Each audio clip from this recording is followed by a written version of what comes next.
This time it'll take about a month." With those words, Vlad pulled up a small chair and leaned against the wall to start tending to his sword. The unadorned sword, illuminated by candlelight, always soothed the boy's heart. Being busy is a good thing. Zamina, who replied to Vlad's words without much enthusiasm, was sitting on the bed, holding a flag, and sewing next to the sentences embroidered by the noble lady. "You're doing well these days, Vlad." Zamina, who had been concentrating all her attention on sewing so as not to be embarrassed when compared to the sentences pinned next to hers, raised her head and looked at Vlad in front of her, as if she had suddenly remembered something.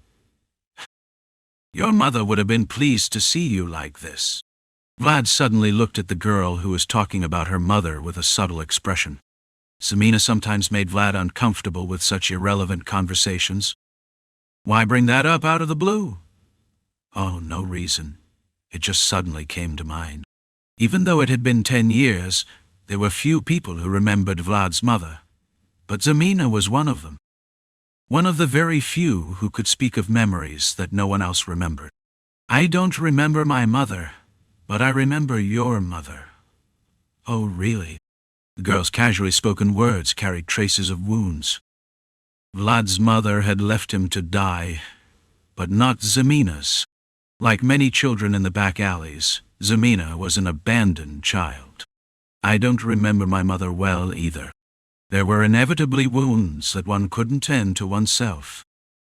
Vlad, who found traces of that in Zamina's words, only answered calmly as if nothing had happened, because it was one of the few considerations that could be given to her. "All right then." Listening carefully to Vlad's troubled words, Zamina stood up, brushing off her hands and making the white flag flutter proudly. "It won't be noticeable at this level, right? The Countess' skills are so good." The white flag by which Vlad proves himself. There. A sentence newly etched by the red-haired girl. "It won't be noticeable if you look at it from a distance." How? The insignia of San Regino glittered in the candlelight. Just as Vlad had casually looked out for Zamina, Zamina, too, watched over Vlad's risky ventures with her usual demeanor. Though he hadn't seen the dragon himself, it must be a dangerous creature. Otherwise, the experienced knight in the adjacent room wouldn't have been preparing so diligently. "You will come in the winter, right? Most likely. Autumn is a fleeting season after all. Then take this too." Vlad looked at the piece of cloth thrown casually by Zamina towards the bedside with a puzzled expression. "What's this?" "A handkerchief." Vlad chuckled wryly as he looked down at the handkerchief, as white as the flag. "She must have been fussing over it all this time. Didn't have anything else to do. I felt sorry seeing you carry around a useless handkerchief, so I made it." Listening to Zamina's words, Vlad carefully held the handkerchief in his hand and examined it closely. Alicia's handkerchief, as Zamina said, was made of gorgeous silk and was not intended for actual use. "It's pure cotton. It will be good to use every day." Vlad quietly held the handkerchief in his hand as he looked at the traces of Zamina, who had done the best she could. Leaving behind a word of caution, Zamina departed. Alone in the room, Vlad carefully folded the handkerchief with Zamina's name on it and placed it in his breast pocket. She made it for use, but why put her name on it? It seemed Zamina's handkerchief, which fell asleep with Alicia's handkerchief, was not destined to turn out the way she intended. Vlad embedded it deep into the breastplate so that it would not fall out easily. A group moving northward along the endless snowy plains. After over a week of advancing, they had finally reached the northernmost region of Count Vayezid's territory, leaving about half a day's journey to their destination, Burnham Fortress. The knights that Rutger had already placed will be waiting for the party there, preventing the barbarians from moving south and scouting Lindward. I distinctly asked for just one from him. but he has given me 3 instead of 1. What could this mean? Perhaps it's out of consideration for you, sir. Roger firmly shook his head at Vlad's uncertain response. Yosef undoubtedly has some grievances against me. Don't you think so too? Seeing Rutger speak with such conviction, Vlad could only shrug his shoulders. While it wasn't likely that Yosef had intentionally done so, the situation, with the 2 men glaring at each other from behind, could lead to such misunderstandings. A barbarian warrior and an old knight of Vayezid. If handled properly, they could certainly be of great use, but for now, Rutger could only feel a headache as he looked at the 2 individuals who were clearly incompatible. You're already losing your spirit before we even arrive. From now on, you're in charge of those 2. But I'm not in a position to do that. Although the refusal had its own reasons, Vlad had no choice but to nod when he saw Rutger, whose eyes were as downcast as Joseph's. Even if Ag had to be set aside, Larmand had been a knight who had served in Vayezid for a long time, so Rutger couldn't forcefully speak against him out of respect. I'll try my best. Thank you. Under such circumstances, perhaps Vlad, who could at least stick together, might be the better alternative. From Rutger's perspective, Larmand's attitude towards Vlad seemed to have a certain softness to it. Looks like you crawled out of the prison without dying. Indeed, you've managed to stay alive surprisingly. Just being near you gives off a stench of dirt. Ha ha ha. Ha ha ha. There's no order in how things happen. At the sharp voices of the barbarian and the knight, Rutger narrowed his eyes, but Vlad raised his hand to halt the group. Wait a moment. Already showing its effect, Rutger nodded in satisfaction, thinking he had made the right decision. However, Vlad's intervention came from an entirely different direction than Rutger's expectations. There seems to be something ahead, Upon hearing that, Rutger looked at where Vlad's finger pointed with a tense gaze. The endless white snow to the north. Vlad pointed to the beyond, which he could not clearly see, and looked at Rutger with a stern expression. Lead the way. Throughout the week of heading north, Vlad had consistently demonstrated keen senses, hearing, visual, smell, and even subtle shifts in the sharp energy around them. Rutger, thinking that Vlad had detected something unusual again, didn't easily dismiss Vlad's report. It seems quite chaotic. Following Vlad's lead, the group arrived at a clearing in the snow where they could witness a gruesome sight. The scattered corpses of barbarians, their animals, and even people. Ag's expression became increasingly hard as he looked at the cold, frozen beings lying on the snow that should have been warm. It has come down this far. Rutger got off his horse and turned over the bodies lying on their stomachs. Grim wounds cleaving through chests. Looking at the wounds, Rutger furrowed his brow at the discrepancy between his expectations and reality. They have clean cuts. While they appeared to be people who had fled in panic due to Lindworm's rampage, the wounds they bore told a different story. These were not wounds caused by tearing or bursting, but rather sharp incisions that no creature other than a human could make. Observing these wounds, Rutger looked at Ag. Are they from your tribe? Not exactly. At Rutger's question, Age silently shook his head. At first glance, the corpse of a barbarian with tattoos all over it looked similar to Ag, but it was not from the Budart tribe to which he belonged. We're not from the same tribe, but we've had dealings with each other to some extent. It was fortunate that they were not from Ag's tribe, but the situation did not allow for a sigh of relief. The barbarians were moving south at the same time, and the reason for this was a being called Lindworm. The Budart tribe, who followed this trend, would undoubtedly be wandering somewhere nearby. The Northerners wouldn't have done this.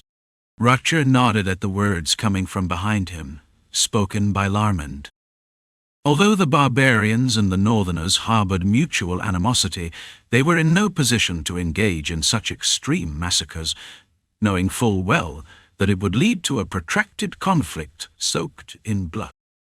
The knights under Rutger's command at Bernheim Fortress would understand this even more. We need to move quickly. Something unsettling was happening on the northern borders. Sensing this, Rutger decided to hasten their arrival at Bernheim Fortress to assess the situation. The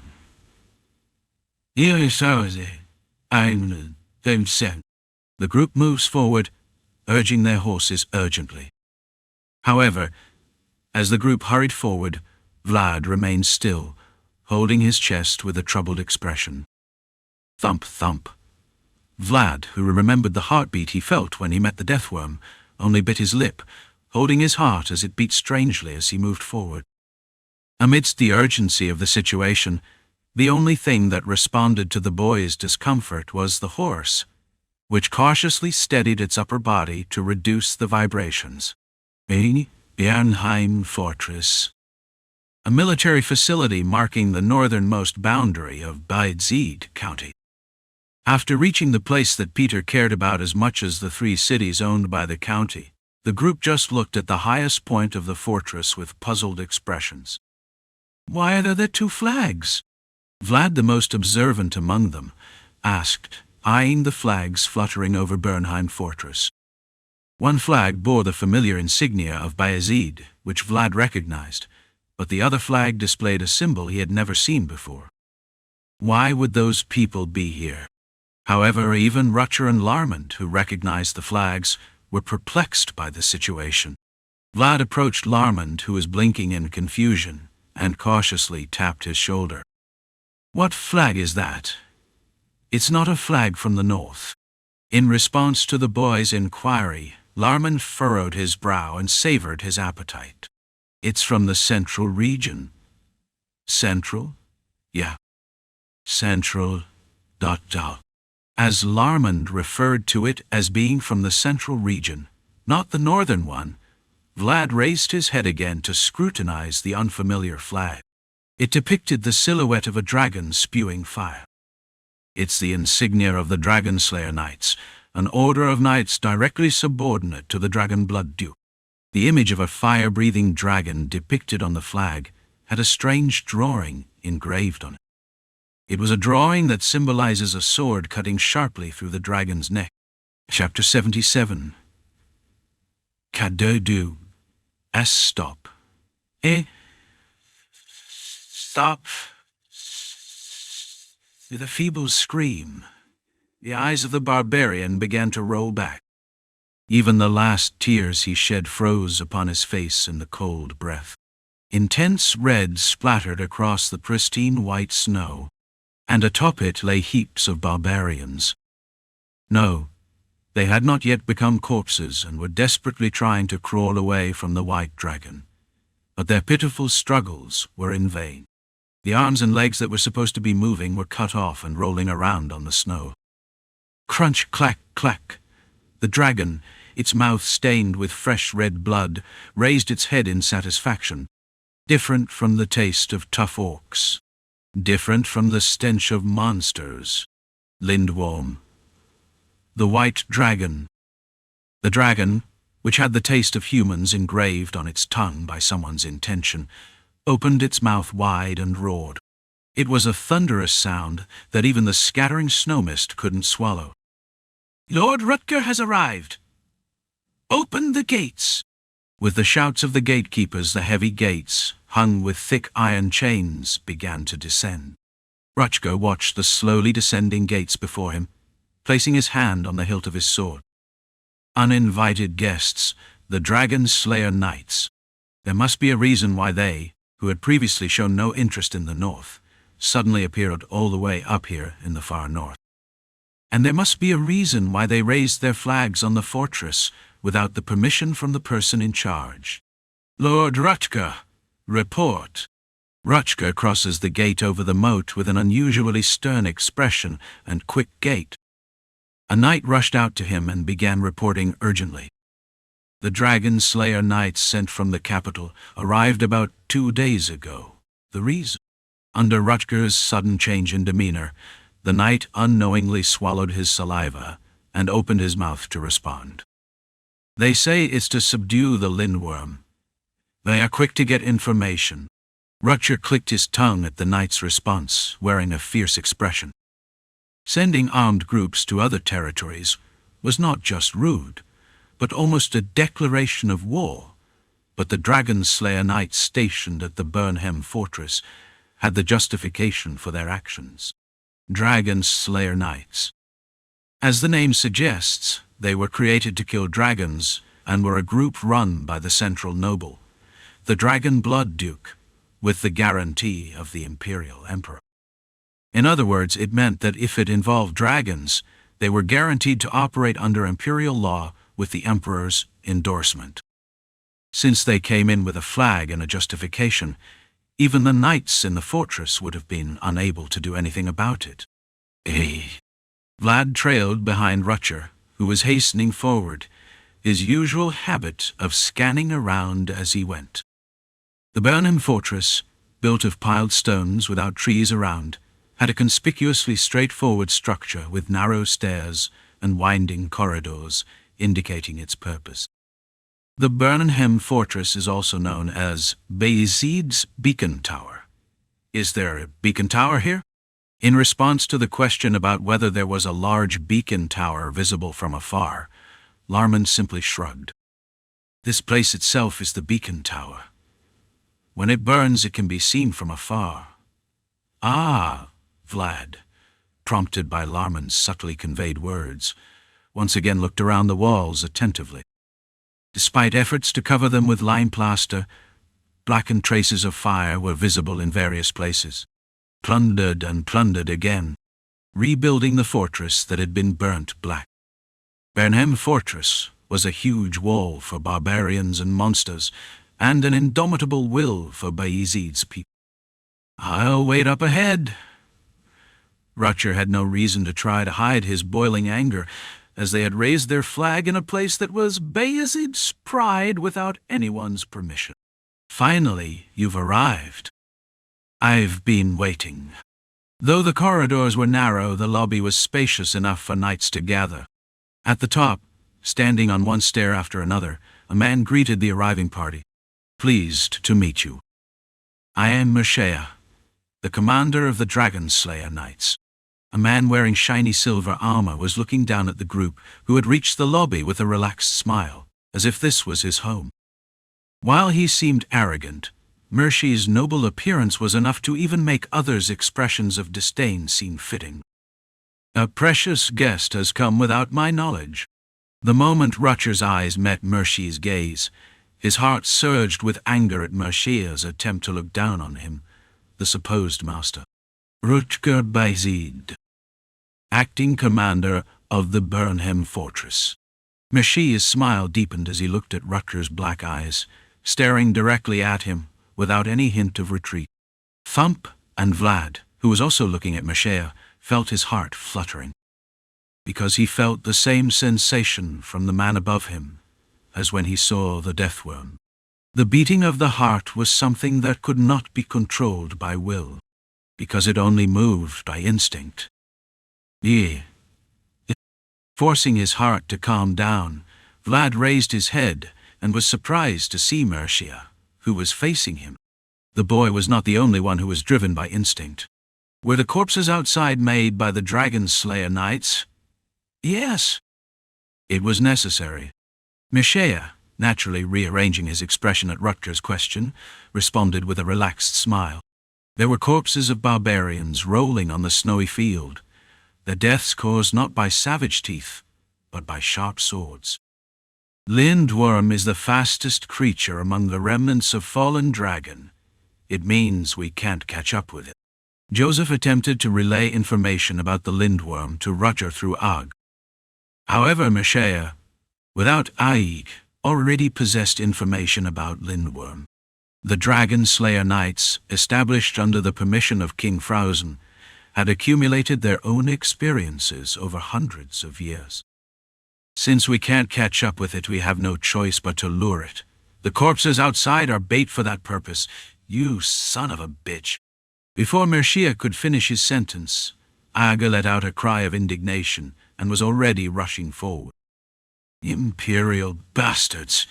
You think you can chew us up and spit us out without consequence?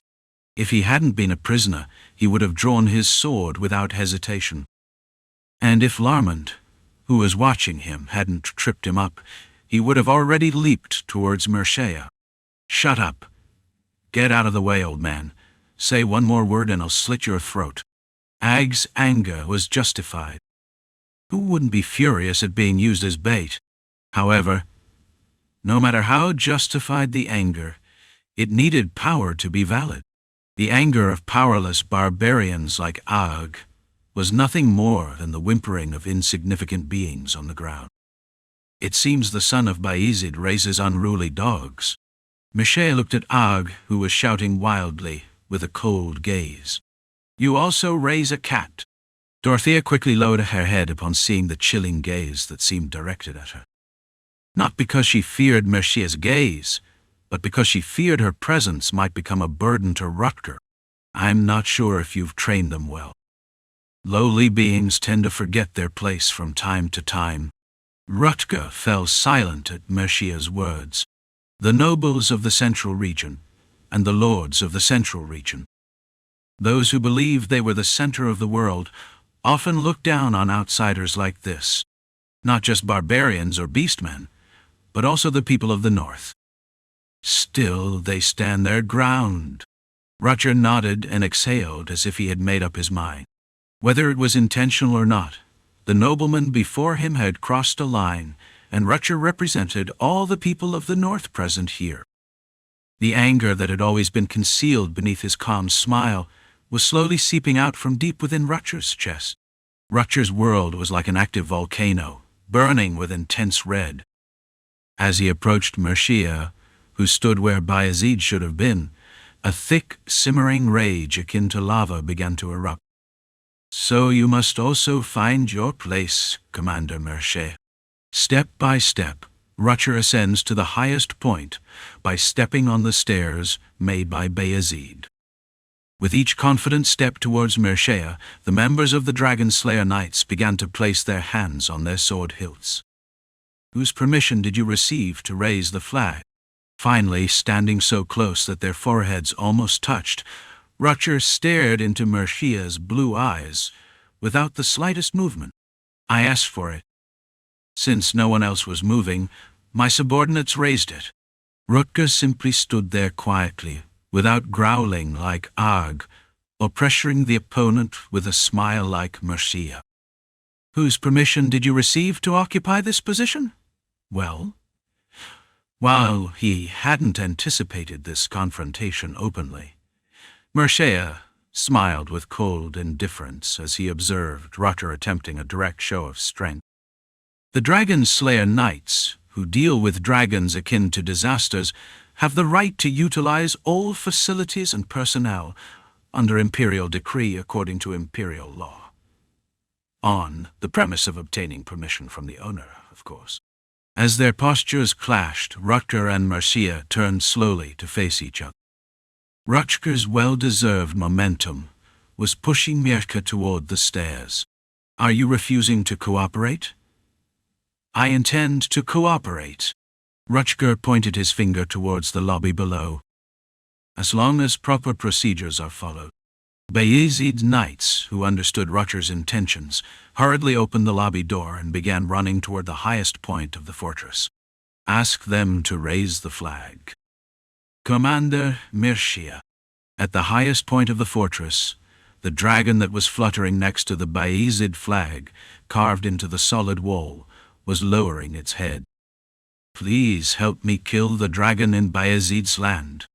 Their worthy, just, and loyal lord bared his teeth at the dragon slayers. Nobody moves. The owner of this place has not granted permission. The Knights of Vayezid, issuing sharp warnings, had now surrounded the Dragon Slayer Knights, blocking their path. Rutger and Mershea. The Knights of Vayezid and the Dragon Slayer Knights. The sharp aura they emitted enveloped the lobby with a chill more intense than a northern blizzard. Let's start over from there. Mershea turned his head to look in the direction Rutger indicated. In the center of the lobby. a position that required raising one's head to look at Rutcher. "You'll regret it. Life is full of regrets no matter what you choose." In response to Mercia's subdued threat, Rutcher merely let out a muted laugh. "And if we're going to regret it anyway, might as well do what needs to be done and regret it later." The black pupils descended from the bloodline of Vayezid, stared at the man before them with a thick aura seeping out like lava. Blonde hair, blue eyes, and a noble appearance, towards a man with a cold heart who uses even living people as bait for the dragon. Chapter 78. Lift up your face. Vlad made a disapproving expression as Dorothea's hand forcibly lifted his face, but there was nothing he could do. "Don't make faces at me. You want to be a headless corpse? That's why I'm wearing a helmet. I told you not to use informal language with you." The red engravings itched densely on the armor. As if that wasn't enough, Dorothea made a small brush to Vlad's face. Just as the Knights of the Iron Duke hold magic torches, it was Dorothea's measure to block the cold that Lindworm would emit. "Why are you doing this only to me?" "Because you'll be running the longest." The Knights of Rutcher, who were watching Vlad from the side, could only shrug their shoulders as if there was nothing they could do. "There's nothing we can do. Your horse is the fastest. You are the best dragon herder in Vayezid, so you should be able to handle this much." The knights next to him seemed to find it amusing to see the boy's increasingly reddening features making jokes. "I'll say it again. Look at this map here." While Dorothea was engraving on the boy's face, Rutcher's adjutant unfolded a crumpled map and pointed forcefully at the marked points with his finger. "The Iron Duke's knights, and we will drive the beast up to this point. So, from here on out, it's up to you." The map was covered with countless lines, traces left by those who had pondered on how to lure the dragon. Until then, dodge the wind while staying behind the knights. Preserve your strength. Got it. It was the operational overview they had been discussing, but Rutcher's adjutant didn't seem satisfied with just that. "If we only manage to lure it up to this point, then Lord Rutcher will come charging out of hiding. At the same time, Bolcorp's spears will rain down from above." Vlad turned his gaze to the knights standing ahead as the adjutant spoke. Iron Duke's knight, laden with short spears on his backs. Bolcorp of the spear throw. He knew through Larman that aura could be used in various ways, but it was the first time he had seen someone actually infuse aura into thrown weapons. Truly, the world was vast, and there were many talents. So your role is the most important in this plan. I feel like I've heard that 100 times already. The terrain suddenly narrowed like a bottleneck on both sides. The plan was Vlad had led Lindworm to a point where retreat was impossible, and Rutcher to block Lindworm's advance on the ground, while Bolcorp rained spears from the hilltop. If Vlad could lure Lindworm to the designated point in the plan, then the subjugation would succeed. "Okay, question. I don't have any. Do something." "Anything." Seeing the boy maintain a bold attitude despite being at the center of the operation, Rutcher's adjutant felt rather worn out himself. "If we succeed, those people won't have to die, right?" "Of course not." "Absolutely." The adjutant nodded emphatically at Vlad's question. At the end of Vlad's line of sight, there were barbarians lying on the ground, due to the cruel hands of the Dragon Slayer Knights. Bait is not something you get and use when you need it. The proper way to use bait would be to catch it in advance, and then use it. That's why Mercia prepared the bait to lure Lindworm in advance. Vlad looked at the furious Ag behind him, gnashing his teeth in anger. The son of the tribal chief who followed the spiritual horse, yet attacked Vayezid's people recklessly. But his actions were driven by the intention to save his tribesmen. Things always seem to get this tangled, huh? And the bait, now held captive by the Dragon Slayer Knights, weakly sat on the cold, snowy ground. They identified themselves as members of the Buddha tribe. If the people of the north were to fail, their blood and screams would become a trap to lure Lindworm. Roar! In the distance, beyond the horizon tinted white, the roaring of the falling dragon could be heard. All right. Look here! Rutger's adjutant, clapping his hands, turned to face his lord, gathering the attention of the knights around him. At his signal, the young man with black hair nodded. Go! With the signal to depart, the dragon herders turned their horse. Vlad lowered the visor of his helmet, locking eyes with those around him, each bearing their own engravings. Dorothea began to pray. Rutger and Larman nodded at him. And even from afar, Mercia of the Dragon Slayer Knights looked upon him with a faint smile. Let's go, Noir. The black horse named by the girl began pounding its hooves. As the horse galloped, leaving behind a flurry of white snow in the wake of its black tail. 2 days ago, Bernheim Fortress. There was a white piece of paper illuminated by flickering candlelight. The name is Vlad. He is 17 years old. His place of birth is Shorara, in the county of Vayezid. The special thing is that he is said to be from the slums. Is that so? Mercia frowned as he listened to the report conveyed through the crystal ball. Shorara, huh? Blonde hair and blue eyes, and the heartbeat that could be felt as soon as their eyes met. At the moment, their eyes locked.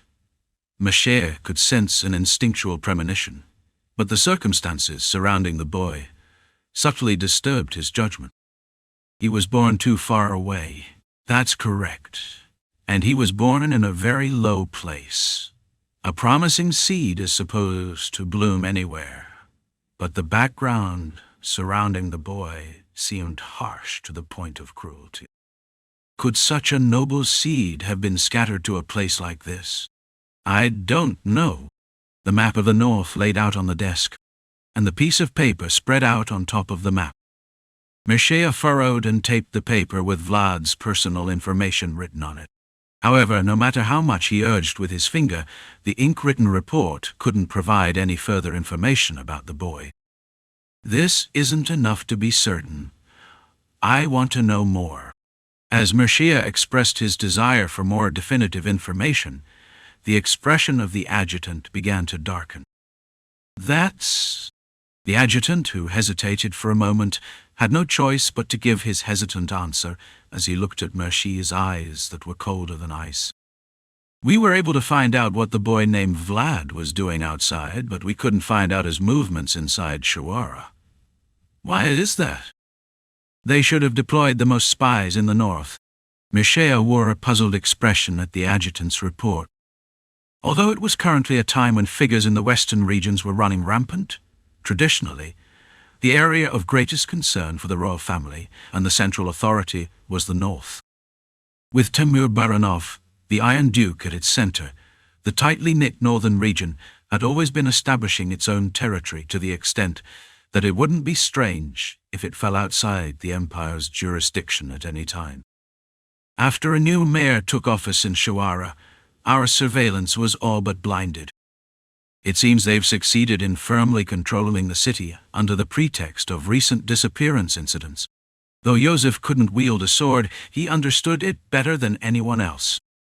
The tip of a sword must be sharp, and it must be flexible enough to reach anywhere. Using a single incident as a pretext, Yosef's influence was constantly dominating and consuming Shora. Vayezid's 2 brothers are both very capable. I apologize. As he looked at the bowing adjutant, Mercia took out a cigarette from his pocket and lit it with a candle flame. Soon, the thick smoke he exhaled began to fill the room. They're both capable, but there's only one place for them to rise. Knock. Knock. Knock. Noi. Shoo. Only the sound of Mercia tapping on the desk echoed in the room. The winner gets what they want, and the loser loses everything. Especially in the competition for succession among nobles, this was even more true. Rutger and Yosef were people placed on a battlefield they couldn't avoid from birth. I wonder if this can be shaken up a bit. Even if the north was tightly knit, there were always cracks to slip through. And to Marshea, it seemed like he could see those cracks. Puff! The map of the north on the desk appeared hazy, enveloped in the smoke emitted by Marshea's cigarette. In our time, we ended up giving up on people. It wasn't intentional, but, recalling memories from long ago, Larmond crossed his arms and spat out a sigh. In the end, we caught the one who was attacking the village. So in terms of method, it's not much different from using the barbarians as bait, just like the Dragon Slayer Knights. Decades ago, during the harsh winters, there was once a lindworm that came down. At that time, Larmond, who was a young knight, along with the Vayezid knights, barely managed to succeed in subjugating the creature during the chaos, when Lindworm was preoccupied with tearing apart the villagers. Ultimately, there wouldn't be much difference in the approach taken by the current Dragon Slayer Knights, who achieved their goals through the sacrifice of someone. If we can't catch it, eventually we'll have to set traps ourselves. Rutger began to sink into contemplation, his hands wrapped around his head. If we fail to capture the dragon, they might use that as an excuse to establish a foothold here. Dorothea began to infer the movements of the Dragon Slayer Knights in a quiet tone, as expected from a mage and Rutger's advisor. As she suggested, predicting how the accumulation of reasons would unfold if the Dragon Slayer Knights were deprived of the opportunity to eliminate the threat, was an unpredictable task. The Dragon Slayer Knights were a group that moved with the pretext of the dragon, after all. Setting traps now would take a long time, right? Indeed, if we planned to herd cattle or sheep from nearby cities. Seeing Rutger pondering, the adjutant cautiously spoke up. Should we capture the barbarians now? Or perhaps there's a way to confiscate the barbarians captured by Dragon Slayer Knights. Damn it. Rutger muttered a curse under his breath at the adjutant's suggestion. Whichever option they chose, the aftermath wouldn't be easy to handle. The idea of using the barbarians and northerners as bait would ultimately disrupt the delicate peace that had been subtly maintained between the two sides. Perhaps Rutger thought this could be the intended outcome by the central authority. Let's leave that as a last resort. However, Rutger had to consider all options. That was the obligation of someone in charge. Vlad's words seem hasty, but don't even entertain the idea of escape. In response to the subtly offered suggestion, Larmond shook his head vigorously. Everyone in Shuara knows that he's someone who doesn't listen to words. Is that so? It's beyond your imagination. Rutger had intended to cut down Lindworm with a short-term sword using Vlad's words, which were well known, but he had no choice but to relent due to Larmond's strong restraint. Then there's no way. Lindworm is too fast to catch. To catch such a lindworm, it's not about catching it, but rather about luring it in, and the most suitable way to do that is to use bait. Indeed, they have the qualifications to bear the name of Dragon Slayer. Rutger sighed with a perplexed feeling. The Dragon Slayer Knights were forcing him into awkward choices just by their existence. It was as if they were saying, "Do it like this, Lord Rutger." As there seemed to be no viable solution, a knock echoed in the quiet study, accompanied by urgent footsteps. "What's the matter?" After receiving permission, the knight swiftly opened the door and began to report to Rutger. "There are people outside the castle requesting to open the gates. Who are they?" Rutger frowned, wondering if this was another uninvited guest, but the knight reporting to him had a strangely flushed expression.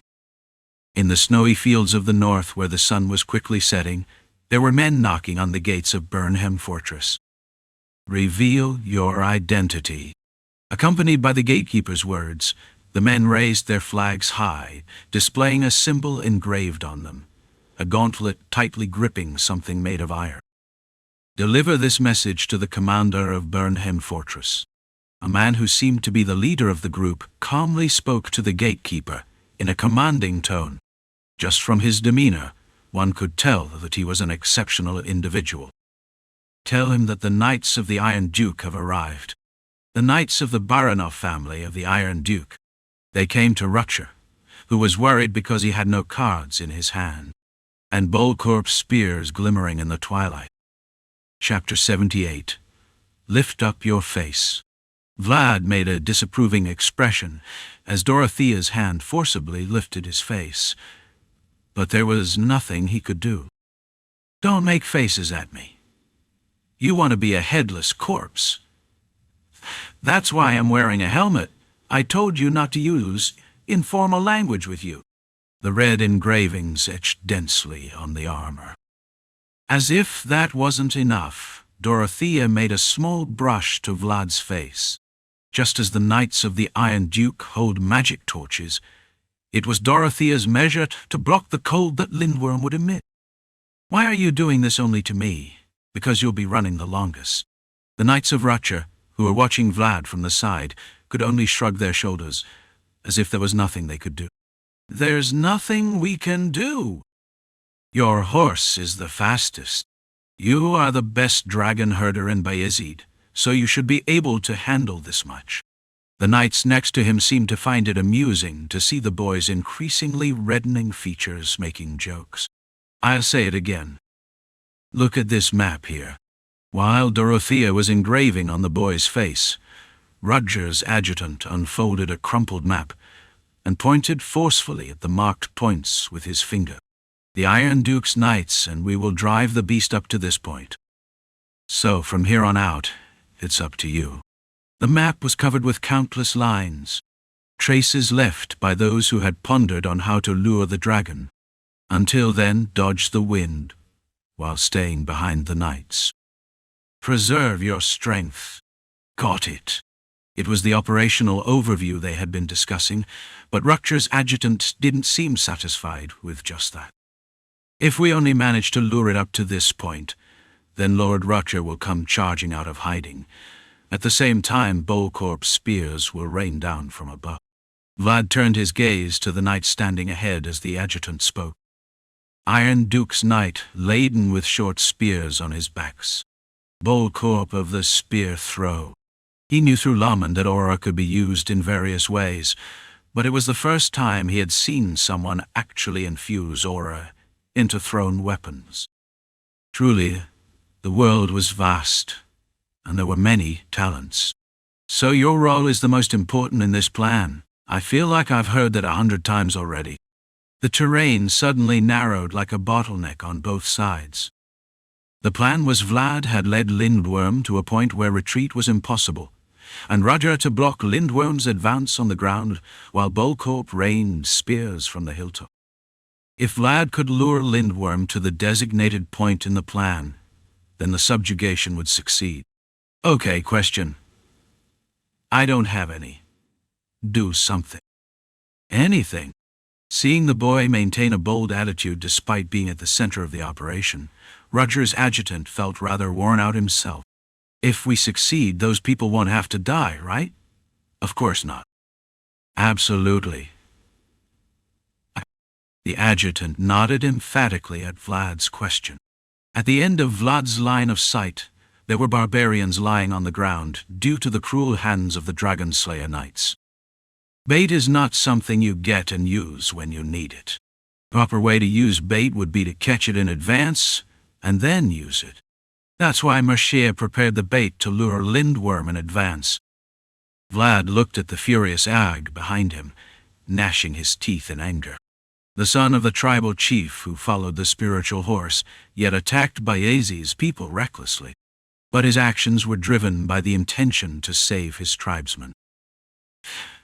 Things always seem to get this tangled, huh? And the bait, now held captive by the Dragon Slayer Knights, weakly sat on the cold, snowy ground. They identified themselves as members of the Budard tribe.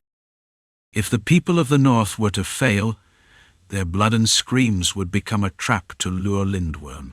Roar! Roar! In the distance, beyond the horizon tinted white, the roaring of the falling dragon could be heard. "All right, Look here. Rutger's adjutant, clapping his hands, turned to face his lord, gathering the attention of the knights around him. At his signal, the young man with black hair nodded. Go! With the signal to depart, the dragon herders turned their horse. Vlad lowered the visor of his helmet, locking eyes with those around him, each bearing their own engravings. Dorothea began to pray. Roger and Laman nodded at him. And even from afar, Messiah of the Dragon Slayer Knights looked upon him with a faint smile. Let's go, Noir. The black horse named by the girl began pounding its hooves. As the horse galloped, leaving behind a flurry of white snow in the wake of its black tail. 2 days ago, Bernheim Fortress it. There was a white piece of paper illuminated by flickering candlelight. The name is Vlad.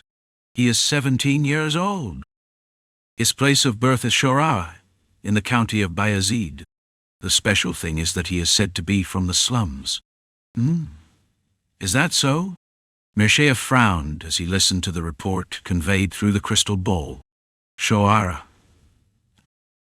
Huh. Blonde hair and blue eyes, and the heartbeat that could be felt as soon as their eyes met. At the moment their eyes locked, Messiah could sense an instinctual premonition, but the circumstances surrounding the boy subtly disturbed his judgment. He was born too far away. That's correct. And he was born in a very low place. A promising seed is supposed to bloom anywhere, but the background surrounding the boy seemed harsh to the point of cruelty. Could such a noble seed have been scattered to a place like this?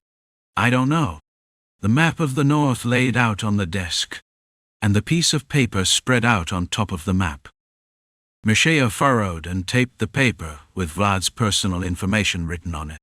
However, no matter how much he urged with his finger, the ink-written report couldn't provide any further information about the boy. This isn't enough to be certain. I want to know more. As Messiah expressed his desire for more definitive information, the expression of the adjutant began to darken. That's... The adjutant, who hesitated for a moment, had no choice but to give his hesitant answer as he looked at Messiah's eyes that were colder than ice. We were able to find out what the boy named Vlad was doing outside, but we couldn't find out his movements inside Shawara. Why is that? They should have deployed the most spies in the north. Messiah wore a puzzled expression at the adjutant's report. Although it was currently a time when figures in the western regions were running rampant, traditionally, the area of greatest concern for the royal family and the central authority was the north.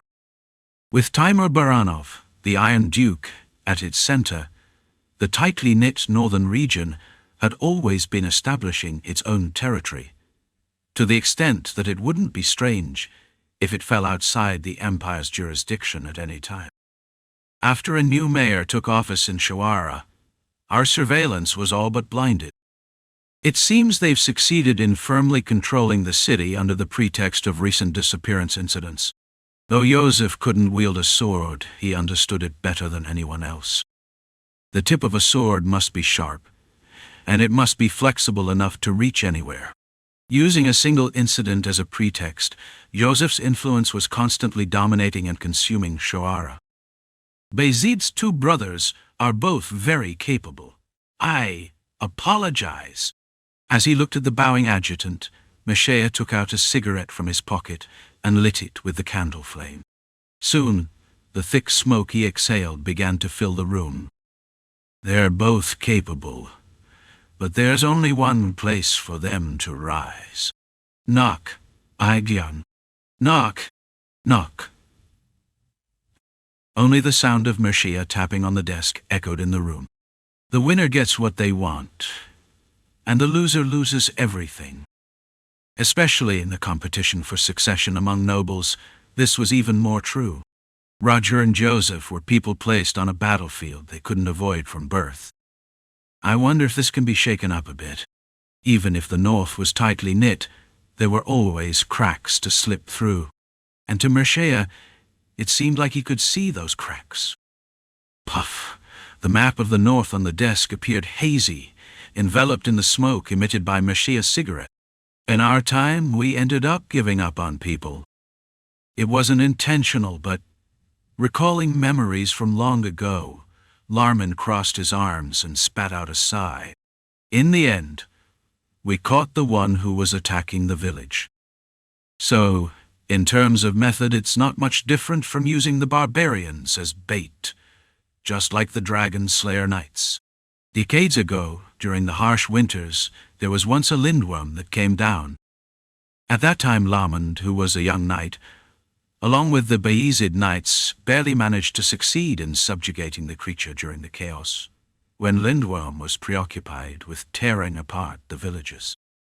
Ultimately, there wouldn't be much difference in the approach taken by the current Dragon Slayer Knights, who achieved their goals through the sacrifice of someone. If we can't catch it, eventually we'll have to set traps ourselves. Rutger began to sink into contemplation, his hands wrapped around his head. If we fail to capture the dragon, they might use that as an excuse to establish a foothold here. Dorothea began to infer the movements of the Dragon Slayer Knights in a quiet tone, as expected from a mage and Rutger's advisor. As she suggested, predicting how the accumulation of reasons would unfold if the Dragon Slayer Knights were deprived of the opportunity to eliminate the threat, was an unpredictable task. The Dragon Slayer Knights were a group that moved with the pretext of the dragon after all. Setting traps now would take a long time, right? Indeed, if we planned to herd cattle or sheep from nearby cities. Seeing Rutger pondering, the adjutant cautiously spoke up. Should we capture the barbarians now? Or perhaps there's a way to confiscate the barbarians captured by Dragon Slayer Knights. Damn it! Rutger muttered a curse under his breath at the adjutant's suggestion. Whichever option they chose, the aftermath wouldn't be easy to handle. The idea of using the barbarians and northerners as bait would ultimately disrupt the delicate peace that had been subtly maintained between the two sides. Perhaps Rutger thought this could be the intended outcome by the central authority. Let's leave that as a last resort. However, Rutger had to consider all options. That was the obligation of someone in charge. Vlad's words seem hasty, but don't even entertain the idea of escape. In response to the subtly offered suggestion, Larman shook his head vigorously. Everyone in Shoara knows that he's someone who doesn't listen to words. Is that so? It's beyond your imagination. Rutger had intended to cut down Lindworm with a short-term sword using Vlad's words, which were well known, but he had no choice but to relent due to Larman's strong restraint. Then, there's no way. Lindworm is too fast to catch. To catch such a lindworm, it's not about catching it, but rather about luring it in, and the most suitable way to do that is to use bait. Indeed, they have the qualifications to bear the name of Dragon Slayer. Rutger sighed with a perplexed feeling. The Dragon Slayer Knights were forcing him into awkward choices just by their existence. It was as if they were saying, "Do it like this, Lord Rutger." As there seemed to be no viable solution, a knock echoed in the quiet study, accompanied by urgent footsteps. "What's the matter?" After receiving permission, the knight swiftly opened the door and began to report to Rutger. "There are people outside the castle requesting to open the gates. Who are they?" Rutger frowned, wondering if this was another uninvited guest, but the knight reporting to him had a strangely flushed expression. In the snowy fields of the north, where the sun was quickly setting, there were men knocking on the gates of Burnham Fortress. "Reveal your identity."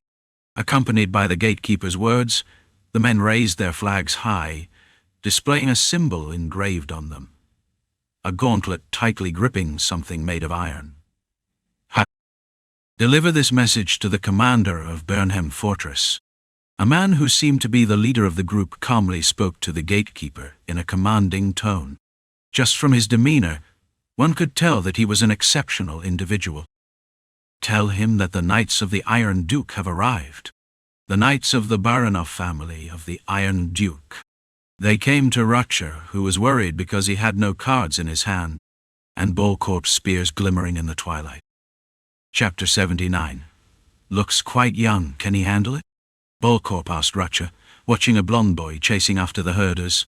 Although his eyes were sharp, his slightly unbalanced body showed that his vessel was not yet complete. It was the best choice I could make. You mean that boy? I doesn't tell everything. Only experience, skill, and accumulated achievements can determine the success of a mission. Yes. He's the one who even pulled out the death worm that was already underground. The death worm. In that sense, among the herders heading towards Lindworm now, there would be no talent equivalent to Vlad. Rutcher brought the best dragon hunter he knew for this hunt. Then it's a natural decision. Bullcorp nodded quietly after hearing Rutcher's words. He thought Rutcher was the only talent worthy of attention in this generation of the Vayezid family. But one more person was hidden. Now, let's move. Understood.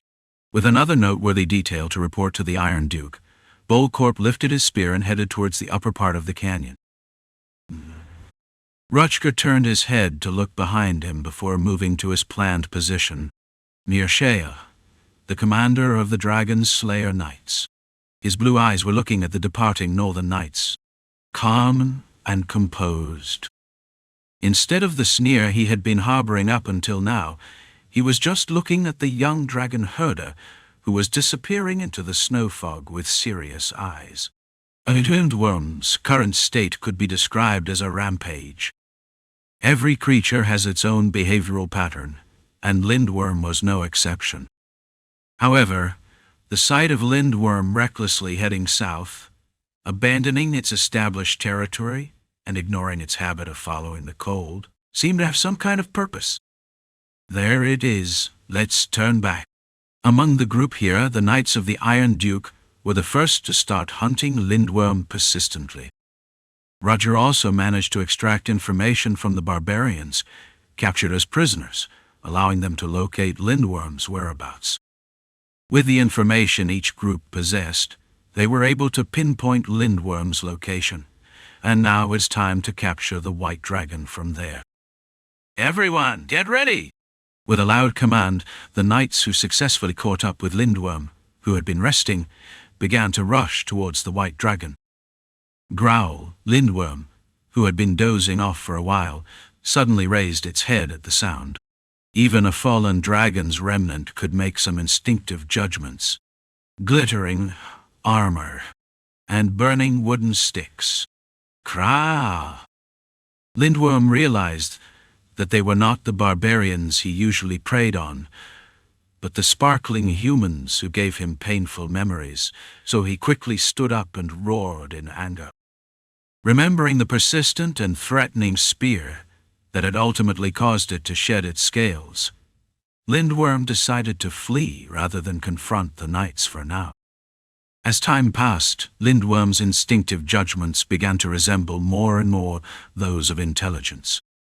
Well, Vlad, instead of charging straight in, was somewhat surprised as he observed Lindworm's behavior, which seemed to be assessing the situation rather than immediately engaging. Given that Lindworm was showing a different demeanor from the Deathworm, which would attack at the slightest hint of human presence. Thump! The sight of Lindworm moving as intelligently as his beating heart was surprising to the boy. It's moving. Block its sides! The Knights of the Iron Duke, who had already missed Lindworm once, gritted their teeth and quickly moved to the dragon's sides, brandishing their magic torches. They knew well. Losing Lindworm here could lead to unpredictable consequences. While Vayezid may have been unaware, Bullcorp knew, and thus the Knights of the Iron Duke had no choice but to act more aggressively. No! From the knight's left eye, the aura spread, and the flames of the torch, fueled by their momentum, began to grow threateningly. I'm too late. I'm shady. Godin. Lindworm took a cold breath as he looked at the knights threatening him again. But neither the time nor the situation was convenient for him to let it out. Kraha! Rather than exhaling its cold breath, Lindworm decided to dodge the threat with swift movements for now. As long as it accelerated enough, it could easily shake off the knights here.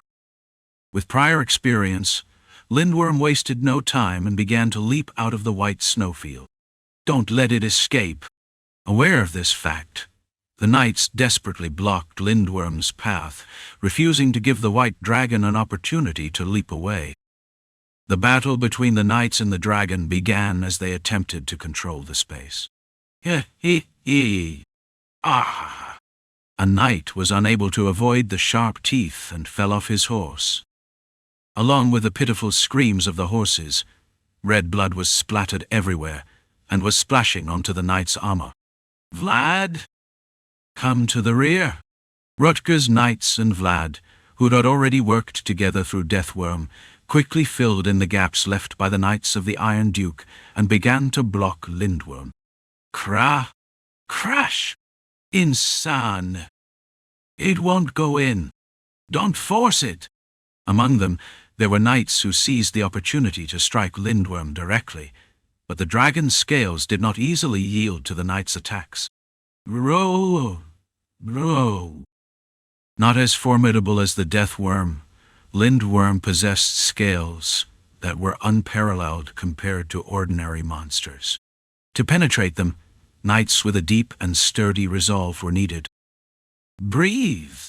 Finally, seizing the opportunity, Lindworm inflated its swollen neck, prompting the knights to quickly disperse and avoid the dragon's exhalation. Kraha! One of Rutger's knights took the brunt of the breath attack head-on and slowly began to come to a halt in his tracks. Although Dorothea's imprint was shining, the harsh breath of the dragon would no longer allow him to participate. It's stronger than last time. We need to get further away.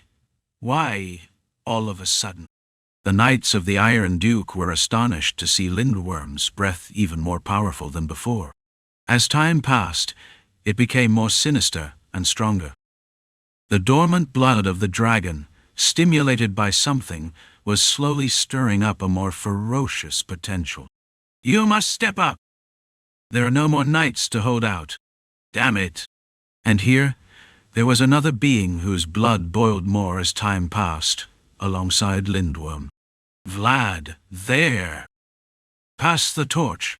Although they had prepared as best as they could, Lindworm's breath, which was much stronger than expected, was slowing down the horse's advance. Here! Amidst the knights slowly retreating from Lindworm with frozen legs, a sleek black horse began to dart out. Though faster and different from the plan, sometimes such judgments were necessary in combat. You need to go towards its jaw. The moment it tilts left or right, it will be out of the canyon. This is insane. Vlad felt a surge of adrenaline at the voice telling him he had to lure Lindworm to the entrance of the canyon. But he also knew there was no other choice. Can I do it? In one hand, he held the magic torch passed from the Knights of the Iron Duke. In the other, Jorge's dagger. Vlad swiftly cut his own palm with the dagger. Ah! He heard that Mershea imprinted the taste of human blood on Lindworm by sacrificing barbarians. And if this plan failed, they would use Egg's tribe as bait to catch the dragon and roam the north as they pleased. Damn it, just do it. As much as you believed in me, I want to give it my all, even though my existence is very weak. Thinking of Rutger, who nodded in approval, Vlad raised his blood-drenched hand high. The red drops began to trickle down from the shaking hand of the boy atop the trembling horse. Here's the blood you desire. Lindworm watched with his eyes wide open as the blood dripped down and left a red trace on the white snow. There was a thirst there that couldn't be quenched by human blood alone. It was what it had been seeking all along. Krah! The white dragon began to accelerate towards the black horse with a ferocious roar never seen before, as if it were mad, as if it only needed to tear apart one boy. It's too effective? Perhaps you shouldn't go that far. Vlad quickly grabbed Noir's reins as he saw that Lindworm had become more ferocious than before, even though he had only cut one paw. Run! The knights, already exhausted and frozen, fell back. Yeah. Now realizing it was just him, Noir quickly began to absorb the world of the boy rushing beside him. The boy's world is a world whose colors have not yet been determined. But even so, it would be enough to hang a single star in the dark night sky. As Noir sprinted at a dizzying speed, a single white horn began to form on his forehead. With it, Noir felt an indescribable sense of liberation and took a deep breath. This was it. For this moment, Noir had sought out Vlad. To become a little faster, a little more perfect. Now, there were only two worlds racing across the white, snow-covered plains. The fastest dragon and the fastest horse. And only one being that could fully occupy these two worlds. Let's go! There was only one boy, his blonde hair blowing in the blowing snowstorm. The roar of the fallen dragon and the forgotten unicorn filled the white plains with echoes. Here they come! Bolcorp, who had been standing still with his left eye closed, heard the report from his adjutant. How long? They're right ahead, so in about 5 minutes? No. Unlike usual, the adjutant's voice reporting in panic was trembling. 3 minutes, no, 1 minute. What? In response to the frantic report from his adjutant, Bolcorp quickly drew his spear and injected aura into it. The sight he saw with his squinting right eye was indeed something that would startle his adjutant. Right ahead. What in the world? A blizzard was raging across the white plains, fierce enough to cut through even the northern gales with its straight-lined fury. Right at the forefront of this blizzard, amidst the swirling snowflakes, was a gleaming black horse. And behind it, there was Lindworm, whose blue eyes had now turned into blood-red ones that seemed to drip blood. They were charging towards the canyon. Signal the Knights of Vayezid. The plan they had laid out seemed to have vanished into thin air. All Bolcorp could see now was the torch wielded by the boy, swaying pitifully. So, he truly is the best dragon herder. With a mixture of admiration and regret, Bolcorp threw his shoulders back and brandished his spear. That is indeed true. Plans may go awry, but as long as the outcome is favorable, everything is justified. Bolcorp swung his spear sharply, feeling both regret for daring to doubt and admiration for the boy. The spear heaved by Bolcorp towards the distracted Lindworm raced through the air. It is coming. Vlad, who could not even open his eyes due to the blowing headwind, quickly lowered his head with a warning of the voice. Sss. For a moment, there was a sharp whistling sound that brushed past Vlad's ear. The ferocity of the sound even made Lindworm, who was chasing after them, momentarily turn his head. Thunk! But it didn't hit. However, it was an attack that was enough to turn the dragon's head with its momentum alone. All right. Though the attack failed, Vlad tightened his grip on the torch he was holding. Although the starting process was a mess, from now on, everything was going according to plan. Bolcorp's intention was to lure the dragon into the narrow canyon. Perhaps he was even attempting to cut off Lindworm's retreat with his spear. Where are you looking? Vlad boldly threw the torch he was holding, once again drawing Lindworm's attention. It's almost there now. If he could just lure this creature to the canyon ahead, then perhaps the fiery world of Rutger could finally end this. Since it is Rutger's sword that even split the Deathworm's outer skin, it can certainly split Lindworm's scales. Thunk! Just as Vlad was celebrating the near success of the plan, he suddenly felt a heavy blow, clutching his chest as his heart sank. Vlad, what's wrong? Despite the urging of voice, Vlad couldn't lift his head easily. Noir, who was worried about the boy's safety, and Lindworm, who was following behind, were slowing down and shaking their heads as if in pain. The knights waiting at the entrance of the canyon, ready to seize the opportunity, began to show expressions of confusion. What's going on? Vlad's vision narrows to black, anxiety and fear as if his heart stops. Vlad had to grit his teeth in response to the strong warning from his instincts. Stop running. Don't move forward anymore. Damn it.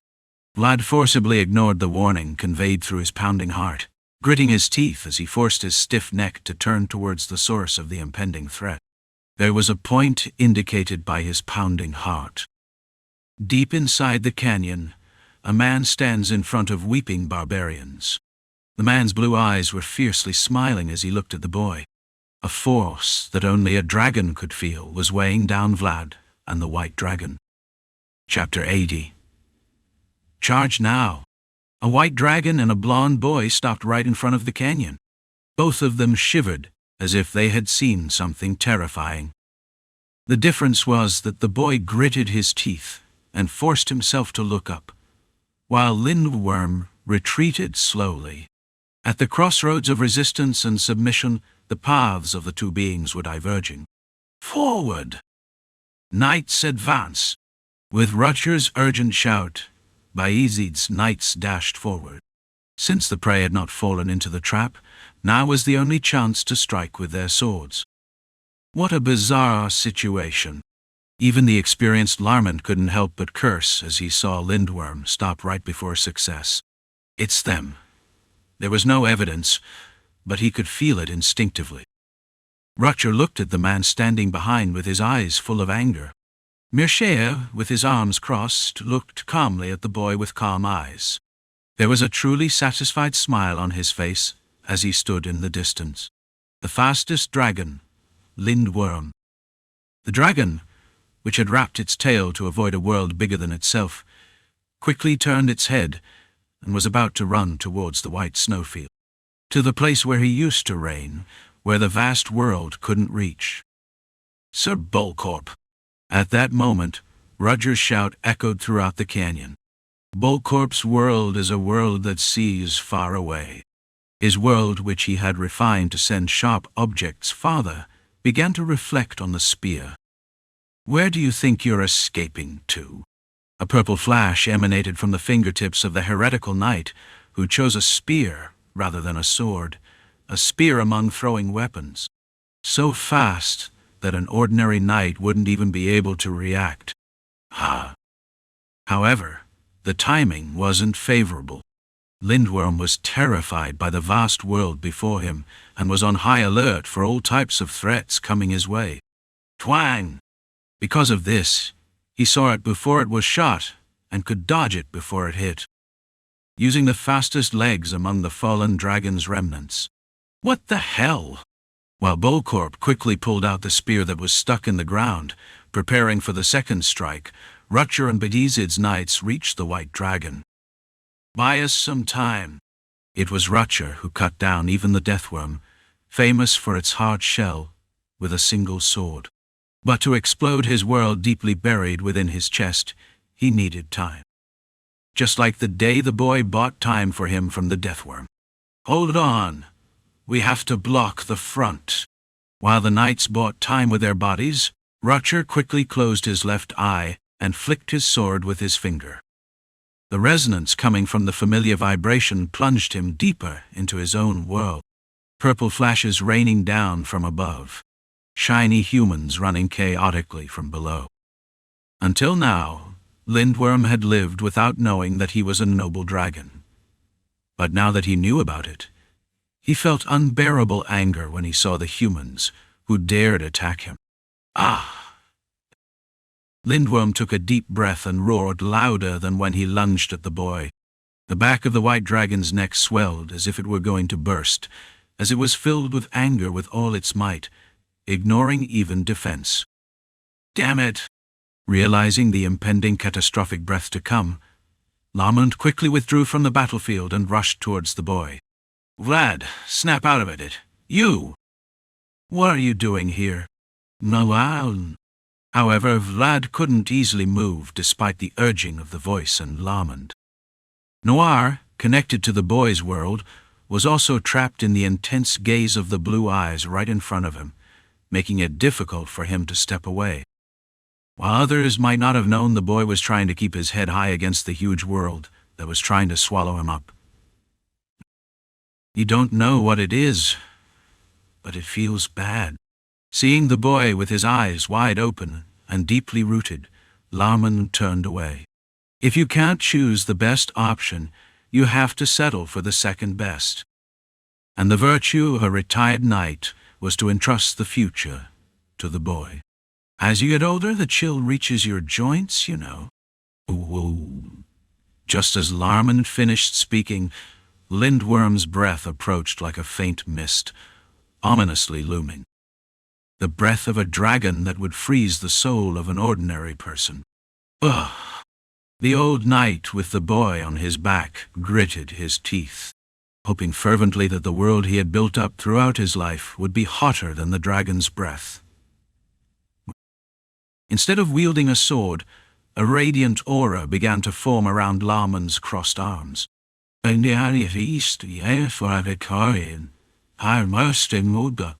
Vlad quietly caught his breath in the cold, hazy fog. Although he felt a chill coming, the aura from Larman felt as warm as ever behind him. You have to cut it off. Gah. Despite the freezing cold surrounding him from all sides, Vlad clenched the sword tightly with trembling hands. Though the icy gaze seemed to entangle him like a spider's web, Vlad knew he had to do it. Damn it! To confront the vast world, his own world also needed to expand. The warmth of Larman began to permeate the boy's world, which was desperately searching for a way out. Another ray of color came into Vlad's world, whose color had not yet been decided, and that light began to flow along the unadorned sword. Old man, go. Larman's voice flowed from between his cold, hardened lips. The old man had done his part, and now it was the boy's turn. Listening to Larman's words flowing from behind, Vlad swung the sword with all his might. The invisible cold webs entangling the boy began to shatter. Ch. Messiah shook off his usual relaxed demeanor and stared ahead with a stern expression. The pale breath that Lindworm exhaled was blown away by the wind, and the scenery within it gradually began to reveal itself. A scene as if time had frozen. Ice pellets formed by blizzard sparkled amidst the frozen nights, and amidst that glitter there was a swiftly galloping black horse. Messiah uncrossed his arms and looked into the eyes of the boy passing by him.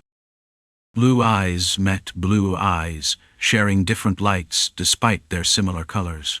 Impressive. Messiah erased the cynical smile she always wore and watched the boy advancing with pure admiration. The boy's gaze slowly left Messiah. Only with his own will, without the permission of the vast world. The boy's sword severed his presence. Let's go. Everything had its order. Vlad, who learned this from Yosef, realized that rather than attacking Messiah right now, he should first deal with the white dragon behind him. That way, he could deliver a proper blow to the man who tried to crush him. Vlad raised his head again from under the old knight's shield and led the black horse toward the white dragon. Hoo! The cold breath of Lindworm froze everything in the canyon. Even the knights who had just been shouting and charging were now frozen in place.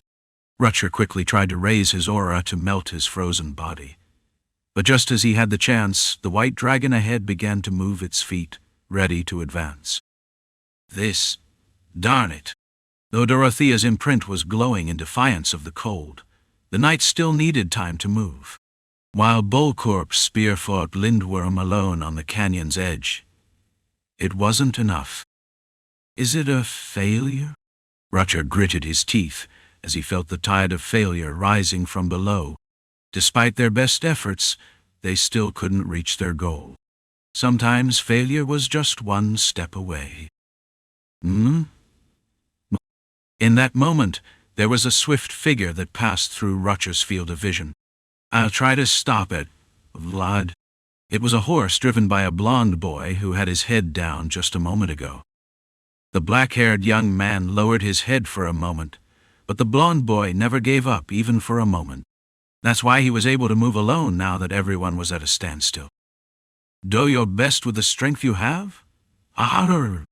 Vlad thrust his sword, adorned with raised aura, into the air, striking the back legs of Lindworm, which were just now beginning to leap. Krava! Krara! Vlad roared in response to the sudden burst of Lindworm's rough roar. It's too tough. Vlad, who was wielding a sword against a creature like a dragon for the first time, twirled his numb wrist and stuck out his tongue. How could he beat a deathworm tougher than this guy? If it doesn't work, you have to keep going. Ah! At the voice command, the aura began to flow again towards Vlad's left eye, which was closed once more. Give me the spear. Bolcorp had hope again when he saw the presence of a boy who suddenly jumped out of the fog. Ultimately, the success or failure of this operation depends on time. If Roger and the knights moved before Lindworm accelerated, they would succeed in subduing it. Otherwise, they would have to give the Dragon Slayer knights a chance. We're running out of spears. At the adjutant's report of the dwindling supply of spears, Bolcorp urgently turned his head. Good grief! Even the spears Bolcorp had stuck in the ground was now almost gone. It wasn't just time that was lacking. But we still have to throw them. The boy's struggle alone wasn't enough to stop Lindworm. Although Roger is said to be the best dragon slayer, he is not a dragon slayer who can put an end to it. Now, with only a few spears left, Bolcorp swung his arm with all his might towards Lindworm. You go to the right. The voice instructed Vlad, who was focused on facing Lindworm right in front of him, unable to pay attention to Bolcorp's movements. To accelerate, they needed space, and ultimately the boy had to find a space where he could move forward alone. Krang! Ah! An ominous cracking sound began to be heard from the tip of the sharply swinging sword. Despite being enveloped in aura, the sword borne in the back alley couldn't stand against the dragon's scales. Damn it!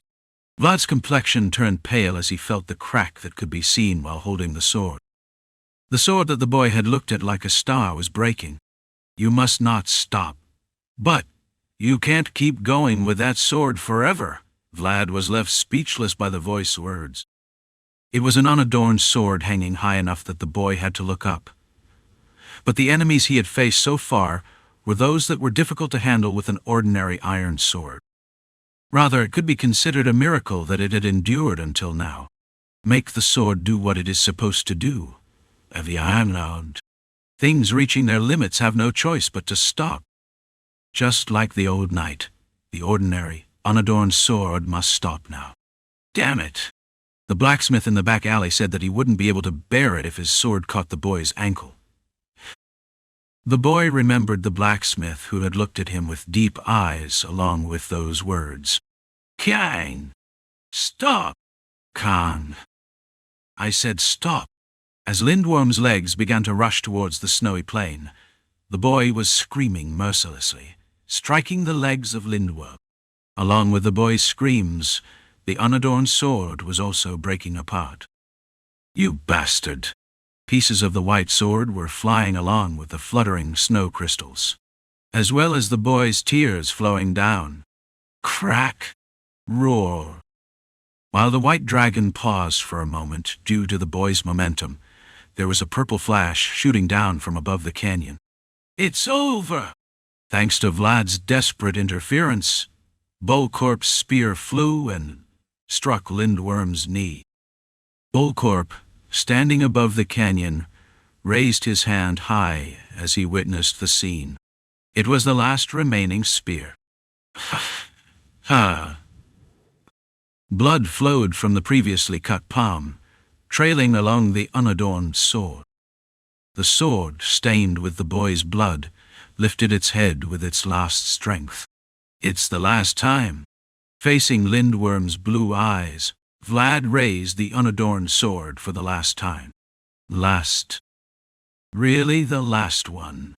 On horseback, the boy bid farewell to the sword as they ran together. Thank you for bringing me this far. Let's go. Vlad, finally catching up with the slowing Lindworm, looked into the blue eyes facing him.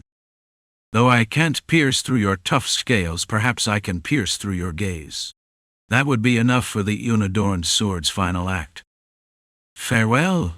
An unadorned sword imbued with the boy's aura sparkled for the last time on the snowy field. With the boy's shout, the stars in the back alley fell towards the blue eyes. Roar! Upon the white, snowy expanse amidst the dragon's scream, the unadorned sword shattered. In its final moment, the sword from the alley, which harbored the potential of the boy, became a star. Though the night sky wasn't exceptionally high, the sword was shining, because it was held in the hands of a boy who wanted to shine. In that case, the sword from the alley was more than qualified to become a star.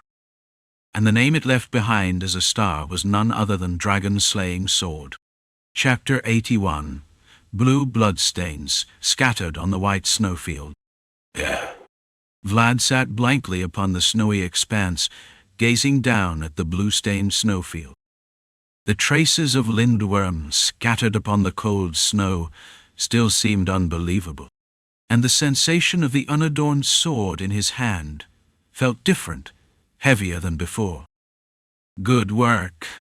Rutger swung his sword through the air, shaking off the blood clinging to it, then approached Vlad. Though the boy had dealt the fatal blow, it was Rutger's sword that put an end to the rampage of the wounded dragon. Vlad's world still wasn't tough enough to cut through dragon scales. Is the old man all right? Old man? He still hasn't told you his name. Vlad felt the warmth of Rutger, who came and sat quietly next to him. It was a warmth akin to that of the old knight who had shielded him from the white dragon's breath. He might tell you soon. The old knight who embarked on pilgrimage with the lowest qualification had thrown his body to save the boy. Though he might not have planned for the current situation, his actions ultimately yielded excellent results. Actions done in righteousness were bound to come back later. It's broken. Rutger looked into Vlad's unfocused eyes. The place where his eyes rested was on an unadorned sword that had been shattered, with only the handle remaining. You did your best, yeah? It seems so. Rutger nodded at the boy's disjointed words. At that time, when everyone was frozen, he was the only one who saw the boy's tears falling along with the snow. I did my best. Rutger remembered the sight of Vlad cleaning his sword by the campfire on the meadow. Watching Vlad meticulously polish the sword as if it were a ritual, Rutger could sense how much he cherished that sword. I'll get you a good one. It was only natural that a sword crafted by the blacksmith Rutger had commissioned would surpass one made by a back-alley blacksmith. Moreover, since it was given by Rutger, one of the family's successors, it must be a sword with special meaning. Me. However, even though it might have been words that other knights would leap for joy to hear, Vlad simply sat there, holding onto the hilt of the unadorned sword in silence. The blue eyes of Vlad, reluctant to part ways, turned towards Rutger. Will there be another like it? It didn't need to be sharp. It didn't need to shine or be robust. Vlad simply wanted a meaningful sword that encapsulated his world. Like the unadorned sword that gave him hope in the mud of the back alley. Ye wonder. Rutger, who seemed to understand what Vlad was saying, only turned his head with a wry smile. He couldn't even bring himself to give that much away. Snow swirling in the air. A fallen white dragon. The lindworm that plagued the north had been subjugated, and with its corpse, the dragon left behind another title. Dragon Slayer. Vlad of Shoara. He was the second dragon slayer of this generation of the Vayezid family, and the shattered, unadorned sword bore witness to that title. Ars. Office. As Yosef focused on his work, using the sunlight pouring in through the window as illumination, A one-eyed man quietly opened the door and entered. "Lord Yosef, what's the matter?" Zayar let out a small sigh as he looked at Joseph's deepening shadows under his eyes as the day progressed, and handed over a letter he was holding. "It's a letter from Diomar. It's sent directly by Baroness Alicia."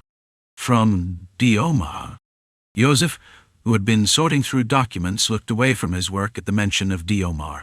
For Yosef, matters regarding Diomar were as important as his position as mayor of Khoara. "Has there been any significant activity from the Gaidar side lately? At least, there hasn't been any military movement." Yosef nodded at Zayar's report.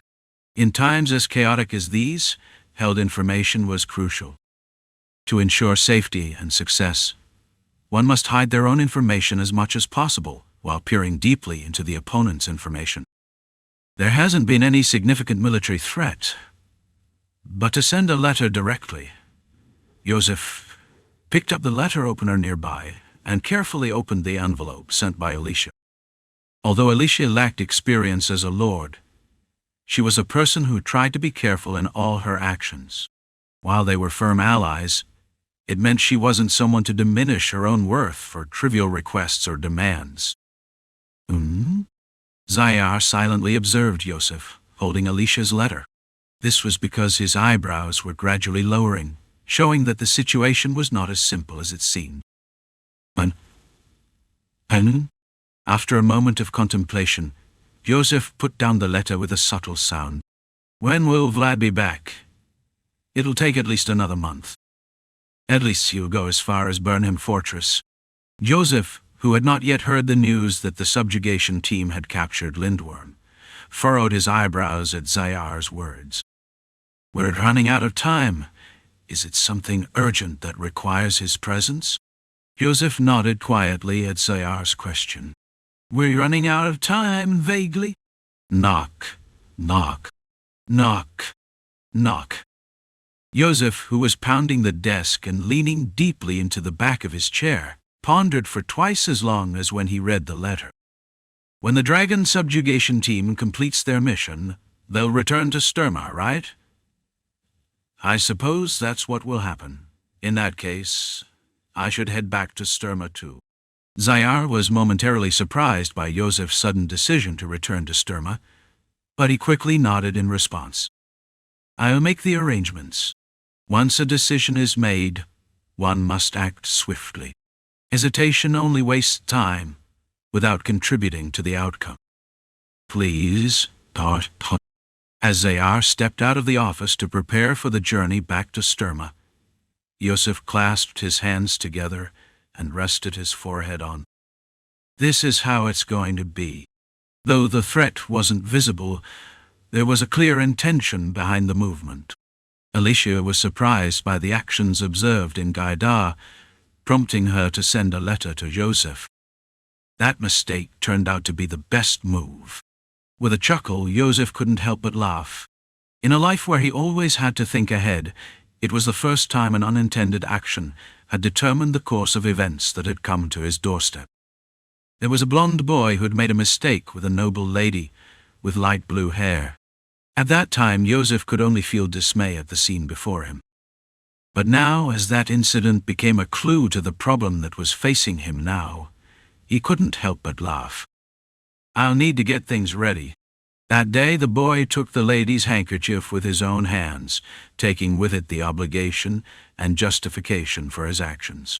Now was the time to repay that mistake. Yosef sat down in his chair and quietly looked out the window. The cityscape, the sturdy castle gates, and far beyond, the snowy plains of the north. The direction Yosef was looking was where the blonde boy was. "Hey, what do you think you're doing? Are you moving a corpse or something? Why are you laying all these damn sheets over my head like this?" Vlad grumbled, shooting back at Larmond, who was complaining beside him. "The wind's coming in. And why should a northern be afraid of the winter wind? They say when you get old, the wind makes your joints ache," on top of the creaking cot. Larmond, lying on it and covered in pieces of leather and cloth, was at a loss for words at what the boy said. Honestly, if you just look at me now, I'm just a talking corpse. At this age, there are some words that you become sensitive to when you hear them from others. Vlad was doing his best to take care of Larmond, who had shielded him from Lindworm's breath. However, the old man and the boy, both unaccustomed to caring for others and being cared for, could only stumble forward together.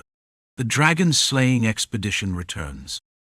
Ch, who had transferred his temporary command of Burnham Fortress to its original knight, was leading the expedition back to Sturma. With him were the Knights of the Iron Duke, who had joined forces against the dragon's threat. Would you not consider accompanying me to Sturma? It's not often esteemed guests like yourselves visit, and my father would be delighted to meet you, and along with the Dragon Slayer Knights, who suddenly invaded the north under the guise of a justification. I don't think the opportunity to see Vayezid's head in person will be that rare in the future. Merche was stroking his chin, smiling at Rutger's polite invitation. But I wonder if I can go there and remain calm without getting excited. Though they spoke in noble etiquette and conversation, there were sharp warnings hidden within. Just like the knights from the north and central regions were currently doing to each other. In that case, we should part ways here. In response to Rutger's clear dismissal, Mercia could only offer a wry smile. The Dragon Slayer Knight's justification lies in the eradication of Lindworm. However, with the boys' achievements, they lost that justification, and no longer had the right to stand on the northern lands without the owner's permission. What shall we do about the barbarians? Shall we handle it ourselves? Leave the affairs of the north to the north. Even if they were barbarians, they could not be handed over to the Dragon Slayer Knights. The expression on Aga's face brightened at Rutger's firm refusal. If that's the case, following the gestures of Mercia and Rutger, the two groups began to separate. The gap that could no longer be narrowed began to widen between the Knights of the Central Region and the Knights of the North. Can I bid farewell to the new Dragon Slayer before we leave? I have a few questions to ask. Birds of a feather flock together. Therefore, the Dragon Slayer Knights always showed respect and affection to those covered in dragon blood. If Mercia and Rutger weren't rivals, their relationship would have been quite different now. If only for a moment. Thank you. Rutger nodded at Mercia's strong determination to do just this one thing before leaving. It would have been ridiculous to stretch his neck just to prevent one greeting. Mercia slowly made his way through the razor-sharp northern nights, unaffected by the menacing energy and gazes from all directions.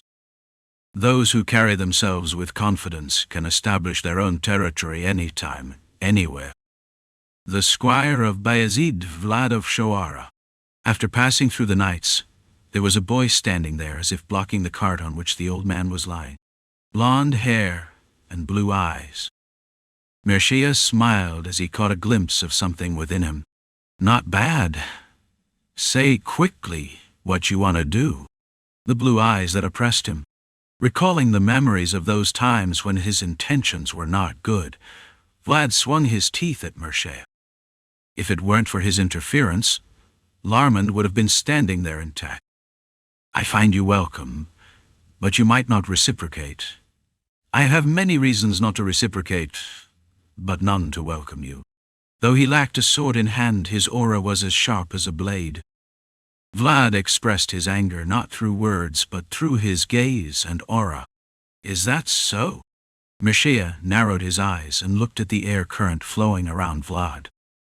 Even the scattered strands of the boy's hair and the swirling snowflakes nearby seemed to freeze in place. Although it was not his intention, the boy was building his own territory with momentum like Mercia. It was evidence of a more mature way of expressing oneself, of portraying one's world. I find it somewhat regrettable. It seems my warning not to go to dangerous places wasn't expressed properly. Don't be absurd. Mercia smiled quietly as he looked at the boy growling in front of him. Indeed, this is how it should be. One should confidently lift their head high anywhere they go, because you have to be like that. Then I'll just ask you a few questions and disappear. But compared to Mircea, his world is still fragile. Mircea tore through the boys' domain with a single step and slowly approached Vlad. Close enough to feel each other's breath. Close enough for their reflections to be seen in each other's blue eyes. First question. And then, Mircea began to quietly whisper his questions into Vlad's ear, in a voice that only the boy could hear, so that no one else could listen in. Do you find your heart racing every time you see a dragon? Mircea slowly exuded his aura with the question. Vlad found himself unconsciously clutching his chest in the same way as he did then, in the presence of an aura only a dragon could detect. What do you mean? Second question. Mircea smiled as he sensed the boy's heartbeat, even without a spoken answer. The blood of Lindworm was blue. Vlad, who was barely able to stand while his heart was pounding as if it was going to explode, was taken aback by Mircea's next words. This was because his question was so absurd. Did you not feel thirsty when you saw that blood? What? The question felt strange. Vlad, who sensed something suspicious from Mircea, slowly backed away and looked at the man in front of him. The commander of the Dragon Slayer Knights. Mircea Dragulia thought, Are you asking if I wanted to drink the blood of a dragon? The blue eyes, reminiscent of the boy's, were coldly smiling. Chapter 82. A large lock, sturdy iron chains. 2 boxes that were tightly sealed with magic spells, and the church's inscription engraved on them. A man was standing in front of the box with his back turned. Report. An old knight with silver-colored hair that is close to white. His thick, unruly beard and hair spread out like a lion's mane. We have succeeded in subjugating the Lindworm. Behind the old knight gazing at the boxes, Bolcorp stood with a respectful posture. Fortunately, Vayezid's knights wrapped up the operation, so we didn't have to give the Dragon Slayer Knights a pretext. And him? It was a small voice, yet it echoed throughout. The man exuded a strong presence with just his voice. Commander Mircea of the Dragon Slayer Knights has left the north. Vayezid's knights watched them until the last moment. I see. The man nodded as he listened to Bolcorp's report and looked at the boxes in front of him. Just a few days ago they had resonated with each other, spreading the energy of the dragon. But now they remained silent, as if they had fallen into a deep slumber. Then there's no reason for these fellows to cause any trouble anymore.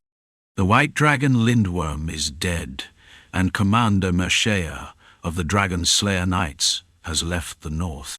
That meant these pieces would no longer summon dragons from the north. Because dragons who have realized their potential no longer exist in the north.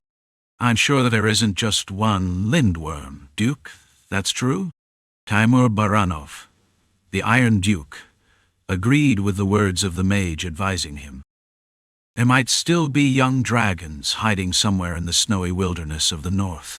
And when they regain their potential, a situation like this might happen again. As expected, storing both pieces together causes such problems. Originally, the box was kept in the north, and then the box from the west, which was rescued by the priests when the Rabnoma family fell. When they were far apart, it didn't matter, but being close together caused such side effects. We need to separate the pieces. The 2 pieces that react to each other must be separated. But who will take charge of these boxes? As it requires heavy duty and responsibility, it's a problem that cannot be decided by one's thoughts alone. Your Grace, I have something to report. Is there more to report?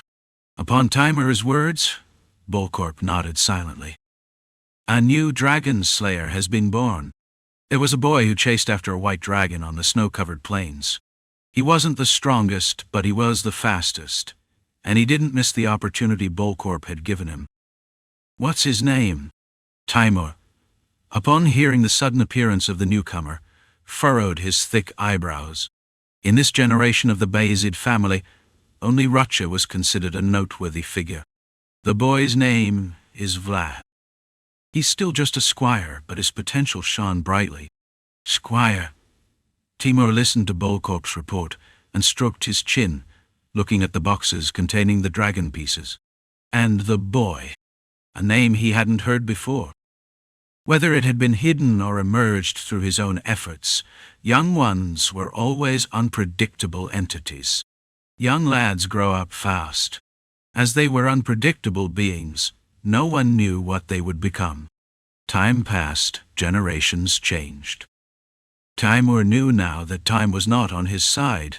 Before a new dragon somewhere realized its potential, he had to separate the dragon pieces. That was his duty, as the guardian of the oath. Vlad set down his plate and looked around.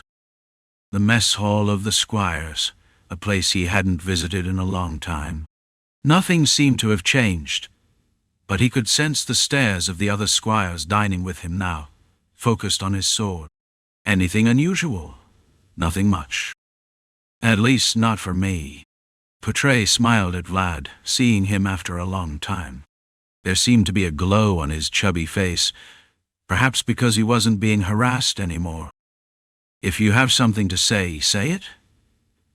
Can I ask a question? Ch hesitated for a moment, looking at Vlad, who was stirring his soup with a spoon. One question. One sausage. But that sword, was it really a gift from Lord Ch? Ch responded as if there was no need to think about Vlad's proposal.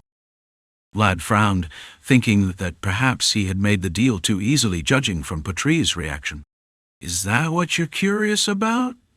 Wouldn't everyone be curious? Vlad felt the surroundings suddenly become quiet, along with Ch's words. Perhaps everyone had wanted to ask whether Vlad really received the sword from Ch. My sword broke during the mission, so naturally I should get a new one.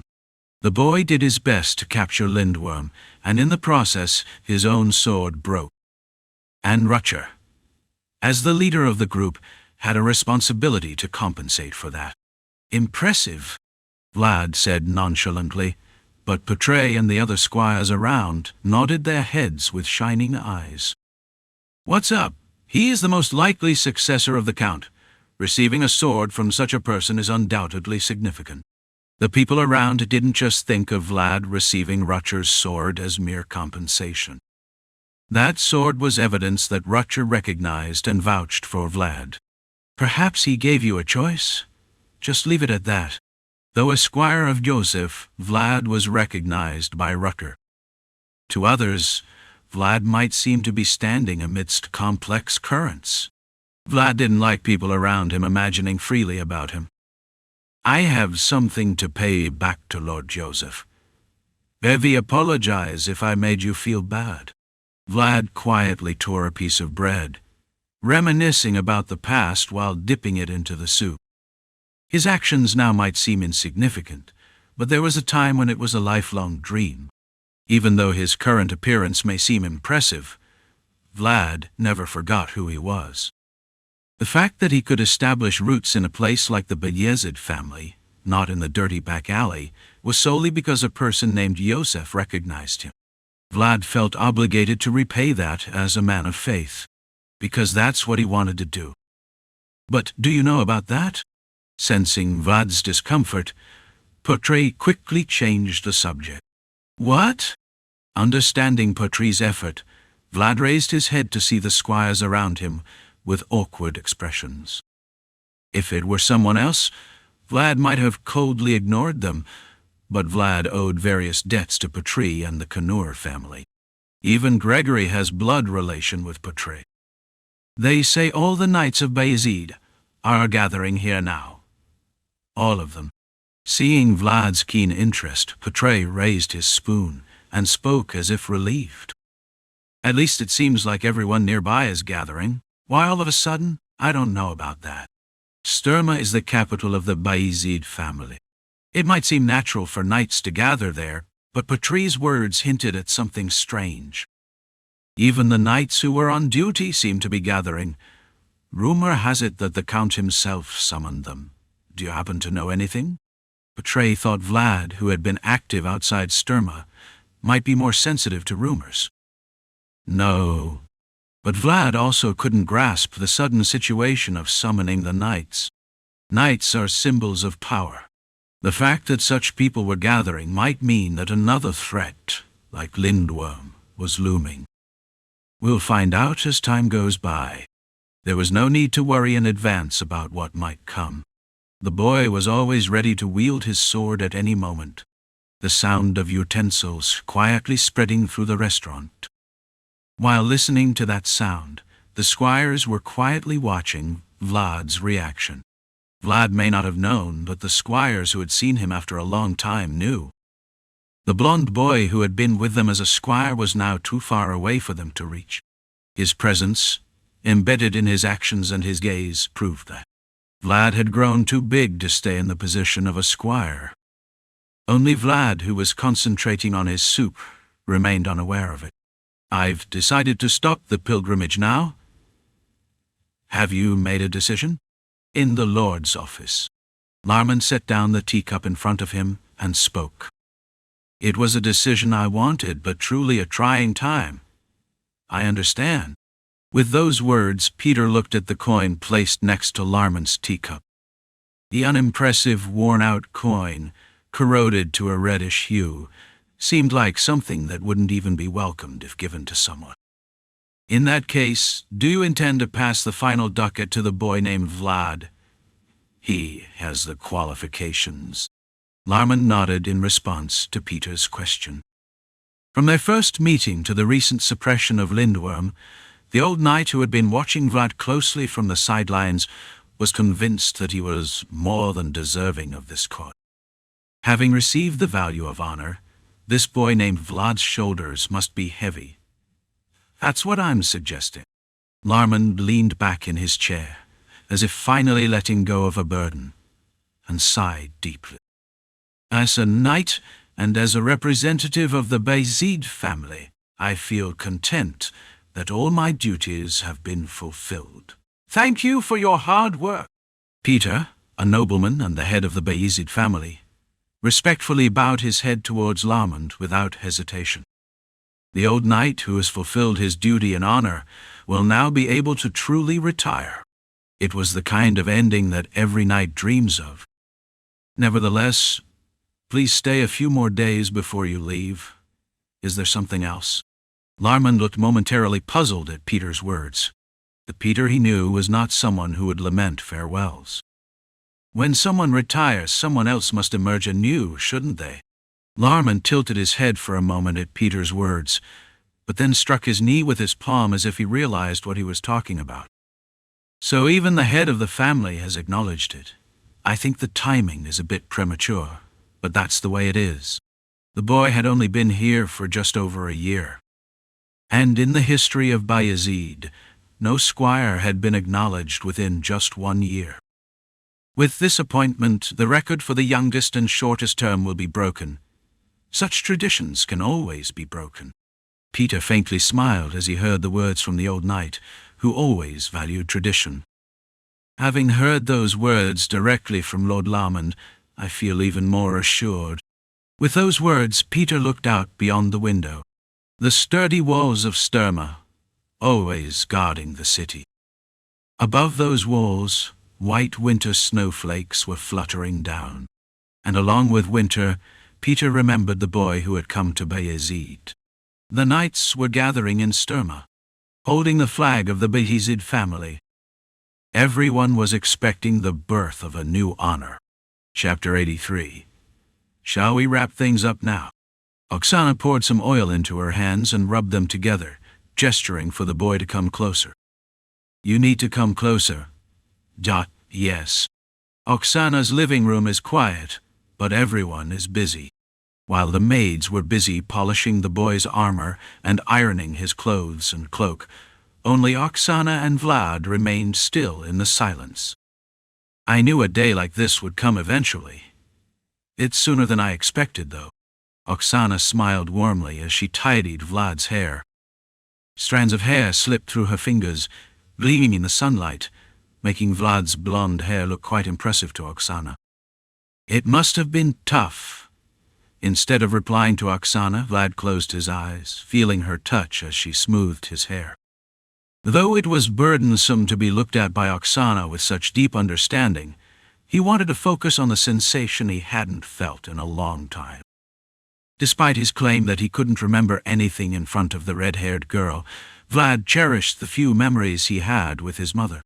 Among them, the most cherished memory was of his mother brushing his hair with a fine-toothed comb. "You look great with blonde hair. You should be grateful to your parents for passing it on to you. Even though I can't remember much about them, I'm grateful for inheriting their blonde hair." As Oksana's words brought back old memories with his mother, Vlad inadvertently placed his hand on the handle of the sword he was wearing. Oh, where there had always been a simple, comforting sword, now sat an unfamiliar and awkward one. The beings who would have been nice to have by his side in this moment were no longer in this world. The boy felt a twinge of regret about it. It would have been really nice to have them here with him now. Done. Tea. With Oksana's words, Vlad opened his eyes. The afternoon sunlight streaming in through the window was as dazzling as her green eyes. This should suffice, no matter where it's displayed. Oksana looked proudly at the creation she had made. Vlad smiled only when he saw her smiling. "Thank you." With those words, Vlad looked around Oksana's living room quietly, taking it all in. From the sounds to the scents, and even the feeling of the air flowing around, Vlad memorized everything in Oksana's living room before closing his eyes again. Just as the boy would move forward to reach the stars, the beings he left behind would only move farther away. But there was no need to lament that fact. Whenever he missed them, he could simply unfold the memories he had carefully tucked away in his mind, just like the memories he had just engraved. "Are you nervous?" "Not particularly." Zaire merely raised an eyebrow at Vlad's attempt to appear nonchalant. "Save the tough act for the enemies, kiddo. I really mean it, though." With those words, Vlad glanced to the door behind Zaire. The massive door. He had seen it when he brought the corpse of the deathworm, but on that day the boy didn't have the right to step inside. "You may enter now." "Understood." As the attendant standing beside him signaled, Zaire stood in front of the door leading to the knight's hall. Today the door would open solely for Vlad. The only person who could open that door for him was Zaire, the knight who had taught him and given him everything he had. Vlad, squire of the Vayezid family, stands before the knight's door at the command of the count. Zaire shouted louder than ever before for his squire. "Please grant entry!" Zaire's shout is loud because he is more confident than anyone else, and is trembling because he is prouder than anyone else. "Enter!" Carried by the voice was a faint aura of authority. The world of knights had permitted the boy's entry. Keying. As the permission was granted, the door began to open from Zaire's fingertips. When the door that had been blocking the boy's path due to qualifications was opened, the cut red carpet began to show the boy's path. Vlad couldn't tear his eyes away from the scene unfolding before him. Everything sparkled in the space. The knights standing on either side, the sunlight streaming through the windows brilliantly reflected off the armor they wore. Hushin. Vlad briefly glanced back at the glittering spectacle before him. There stood the man who had always watched over and pushed him forward. A person who cannot even stand in front of the door because he cannot wield a sword. The man with deep shadows beneath his eyes stood with crossed arms, smiling. "Go on." Yosef had thought it was a line he would never cross in his lifetime. However, today Yosef succeeded in pushing one of his swords into it, even if it was not himself. The young man who hadn't given up would surely have earned the right to smile more than anyone else. "Congratulations." As Vlad made his way towards the knight's hall, Zaire's voice echoed softly from behind him. Hearing Zayar's voice, which was different from usual, made Vlad feel something rising from deep in his heart, but he tried to suppress it. "Vlad, the squire of the Vayezid family, steps forward before me." Vlad lifted his head in the direction of the voice. Finally, the world of knights, as the door opened, gestured for the boy to approach. With the same look in his eyes as he did that day when he was watching the boy under the moonlight. "Yes? The red path is the path of honor." Step by step, the boy began to move forward, passing through the knights surrounding the path, towards the place he had always dreamed of. "You've come this far? Well done." Vlad had always dreamt of stars. Even though his feet were sinking into the gutter of reality, his eyes were always looking at the stars floating in the sky. And now, he has reached that star. Take the unchanging discipline of the Swordmaster in your left hand. Golden parchment. Vlad carefully accepted the parchment containing the oath of the Swordmaster. Vlad finally held the shining star he had only dreamed of in his hands and clenched his teeth without realizing it. "Kneel and swear, squire of the Vayezid family." The cold blade of Peter's sword descended upon the boy's shoulder as he knelt. The chill and sharpness of the blade settling served to sharpen Vlad's mind. A knight must always embrace a potential. That is the first discipline of the Swordmaster. Vlad of Huara. There were knights who had created that name. Though they had met as enemies, they had decided to protect the potential the boy held, for it was their rightful duty as knights. A knight must always listen to his conscience. That is the second discipline of the Swordmaster. In the mist-shrouded village, Knight Gregory had set himself ablaze, fully prepared for everything. Do not hesitate when you find yourself where you should be. At the moment you should be there. The only standard that determines it is your own conscience. A knight must always pursue the path of honor. That is the final discipline set by the Swordmaster. A knight must always be honorable, and to be honorable he must always look upward and move forward, without any shame, only for fair compensation. Swear before my sword and the discipline of knighthood, Vlad of Huara. The boy had always looked at the potential of an unadorned sword. The red-haired girl who was standing in the mud with him will testify to that. Even though it was a life in the mud of the back alleys, the boy kept the things he had to do to avoid getting caught up in it. The night of prostitutes who protected Rose's smiles will testify to the conscience of the boy who always strived to uphold the line. I swear. And so, because he had looked to the stars, the boy had looked up and moved forward to grasp it. Relentlessly, even crawling if necessary. Though it was a discipline he hadn't known, Vlad had been the one to uphold it to the best of his ability. I pledge to uphold the disciplines of the Swordmaster with all my strength. And the final discipline of the Swordmaster, which the boy had unknowingly upheld, would be testified by the unadorned sword that struggled alongside him all this time. I, Peter Vayezid, family's head, command. With the boy's oath, the rightful owner of this place declared loudly. When the boy named Vlad knelt, he was but a humble squire. But when he rose again, a new star was born under his sword. He shall rise as the proud knight Vlad, the knight of Lady Alicia, the protector of the breaths of children blessed by San Rogino. The dragon slayer is called out by Lindworm's blue blood. And now Vlad of Huara, a knight recognized by the Vayezid family. He was standing tall with confident steps. Well done. The voice that had watched over Vlad closer than anyone else acknowledged him. With the oath of the Swordmaster held in his left hand, the rootless boy had today forged his own roots with his own will, under the name Vlad of Huara, not as someone's son or descendant. All the stars present here testified to those roots. Then, in a candlelit office somewhere, a middle-aged man frowned as if displeased with something. The dwarves in the back are quite annoying.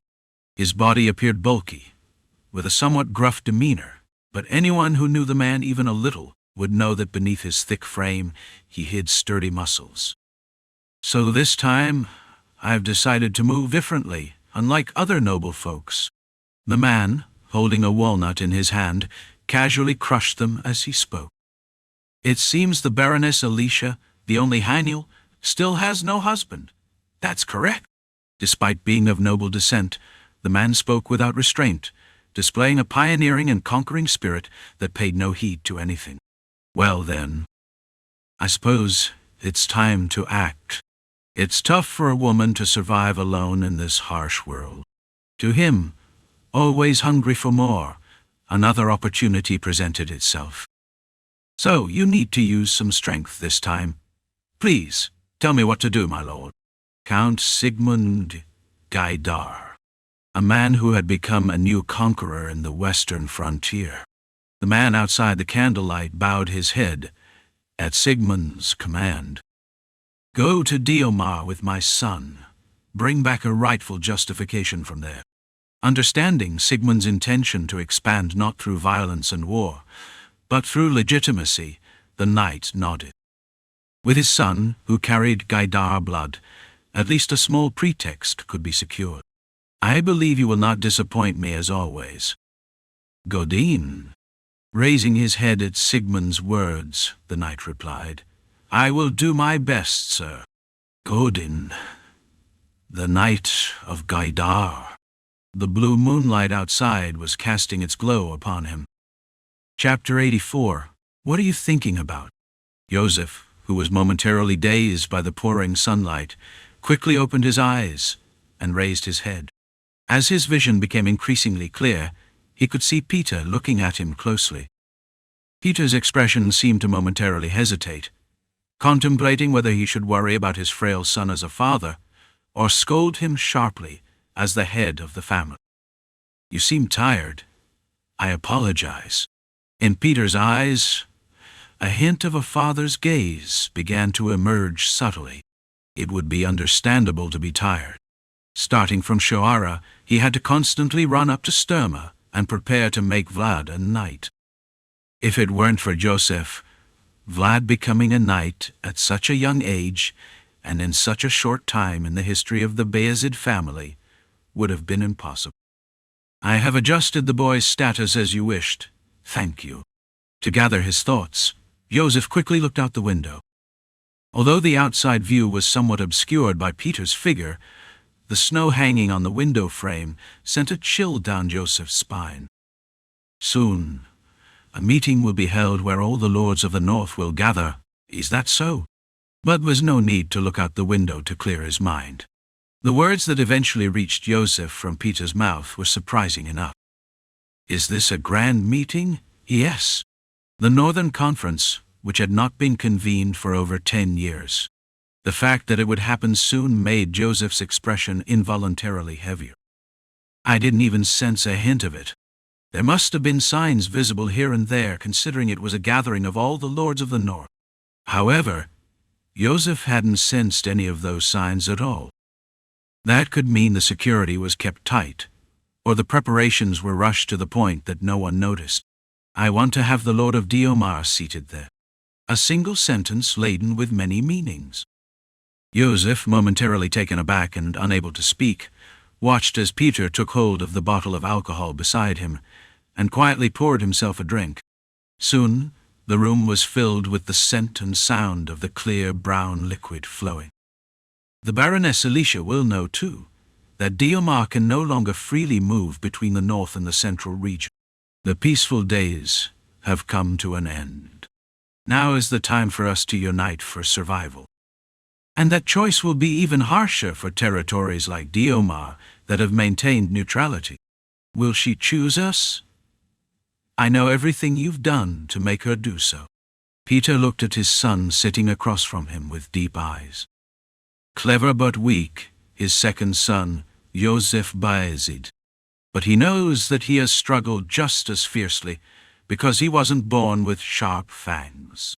Do your best to support her. As far as Diomar is concerned, you are Vayezid. So he must also repay that struggle. as both a father and the head of the Vayezid family. Thank you, Father. Since you've come up after a long time, take a few days off. Enough to satisfy your mother. Realizing that the conversation was over, Yosef left the office with a subtle smile, and Peter picked up the glass of alcohol beside him with a short sigh. It's a dilemma. Diomar's probably not the only wondering what to choose. Peter also stood at the crossroads of choice, and in the next few years he would have to make the decision. The blood of nobility should be a cold, serene blue, because on their shoulders were an immeasurable amount of duty and responsibility. Peter raised the glass filled with alcohol and stood up to look out the window. Winter was coming with the falling snow. As Advisor Lagmas had said, this winter seemed like it would be even colder than last year's. Oh, shimmering cloak, sparkling armor. Vlad, clad in the same attire as yesterday, now stood atop the walls of Sturma. Quite a sight, Vlad remarked, gazing at the scenery before him. The twilight hues, stretching beyond the horizon, tinted the plains of the north red, along with the walls of Sturma. It was a sight I wanted to show you, Laman spoke, observing Vlad, who was looking ahead with a blank expression. He had always lived in humble attire, but his current appearance was entirely different from before. Though not in full armor, he wore a surcoat and cape that knights often wear, and he looked like a knight so proud that anyone who saw him would bow his head. The walls of Sturma have grown by drinking blood. Vlad involuntarily turned his head at the solemn voice coming from beside him. The blood of enemies, and the blood of the Vayezids. Larmont, now facing Vlad with a markedly different atmosphere, continued. And someday, when the time comes, you too will have to shed your blood. Vlad, sensing the meaning behind Larmon's words, simply nodded quietly, without saying a word. To protect something, someone's blood is needed, and knights, as beings who had pledged to willingly shed their blood when the time came, understood this truth. The old knight was now imparting the essence of knighthood to the boy who had just become a knight. I understand, old man, it's Larmont. Only now did the wanderer, who had been wandering in the lowest places, speak his name. In the future, call me Sir Larmont. He had wandered around with his old body, in search of the honors he had not been able to collect, and now he was holding only the last piece of honor in his hands. Take it. And finally, the old man could step out of the lowest ranks, by handing over his last coin to the boy. What's this? The payment for your armor that I destroyed, the meals I enjoyed, the lodging fees at the inn I borrowed from you, and the price for all the potential you showed me, the single ducat that paid for all those things.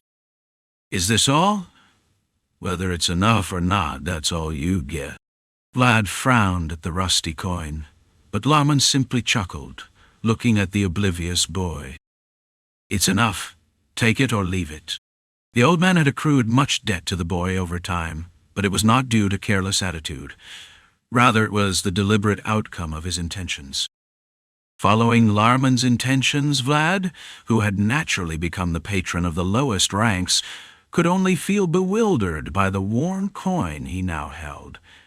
But he couldn't voice any complaints. Now, the old man in front of the boy was not an unknown old man, but someone who was his long-time senior. Come visit my manor sometime, sure. I guess I can get the missing amount there. Larmont smiled at the quietly grumbling boy. Your visits are always welcome, Sir Vlad. Yes? Vlad looked at Larmont, who referred to him as Sir, momentarily taken aback. He hadn't learned how to respond in such situations. It was a pleasure. Vlad merely gave a subtle expression, while looking at Larmont extending his hand for a handshake. The unadorned sword had served its purpose, so it parted ways with the boy. The old knight had fulfilled his duty, thus it was time for him to part ways with the boy. Nahin. Wainun. As Larmont bid him farewell, Vlad merely felt the coin he was given. For the boy, parting was still an awkward moment. As the fading twilight cast its red glow upon the walls of Sturma, it painted both of them in red. Vlad's hand, which was shaking Larman's hand, was rising as slowly as the slowly waning sunset. A blue-eyed man was walking through the mansion. The servants around him urgently lowered their heads as they looked at the shining armor and the flowing blonde hair. There was no place in the mansion where the man was walking that was not illuminated by light. Sunlight shines through the windows on all sides, and statues and ornaments sparkle in the light. The ornaments boasted an old-fashioned charm as they were old, clearly showing how noble the owner's taste was. "I have just returned, Father." Mishael walked confidently into the lobby, kneeling politely and bowing his head towards the figure seated atop the hall. "Have you now?" The twilight, as if taking its last breath, cast its glow upon the seat he occupied. His hand, as dry as a withered tree, was bathed in the reddish light streaming in from outside. "Report?"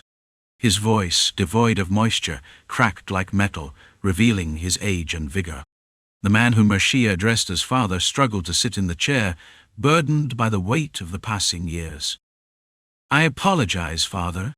At the difficult voice coming from above, Mircea lowered his head even more, as if he was sorry, and began to report what happened in the north.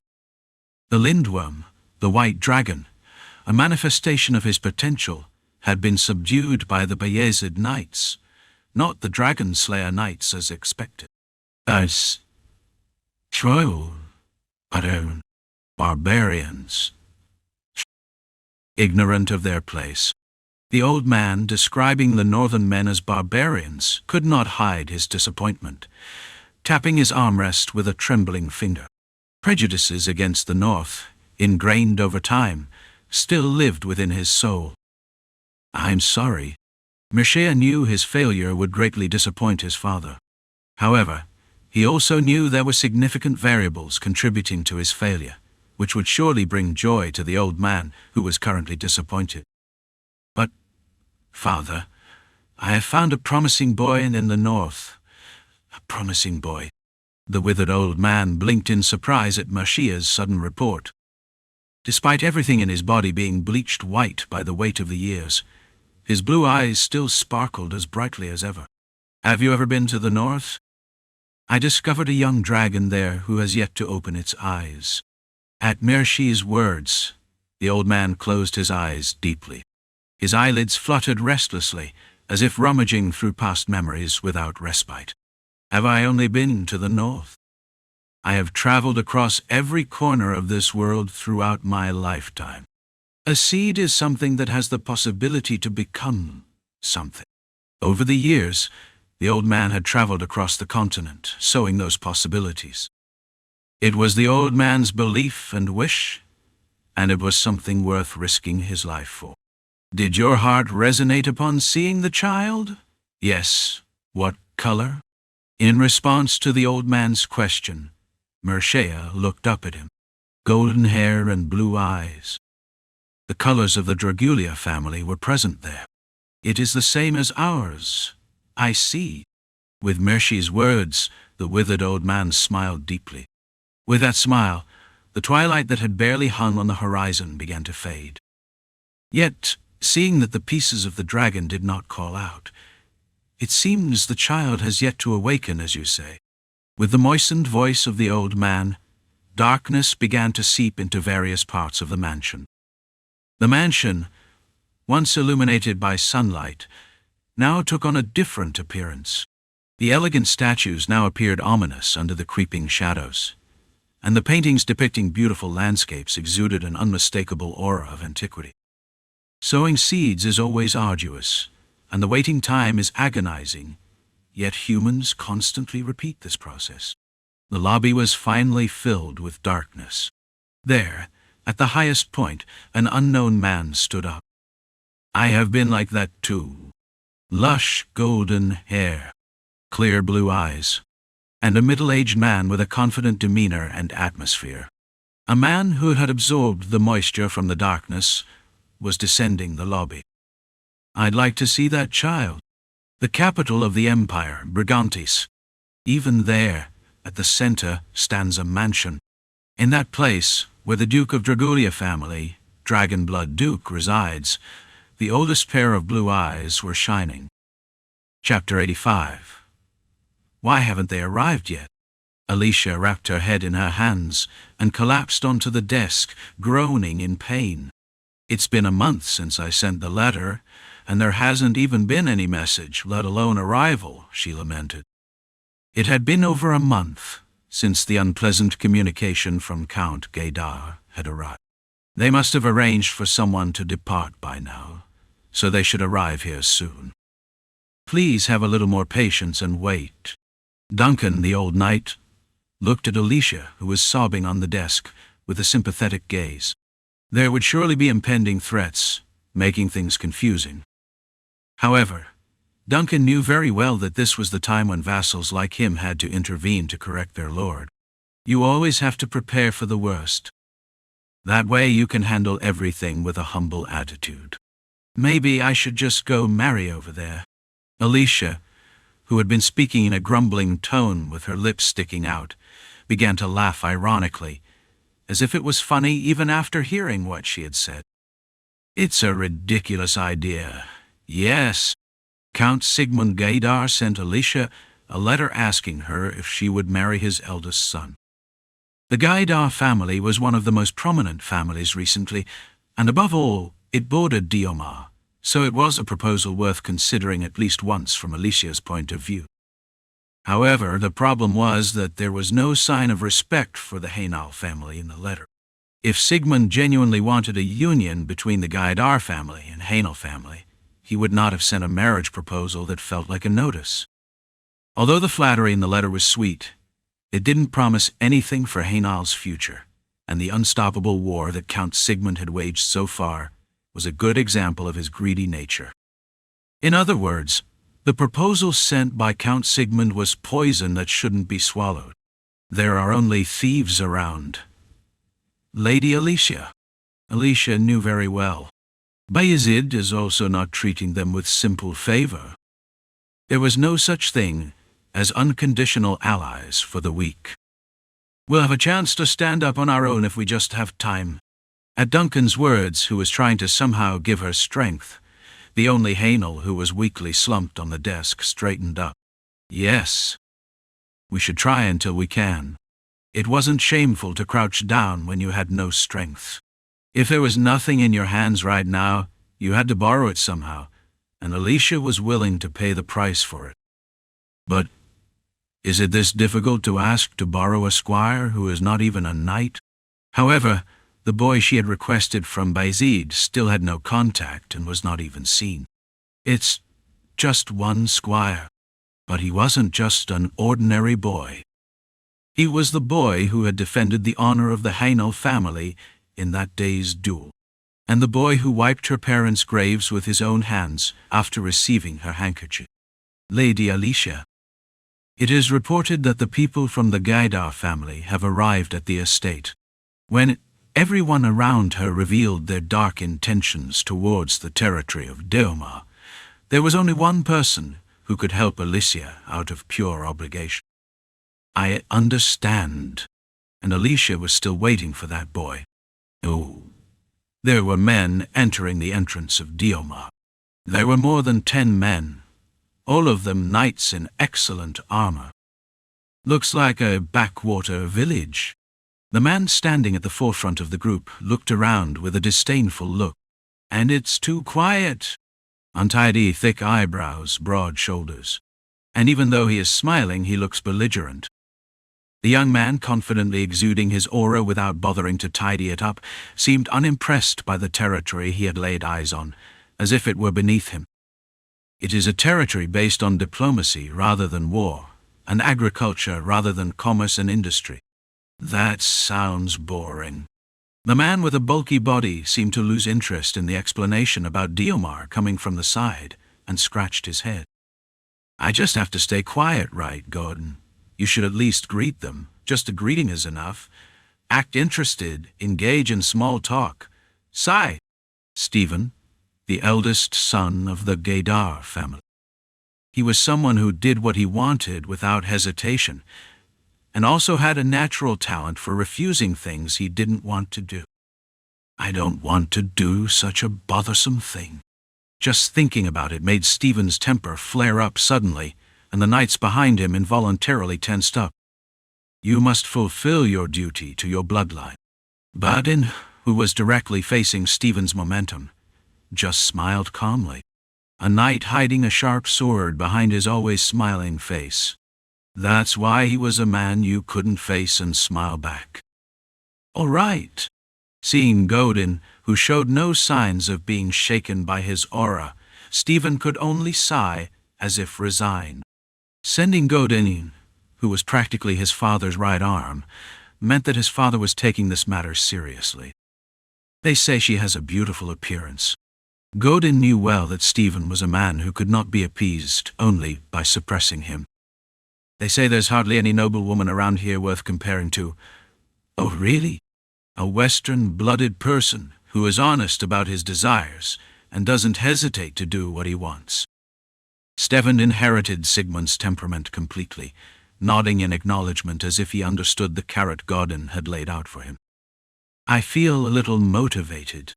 It was a tedious and uninteresting task, but at least there was one thing that sparked Stephen's interest, which was fortunate. At the edge of Stephen's sight, knights with the banner of the Haynau family were approaching. Wow! The first words Stephen uttered upon seeing the woman with the aquamarine hair sitting above were words of admiration. I've heard about you through rumors, but indeed rumors are just rumors. The beauty before me now cannot be contained in mere words. Despite his rugged appearance, Stephen was quite adept at serving up refined words, but Alicia was already feeling discomfort towards him. Stephen's attitude towards addressing Alicia, despite having the formal title of a baroness, seemed too casual, especially considering he was addressing the owner of an entire territory. It's a pleasure to meet you for the first time, Lady. I am Stephen of the Gaidar family.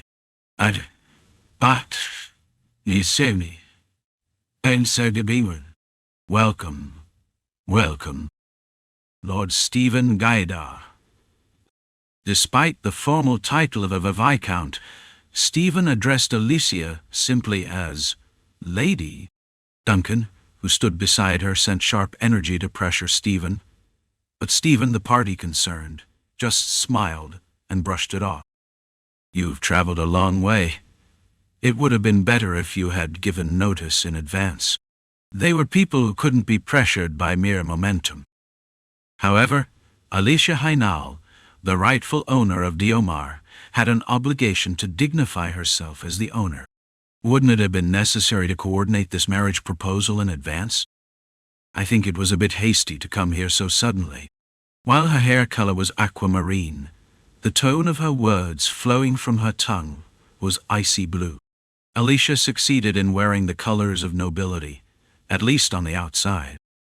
I'm a little disappointed with the attitude the Gaidar family showed me. As Alicia said, sending a letter would naturally not establish a marriage or engagement between nobles. However, Gaidar had already sent Stephen, the concerned party, to Diomar without even considering Alicia's intentions. This was undoubtedly a discourtesy towards Alicia, no matter how one looked at it. Our count said that there will be relationships that begin through meeting. Are you saying that a meeting between noble families would proceed so hastily? Duncan, irritated by Godin's ambiguous words, felt a strong urge to vent his frustration with a curse or two. To the old knight, Lady Alicia was as precious as her own daughter. Don't be too harsh. Our count treasures Lady Alicia so much, so he sent his son directly to avoid losing her to someone else. However, you should not get angry carelessly. Their sudden intrusion undoubtedly had an intention behind it, likely to build their own pretext. I apologize for disregarding etiquette and procedure to some extent. However, the presence of Lord Stephen here, as the eldest and heir of the Gaidar family, implies significance. He is more than capable of filling in for any procedure, that might be deemed lacking. As Godin said, sending the family's eldest son to this event also meant that Count Sigmund gave it great meaning. If Alicia were to disrespect him here, it would undoubtedly lead to public criticism of the Gaidar family. Don't be too angry. We're here to deliver good news. Alicia clenched her skirt tightly, watching Stephen's affable smile. Uninvited guests carrying a burdensome and difficult pretext of a proposal. Their intentions were clear, and their actions were uncomfortably evident. Alicia did her best to endure. Welcome, everyone. Please rest for now in the prepared accommodations. I'd rather have a private conversation with Lady Alicia first. Pioneers have no scruples. If they want something, they want it without hesitation. I would like to greet your parents first, but the situation seems unfavorable, and, to obtain, they spare no means or methods. Alicia's watercolored eyes rippled as she looked at Stephen, who was even talking about her now dead parents. How dare you? Patience is a virtue for everyone, but even that has its limits. If one continues to endure even after crossing the line, it is merely an act of self-abasement. Where do you think you are? The ruler of Diomar, the sole Hainal, stood up from her seat, ready to vent her anger at the insult she couldn't tolerate.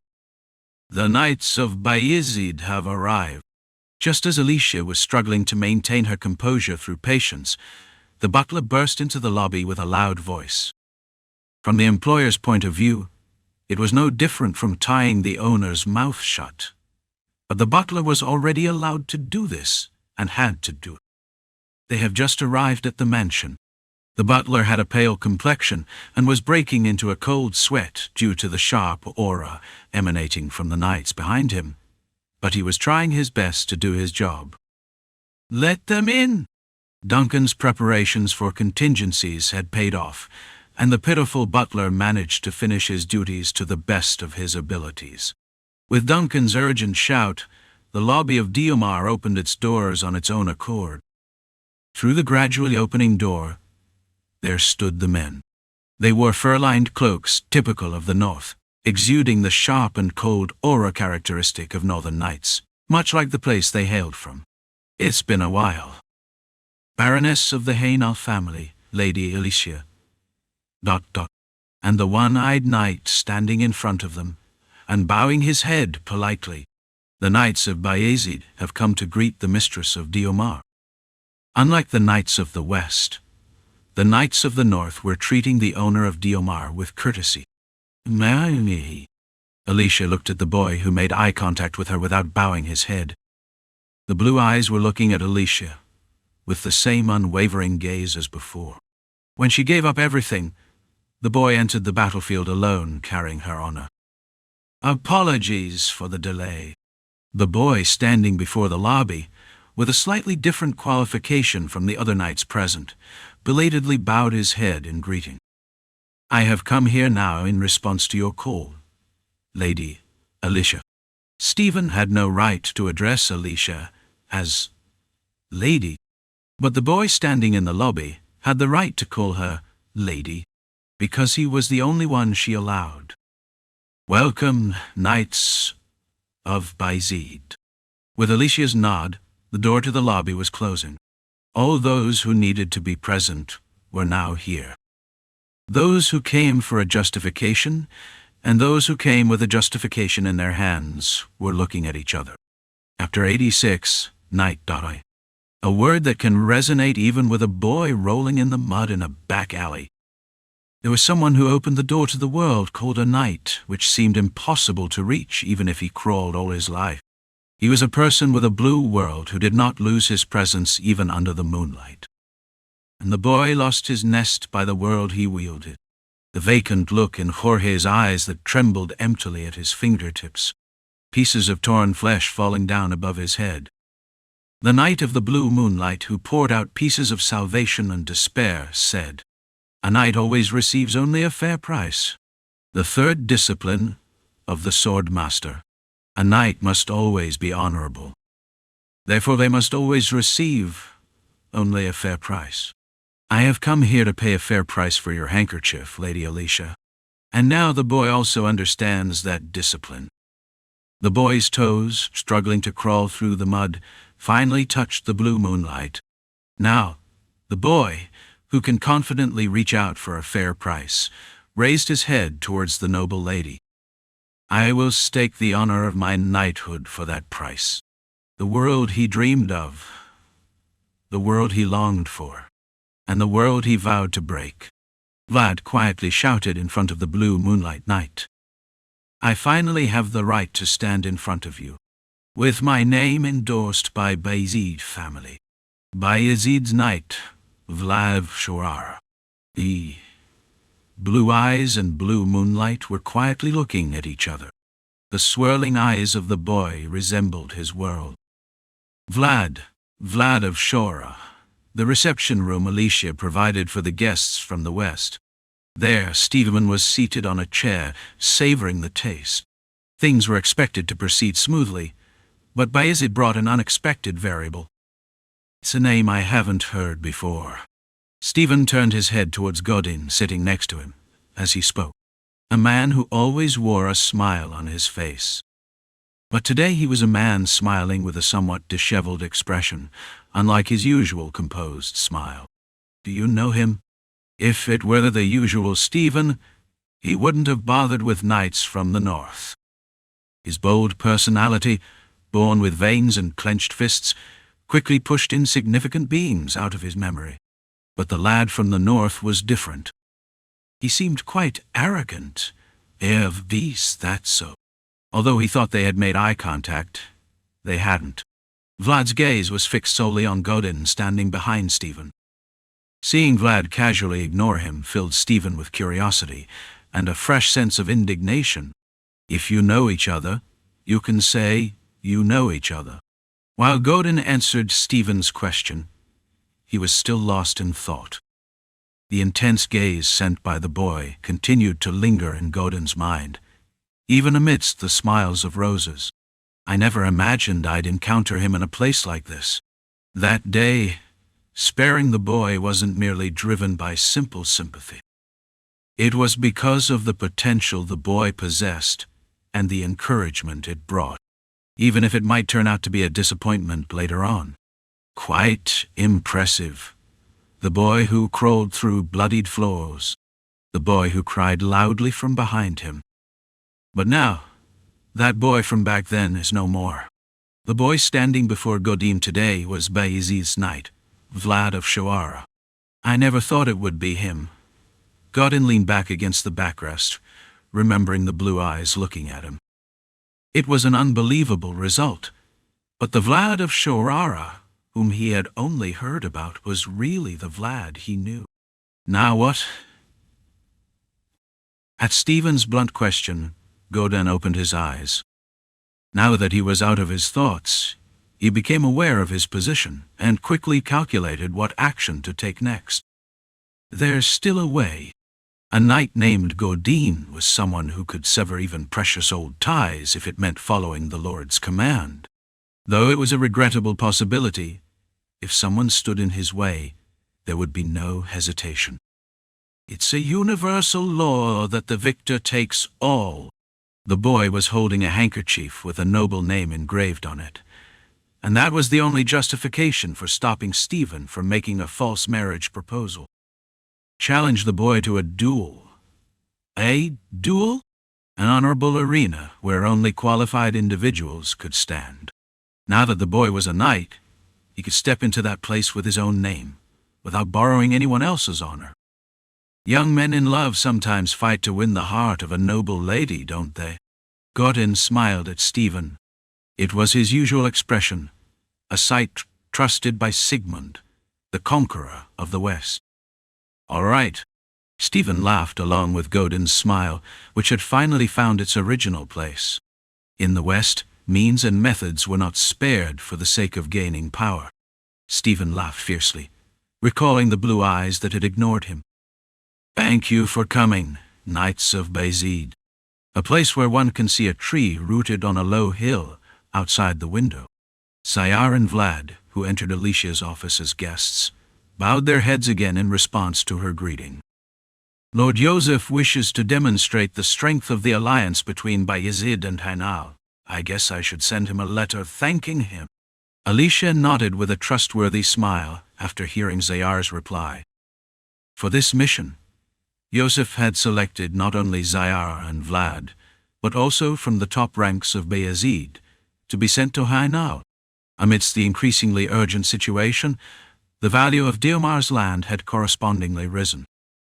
Here's a letter from Lord Yosef. Alicia accepted the letter.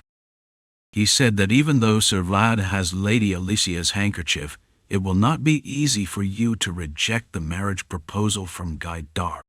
After receiving the letter from Alicia, Yosef quickly went to Sturma, leaving behind his duties in Shuar.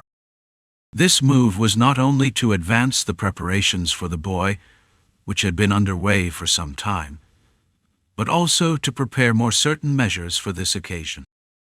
What is this? Read it.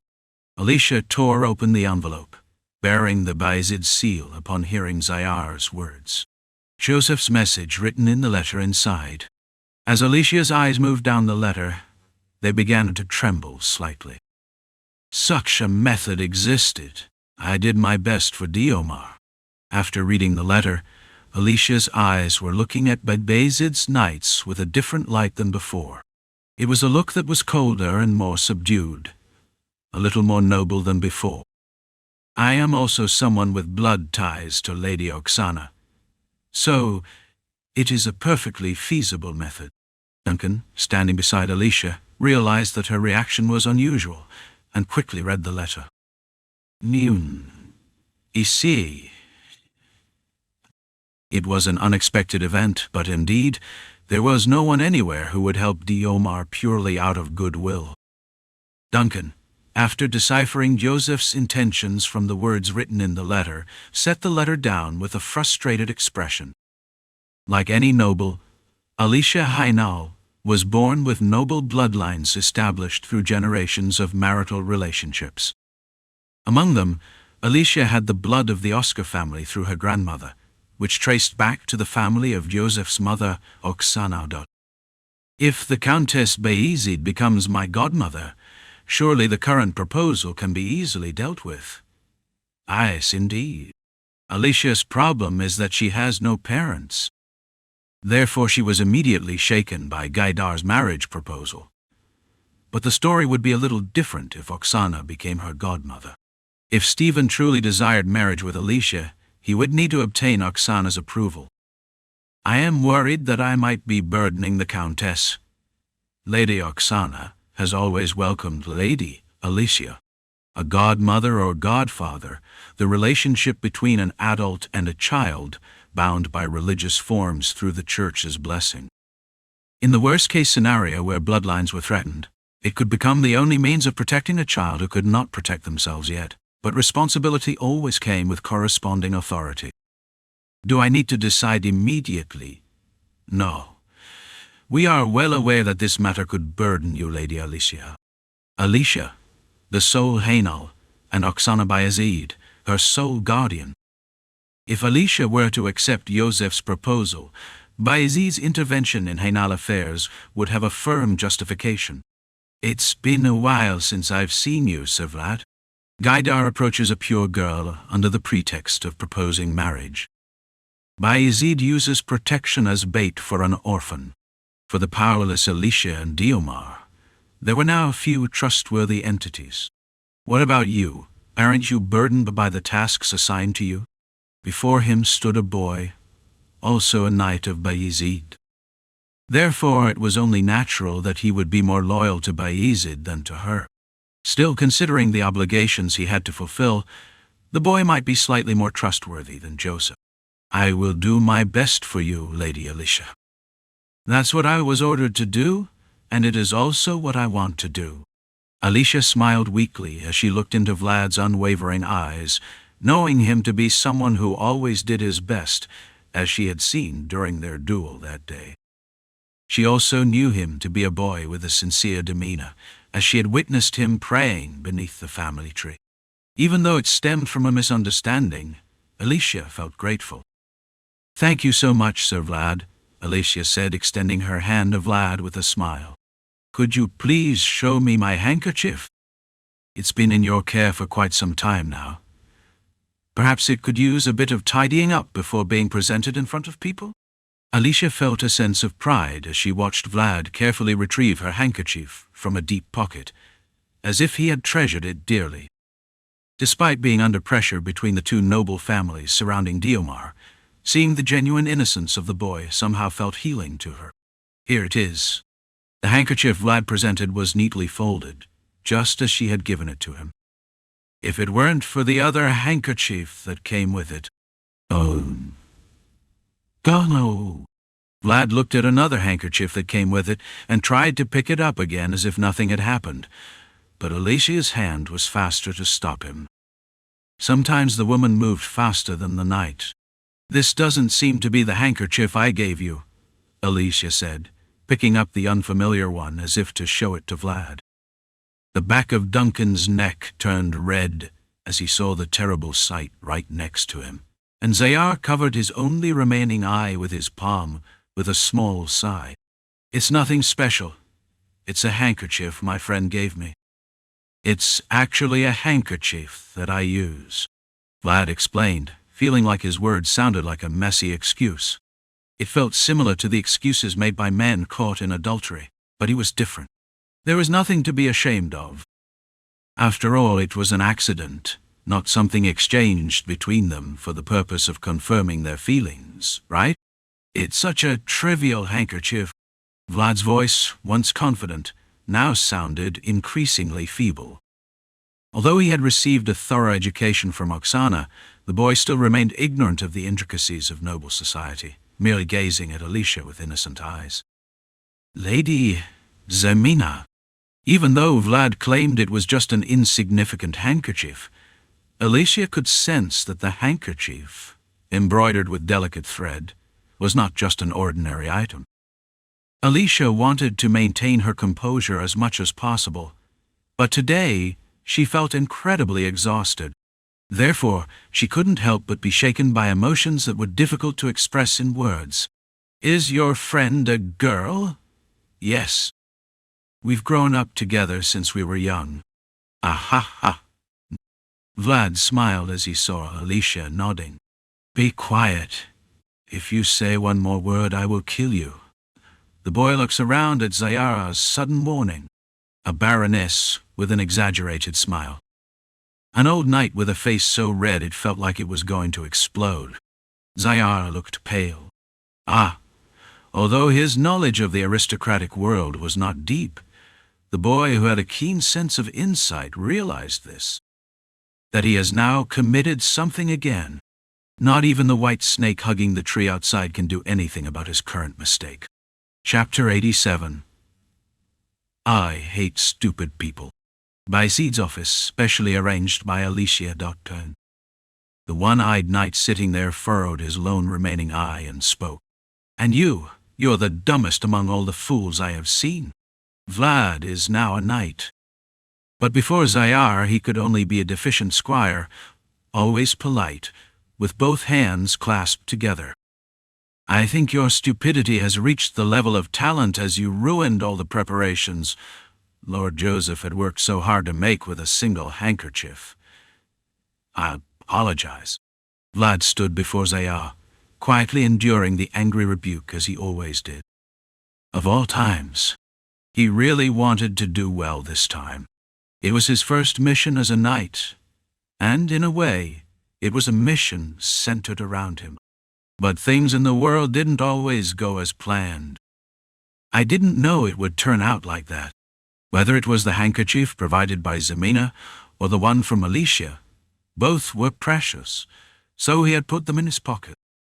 Regardless of the intention, it wasn't only Vlad's fault that the two handkerchiefs were stuck together due to being stored too deeply.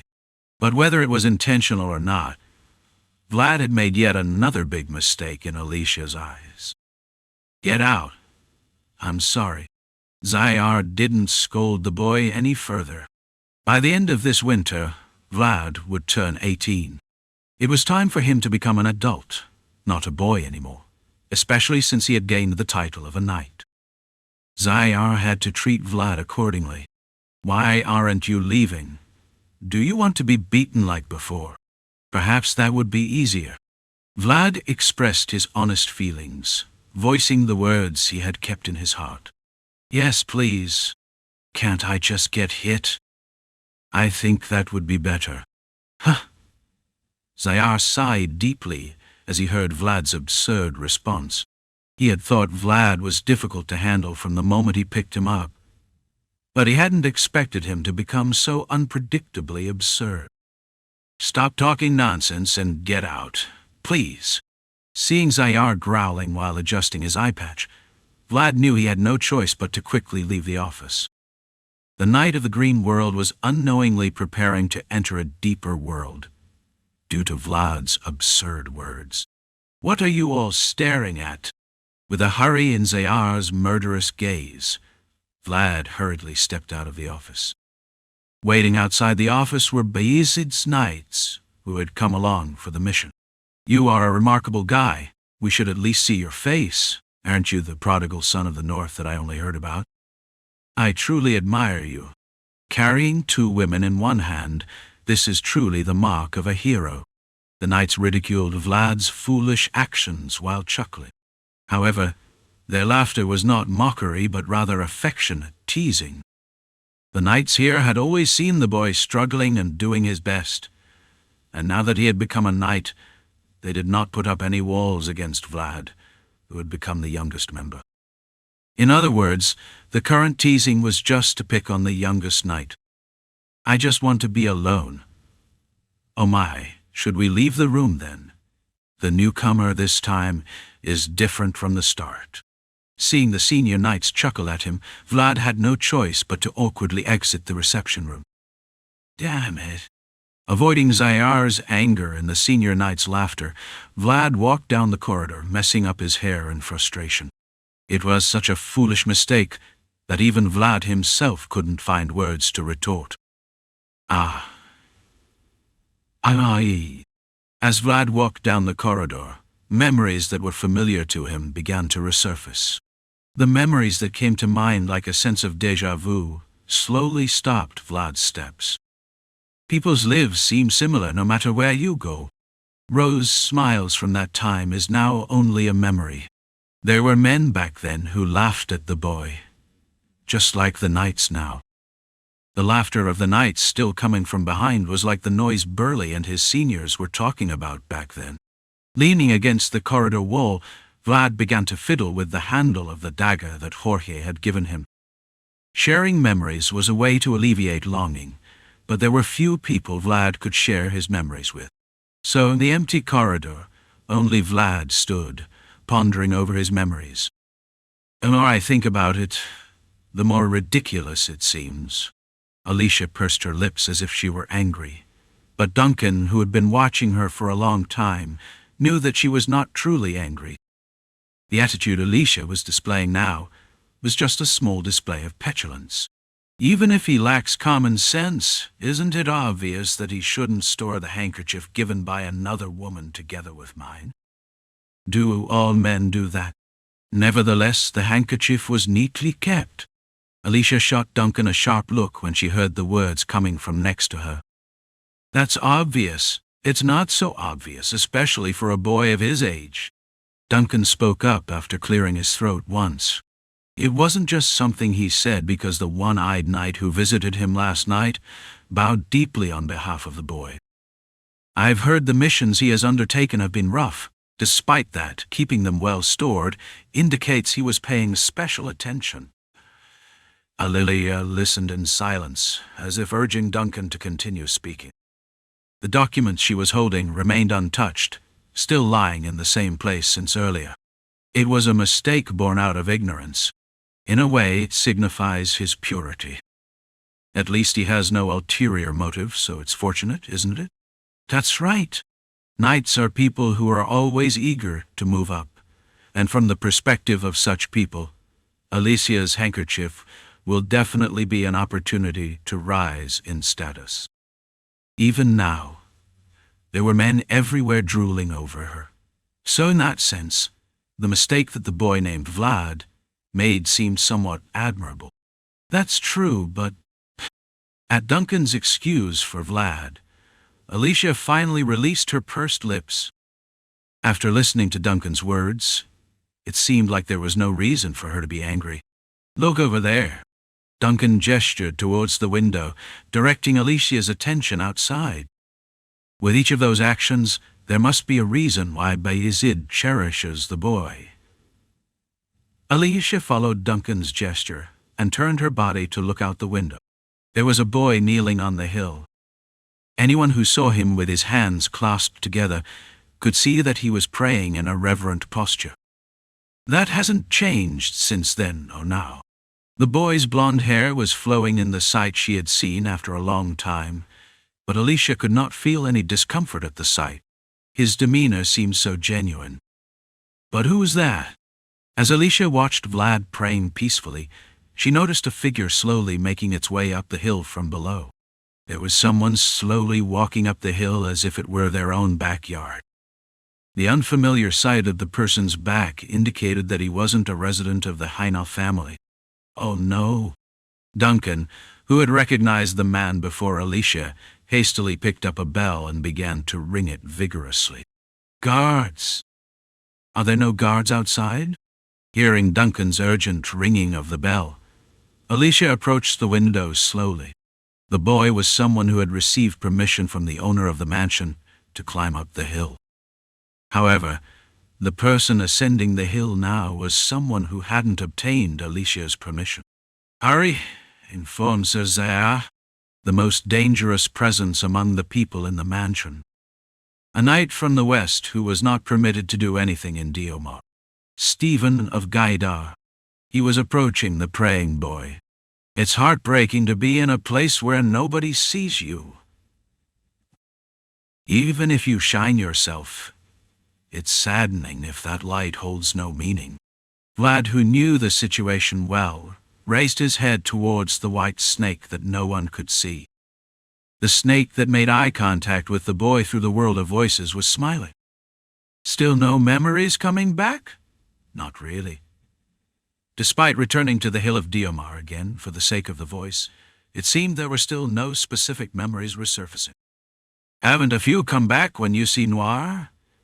It seems I may have some connection to the spirits. Still, Vlad's efforts weren't entirely in vain. The voice indicated an obsession with spirits or forgotten things, whether born out of obligation or personal will, remained unclear. Someone's coming. With the warning from the voice and a sense of someone confidently approaching as if to say, "Look at me," Vlad slowly rose from his seat. Though he didn't turn around, he had a sense of who it might be. There's a graveyard here. Vlad got up, pretending to have finished praying, and turned to follow the sound he heard. There stood a knight from the west, whose physique was as rugged as his confidence. Is there anyone buried here that you know? Stephen Gaidar, the eldest son of Count Sigmund and Alicia's suitor, and the one brought by the Knight of Blue Moon. This is a place you can only come to with the owner's permission. Seeing you here makes me feel like I could be here too. I have permission. Stephen smiled, meeting Vlad's unwavering gaze. Now you see me. At that time, you were just staring at Godin. It felt like I had become invisible. Stephen, who passed by Vlad while casually joking, sat down nearby and asked, I heard you have Baroness Alicia's handkerchief. A man who is proud even though he is not permitted to come here. Looking down at the mansion below, Stephen continued. Godin said if you surrender that handkerchief now, he'll consider it the price for the second jerky. Bits of messy meat fell from above, reminding Vlad of the moment he was saved by them, an unjust exchange that allowed him to survive in disgrace. I don't know what that means, but... Stephen said, holding out his hand to Vlad with an indifferent look in his eyes. Hand it over, a posture that demanded what was rightfully his. He wouldn't hide what he desired. If he wanted something, he'd take it, even if by force. The world of the West, where only the greedy could survive, was in the palm of his hand. Take it if you can. To Stephen's request, Vlad simply gave a cold answer, as if he had been waiting. If you have the ability, that is. The North never backs down. As the red-stained walls of Sturma testify, they do not give up what they hold in their hands. The boy with northern blood had no intention of bowing to the insatiable demands of the West. Well, they did say you wouldn't listen. The West came here to take, and the North came here to block. In the end, they were destined to end up like this. With a small sigh, Stephen stood up from his seat, as if he was annoyed. Under the tree of Hainal, knights from the North and the West began to face each other. There's no other way. With a snarling sound, Stephen's sword began to slide out of its scabbard, a form unseen in the North. Stephen's greatsword, adorned with sharp teeth like those of a set of fangs, was raised towards Vlad. I have no intention of returning empty-handed, brat of the North. Stephen's sword extended towards Vlad. I challenge you to a duel for Lady Alicia's handkerchief. Winner above, loser below. A duel of honor where the victor takes all.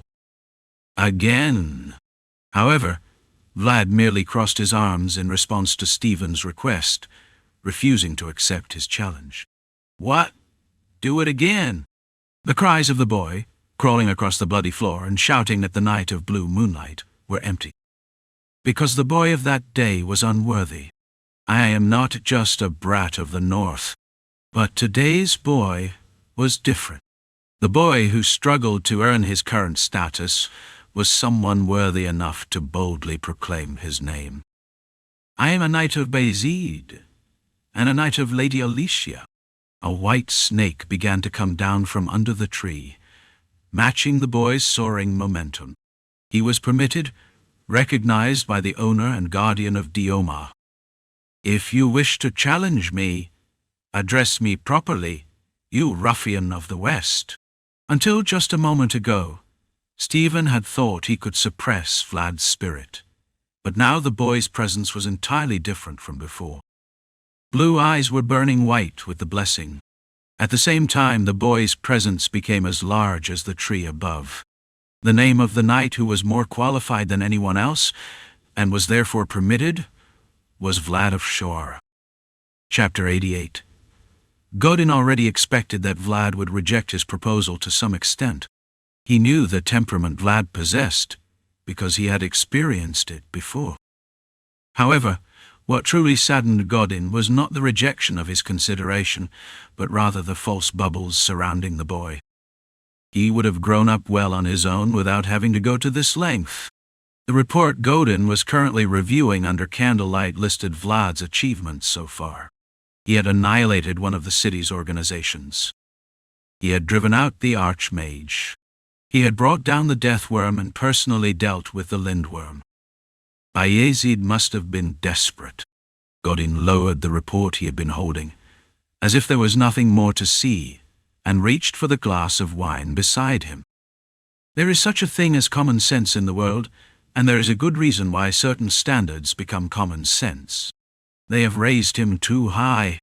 When Godin first saw Vlad, he was clearly just a novice who couldn't properly wield a sword. The last swing seemed plausible, but it was merely an expression of potential, and within less than a year, he was nowhere near the level to be considered a dragon slayer. It's just the potential that's been created. Although the Knights of Vayezid had an outstanding reputation in the North, they were evaluated as having failed to achieve generational change in this era. So there was some motivation to inflate the evaluation for Vlad. But waking up Aura is still impressive. And the reason Vayezid had gone to such lengths was undoubtedly because of the remarkable potential Vlad possessed. The manifestation of Aura was not something that could be achieved by teaching them, so it was understandable that Vayezid was excited to see Vlad, who had drawn out Aura at a young age. See, should he have brought him no matter what? Although Godin left him alone because the direction of the relationship was not right, if he had been able to persuade him well, he might have become a gaydar by now. It's a shame. As you live, you are bound to come across many crossroads, and even if you made the best choice at the time, you can't help but have regrets when you look back. Godin felt as if the boy's shining potential was being obscured by his own wrong choices. Vlad's gaze was wandering as he saw Alicia looking at him with a cold expression. Are you going to do that again? I'm sorry. I've reflected a lot. Although her demeanor was unchanged, the numerous dishes laid out on the round table emitted tempting aromas and enticing appearances, tempting Vlad. I promise I won't neglect your handkerchief again, Lady Alicia. All right. Alicia nodded, as if she was satisfied with Vlad's sincere answer, and opened her mouth with a different smile than before. I should learn to overlook a mistake once in a while. She had managed to elicit a definite response from Vlad, though it had seemed like baiting prey. There would be another chance to discuss Lady Zamina later. All right, everyone, please enjoy. At Alicia's words, everyone eagerly reached for the dishes in front of them. All of Vayezid's knights who had been invited as guests looked satisfied. This is excellent. I haven't had such a feast in a long time. I heard the lemon harvest was exceptional this time. Though there were voices of seniors nearby, Vlad remained focused on the food before him. Vlad had once complained about the cuisine here when he first arrived in Diomar. While Yosef had appreciated it, Vlad hadn't been fond of Diomar's vegetarian culture. It's a roasted pork barbecue with a special lemon sauce. Oh. But what was now in front of Vlad was nothing but mouth-watering meat. It was common knowledge that growing boys needed protein. Thank you, Baroness. Enjoy your meal. Vlad couldn't help but exclaim in admiration as he took a bite of the sizable meat before him. Though he had tasted top-grade meats at the Knur family, the barbecue in Diomar offered a completely different flavor. The pinnacle of all dishes lies in the sauce. The voice sounded as if he was boasting to have had this much before. But Vlad continued to tear into the meat in front of him, determined not to miss the aroma in his mouth. Alicia, sitting opposite Vlad, looked pleased as she watched him. Are you ready for the duel? Duncan asked Zayar, who was sitting next to him, noticing his mistress' embarrassed attitude. There are some requests I'd like to make regarding that matter. Zayar, too, felt awkward as he observed the dishes openly laid out in front of Vlad. Understanding the need to consider the warrior who would bear their honor. But wasn't this a bit excessive? Just let me know. I'll prepare as best as I can. In that case, Vlad, who would have to fight in a few days for the upcoming duel, needed to eat well, and those preparing for it needed to contemplate deeply. The knight named Stephen was the eldest son of the Gaidar family, the conqueror of the West, and he was a seasoned warrior who had been honing his skills since childhood. To be honest, Zayar didn't see Vlad's chances of winning as very high. Feel free to tell me anything. Diomar will support everything for Sir Vlad's sake. Understood. Just like Duncan's words just now, Diomar would spare no support for the boy. If Vlad were to lose, Alicia would have no choice but to fully embrace the interference of another outsider, Vayezid, to fend off the threat of Gaidar. Everyone in Diomar was preparing for what they wanted. For legitimacy, for independence, and for revenge. Everyone present knew that this dinner was like the calm before the storm, preparing for the impending tempest. The night passed with plenty of laughter. The morning of the duel. As Stephen entered the arena prepared by Alicia, he felt an indescribable sense of unease. Don't duels usually take place in the lobby or the grand hall? Baroness Alicia had a special request. Just as Godin said, Alicia wanted this duel to take place outdoors rather than in the lobby hall. Since it is related to a marriage proposal, she said that she would like her parents, who are buried in the ground, to also see it. Oh, I see. It wasn't necessarily an understandable reason, but Stephen still felt reluctant. The sensation of the neatly trimmed grass beneath his feet. Even the gravel had been cleared, leaving the field meticulously organized. Did it rain this morning? No. And yet, the grass on the field was damp. It was convenient for quick movement, but not ideal for warriors who needed a firm foothold like himself. You'll have to endure this much. It's a hassle. Preparing the battlefield favorably before a battle is one of the basic principles of command. Stephen smiled fiercely as he looked at the one-eyed knight who had somehow accumulated small variables for the boy. Are you ready? Despite Stephen's meaningful smile, Zayar, who had maintained an indifferent expression, turned his head to look at Vlad standing behind him. The invisible killing intent of the Gaidar knights still poured towards Vlad, and the seniors who were diverting that killing intent for the boy, who was standing behind them. Yes. Zayar nodded, looking at Vlad's unwavering blue eyes. He has been patient so far. Zayar knows very well that the reason Vlad was endlessly patient in the face of those who could be considered his enemies was to keep the promise he made to Lord Yosef. Good. Now it's his turn to repay the boy's patience. When Zayar signaled to Duncan that he was ready, a priest invited by Alicia ascended to the dueling arena. He was the same priest who witnessed Vlad blossoming his own world in the previous duel related to succession rights. Challengers from both sides stepped forward. A masked priest. A battlefield crafted for the boy. The spectators from both sides also stepped forward. And rules crafted for the boy. Following the priest's instructions, 2 knights stepped into the dueling arena behind Stephen and Vlad. Godin, the blue moonlight knight, and Zayar, the one-eyed knight. Representatives of the Gaidar family and the Vayezid family faced each other. The use of aura is allowed in this duel. Zayar, who thought that a pure swordsmanship battle with Stephen would be an inevitable defeat, chose an aura to create a variable. He believed that the strength of the boy's world was as solid as anyone's. As this duel doesn't decide life or death, either of you can intervene if the challengers are in danger. Since aura was being used, safety measures were necessary, and the 2 knights present would serve as observers prepared for the worst-case scenario. Do you agree with the current rules? Seeing the nod from both knights, the priest now left only the final preparations for the duel. The participants stepped forward. With only the duel participants remaining in the arena after the spectators left, Vlad and Stephen stood facing each other. Do you have the handkerchief? I find it bothersome to go through unnecessary procedures to grab it. The priest raised his head while waiting for the sun to be hidden by clouds. Waiting for the imminent start of the duel, Vlad spoke.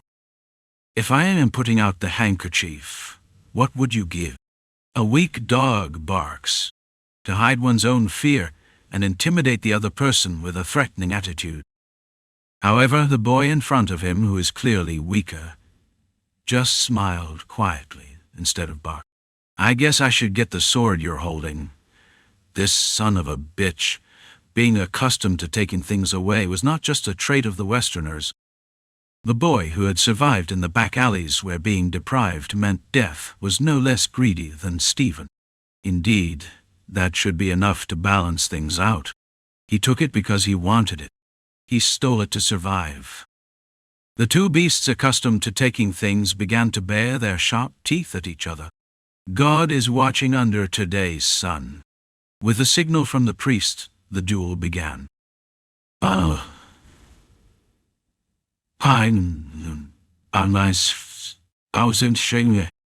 is that? Stephen, who wanted to lunge forward and strike Vlad down immediately, was held back by the unfamiliar posture Vlad was adopting. It was a stance that made it difficult to reach out with a sword, and even if he did, it would be hard to land a blow. Holding the sword with one hand, Vlad leaned his body as much to the side as possible. The boy's posture, which allowed as little area to be hit as possible, was clearly the posture mainly used by swordsmen using rapiers. I hope you like it. Information does not always equate to truth. Godin had the information about Vlad in his hands, yet he made a wrong judgment. But Yosef used the information in his hands to predict and create the current situation. I prepared it for you. The Knights of Vayezid arrived at Diomar only after a considerable amount of time had passed since Alicia's letter arrived. It was to buy time for Vlad to prepare. Now, maybe, Godin, who was watching the duel, saw Vlad's reluctant stance and looked at Vayezid's knights standing behind Vlad. They were preparing. The Vayezid knights watching Vlad from outside the dueling arena. Coincidentally, they all carried greet swords similar to Stephen's. Chapter 89. Yosef said it was okay to lose. The young man who always prepared for the worst had already prepared for the possibility of Vlad's defeat. The Knights of Vayezid, who willingly offered Vlad the opportunity to spar, also did not see a high chance of Vlad defeating Stephen. No one would expect that he could barely beat the Count's son, who had received the best education since childhood. Not even the teachers Ayar or Alicia, who entrusted him with honor. And even Godin, who was smiling outside the duel arena just like before. But still, just once. Go for it. Even a king has some expressions from his subjects. Let's see how good you really are. Now that he is the one carrying his own honor. Vlad had no shame in struggling to get here. Woo, clang, thunk. Flames burst forth every time the swords clashed. The Knights of Vayezid watching the duel found themselves unconsciously clenching their fists. Good, you're doing well. Just keep it up, just like that. It was the great sword parrying technique taught as if cramming it into a tight schedule. Nevertheless, Vlad was managing to fend off Stephen's sword as they had taught him. Even staggering, he gritted his teeth. He avoided thrusts using length and dodged downward slashes using weight. As it was an extreme stance, difficult to use in real combat, Vlad's strategy effectively ate away Stephen. You little rat! Therefore, the only way to reach Vlad was with a horizontal cut, with the ferocious range unique to the great sword. But even that was not feasible. Thunk! What a bastard! Godin said that the blonde kid in front of him had only been holding a sword for a year. But the counterattack he was currently executing was far beyond his experience. It was a clever maneuver that skillfully countered advanced techniques. How long do you intend to keep running away? Vlad approached the duel with a thorough focus on defense, as if he had given up on attacking altogether. Stephen knew that Vlad wouldn't be able to keep evading and blocking like this forever.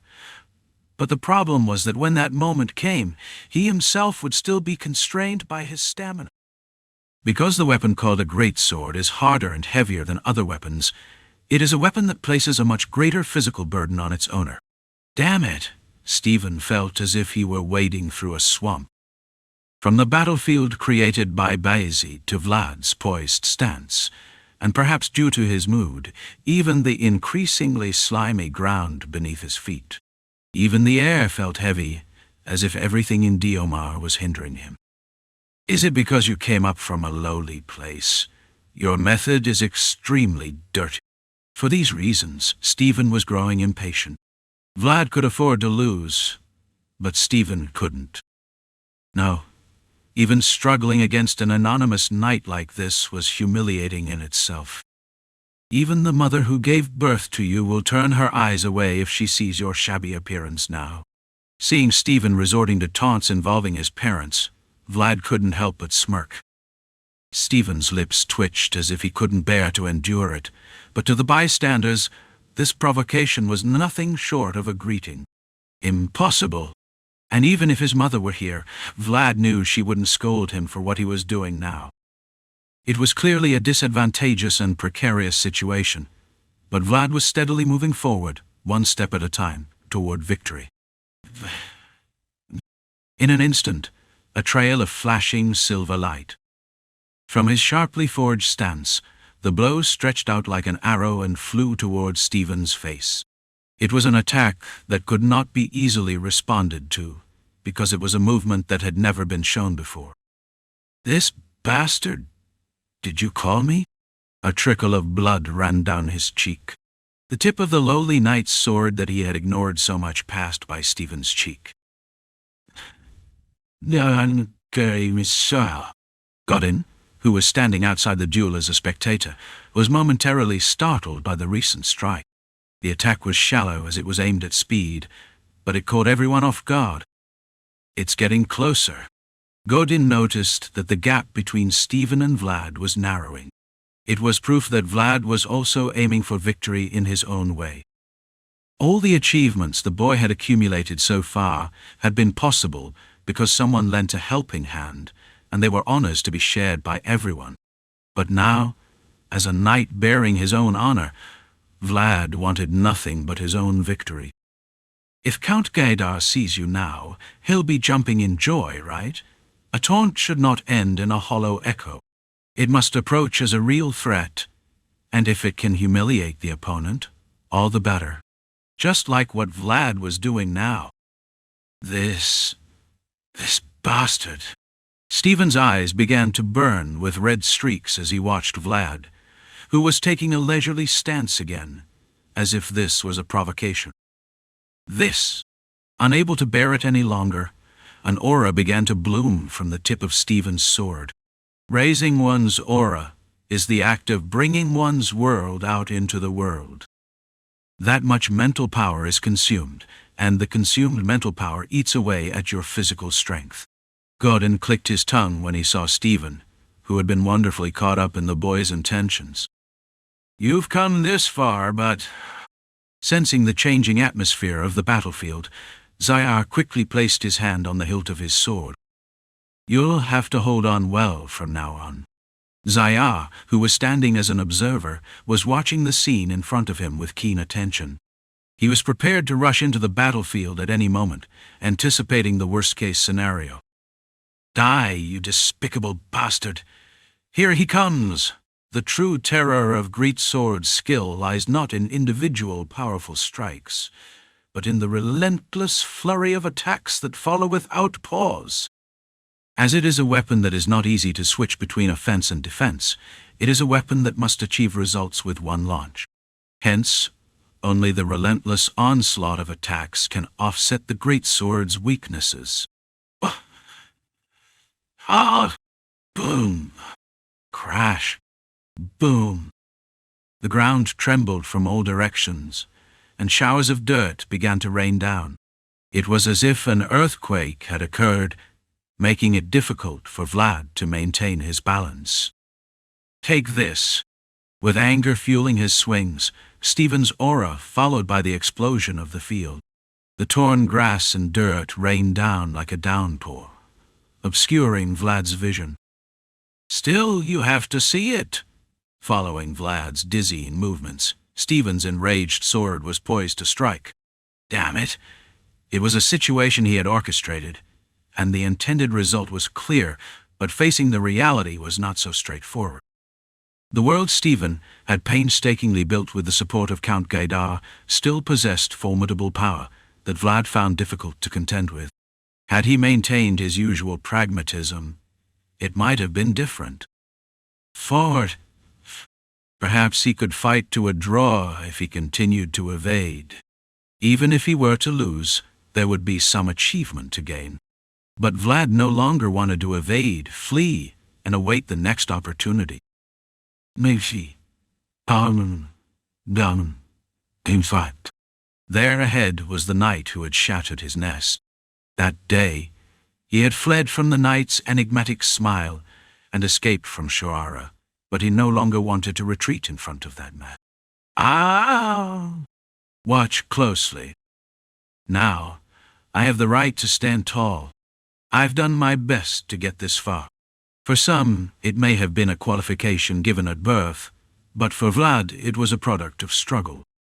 He had never stopped fighting for the opportunity to extend his sword just once. I see it. There was a small opening. Amidst the storm-like flurry of attacks, there was a small gap that could reach Stephen. To the left. In an instant, a hefty blow struck his shoulder. Ooh! Following its owner's will, the armor imbued with the breath of children desperately twisted Stephen's trajectory. It was armor from the holy knights who were more confident than anyone else in following God's will. How dare you! The characteristics of the great sword made it difficult to counter in close quarters due to its length. Though Vlad's assault, with its unbelievable speed and bizarre movements, managed to disarm Stephen, he had already familiarized himself with several ways to counter vulnerability. Strong and resilient. Stephen's robust physique, inherited through his blood, was a formidable weapon in itself. Stephen's sudden kick plunged into Vlad's abdomen. Furthermore, Stephen's now free left hand was swiftly approaching Vlad's face. Will that do it? Urgh! Yet Vlad merely braced himself, taking Stephen's blow to his forehead. You lunatic! Larman's shining forehead was clearly imprinted in the boy's memory. The old knight, who was now retired, spared no effort in teaching Vayezid's knight who would be in charge next. Now, for one moment, just this single moment, the boy gave his all for a leap aimed at the gap.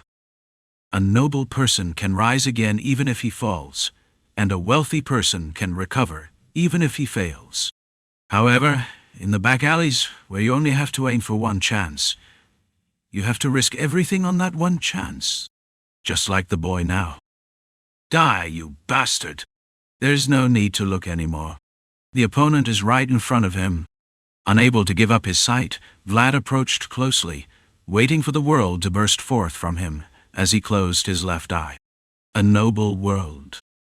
A prepared world. That's why Stephen's world looked down on him.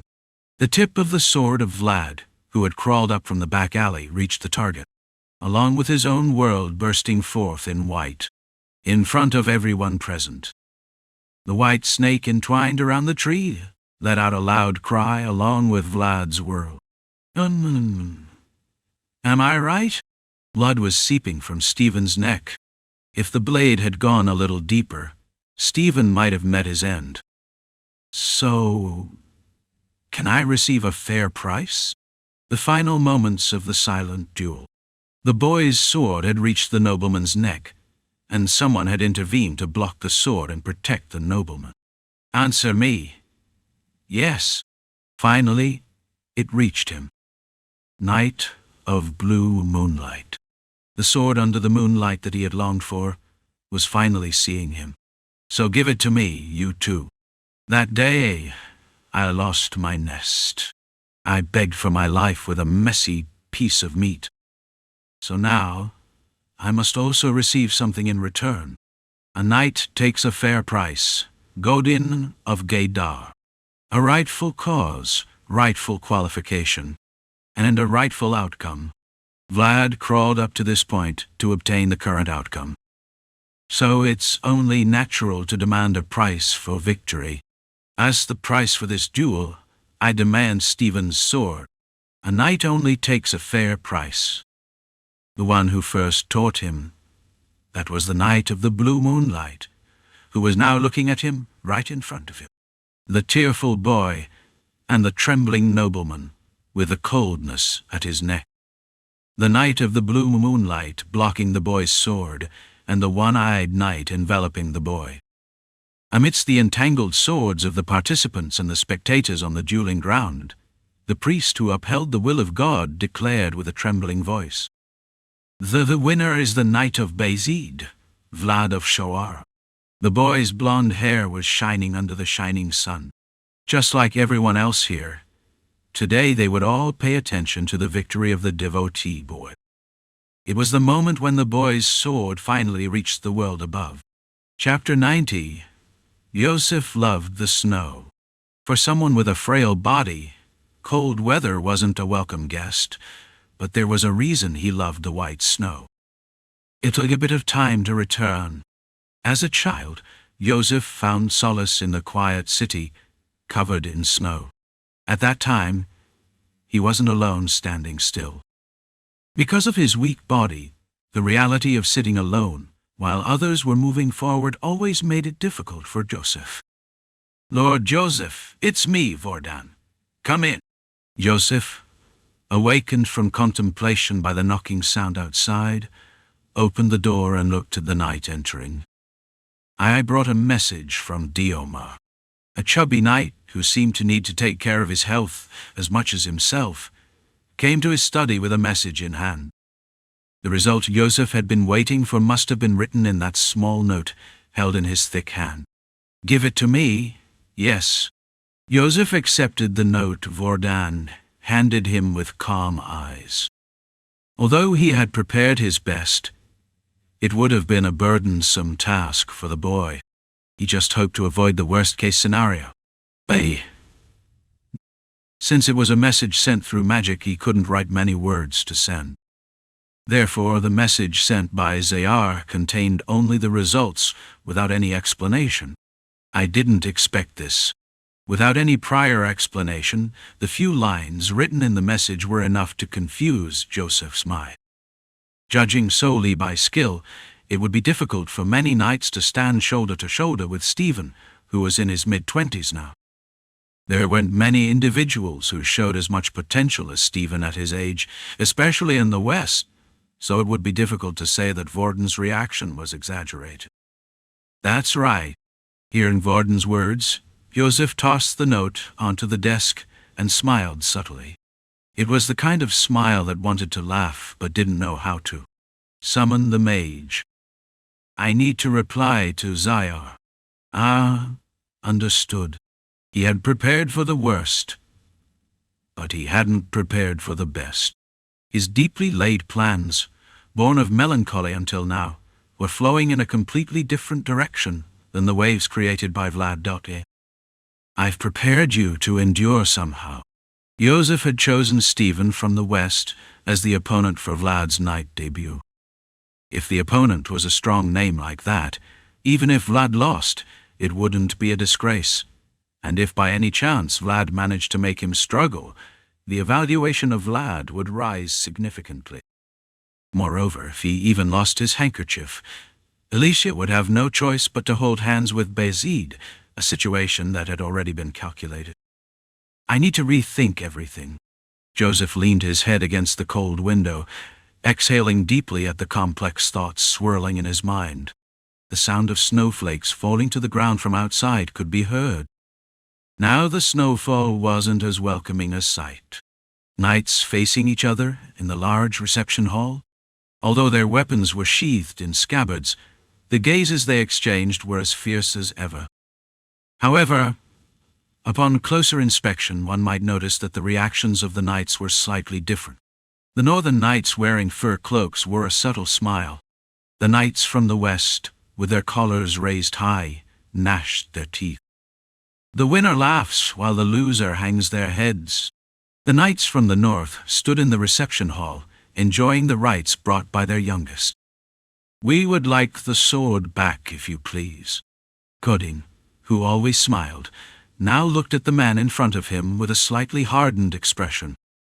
Godin always treated his opponents with a flexible attitude, but he had never faced a situation as humiliating as the present. Upon hearing Godin's words, Zayar just stroked his chin, wearing a troubled expression. "There doesn't seem to be a problem with the procedure, but wouldn't it be burdensome? Stephen is the eldest son of Count Sigmund." Although Godin was speaking in a roundabout way, he was asking whether taking away Stephen's sword would not incur a backlash. "We'll handle it ourselves, won't we?" Zayar crossed his arms and sneered at Godin. In his demeanor, there was a glimpse of Vayezid's attitude towards Gaidar. Still, taking away a sword during a duel is not common. This clearly has crossed the line. As Godin said, taking a sword in a one-on-one duel was considered an excessive measure. However, in the current situation, it would likely be no problem as a spoil of victory. In the first place, it was Gaidar who didn't think about the consequences. Clearly, it was Gaidar who first ignored Hainal and Vayezid, so the current disgrace was simply a result of their own making. All of this was a consequence they had to endure. Moreover, you guys crossed the line first. He was smiling, but it wasn't a genuine smile. There was only one eye left of Zayar's, but the gleam emanating from there exuded a firm presence. Tell me what you want. The situation was already at a deadlock.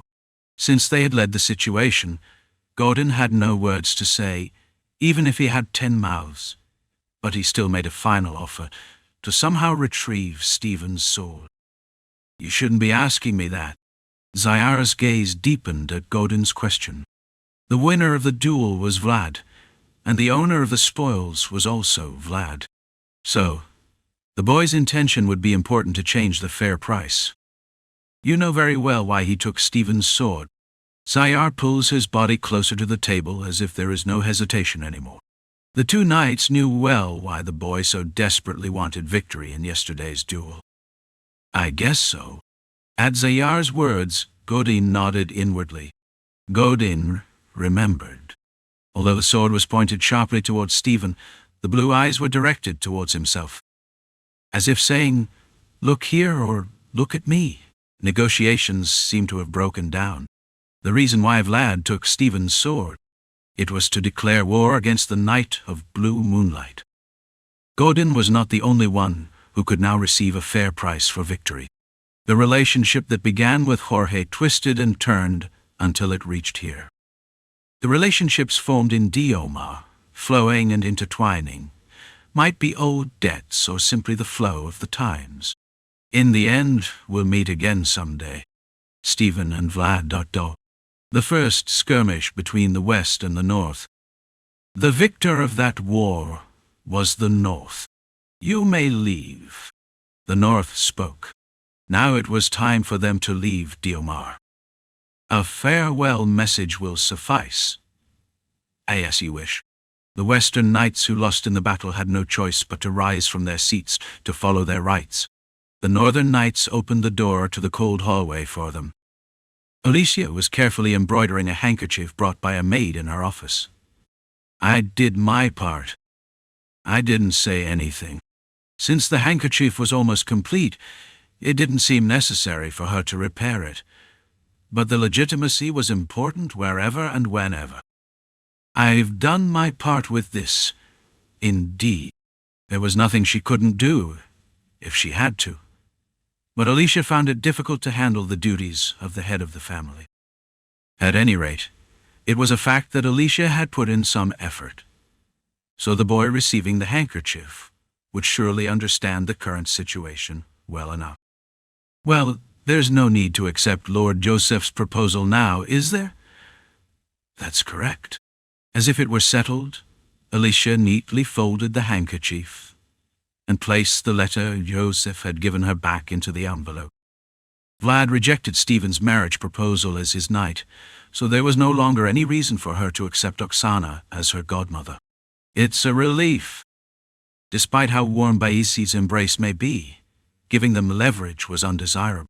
That's correct. Alicia's goal was always the survival of the Hainal family and the reconstruction of Diomar. No matter how warm Vayezid's embrace might be, Alicia knew their ultimate goal was to seize control of this place. Therefore, she was striving to stand up on her own to achieve her goals. Asher Vlad is rare, isn't he? Of course, my lady. If you get just one girl, you get all the rights to Hainal and Diomar. Alicia, who lacked the power to protect herself, was vulnerable simply by being alone. How far do you expect him to grow in the future? Therefore, the knight named Vlad, whose future potential was more promising than the present, was clearly someone who had all the elements she could covet. If he continues to grow like this, he will probably represent the North in the next generation. That's a lot. Duncan, although retired as a knight, still had a sharp eye honed by experience. Having witnessed the 2 duels in Diomar, Duncan already realized Vlad's potential was remarkable. Alicia pondered deeply upon Duncan's words. Although she didn't naturally exude an imposing demeanor, she was evolving from a mere lady to a owner of a manor with dignity. After all, it is not easy for a woman to take on the role of head of the household on her own. There's no guarantee that something like this will not happen again. Beautiful flowers often attract bugs. Although there were no suitors like Gaydar directly proposing, Alicia's office was inundated with letters from numerous noblemen eyeing her succession rights. It was risky to continue like this. It might be better to bring at least one night without any background by my side. Oh, Lady Alicia. Duncan was taken aback when he realized what Alicia was aiming for. Even if there was potential, the boy had only become a knight a few weeks ago. My suggestion might also appeal to Vayezid. It could create a sense of alliance, don't you think? It may be too soon for that. Even if the knight is positioned as a half-noble, hell grow bigger. Duncan felt a desire to pick up the words he had just uttered. However, he found himself unable to propose any alternative besides Alicia's plan, so he could only bow his head with a grim expression. It's better to seize the opportunity before others can even get their hands on it. Duncan silently agreed that Alicia's decision was not entirely unfounded. But still, let's not make hasty decisions. It's better than marrying some strange man. With those words, Alicia turned her head to gaze at the place where the tree of Hainal stood. Besides, what he's doing is commendable. Alicia's aquamarine eyes watched the boy's actions from there. The hill where her parents' graves were located. Vlad was pouring out the wine, while bowing his head to the former lords of Hainal, as if expressing gratitude for their protection. While other men were simply trying to possess her, only the blonde boy was pouring out wine for her parents. Chapter 91. The White Snake liked the boy. The boy was a presence carrying old memories in his eyes, and now he was one of the few people who could remember him. Moreover, now that he was offering fragrant offerings, there was no reason not to cherish the boy. The liquor is really good. As expected, whiskey was the answer. Vlad followed the voice's advice and took the whiskey and sprinkled it under the tree. Vlad was about to cry when the voice told him to offer whiskey made of barley to the ground, but the voice asserted that it would go well with the ground's spirit, the white snake. This is a knighted souvenir that Lord Yosef specially gave me. It's expensive, so it should be used extravagantly. The protection of the snake is like having an extra life. It was expensive for a weekly salary, but Vlad could only nod his head as he listened to the voice. The protection of the white snake, engraved on Vayezid's leather armor, had always protected Vlad.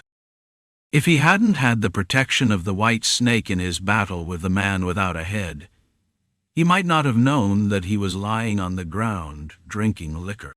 They're coming. Don't be too scared.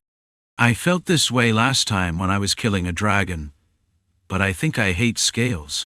Despite Vlad's grumbling, the white snake, descending from the tree, began to wrap itself around Vlad just like that day. Having experienced it once, Vlad wasn't greatly surprised, but the majesty of the white snake seen through the world of voice still felt pressure from its existence. It helped you in the duel, so it won't harm you. I understand. Vlad knew very well that he hadn't defeated Stephen with his full strength. The Western Knight was arrogant, but he was a skilled one, and no matter how much preparation Vlad had made, the period was less than a month.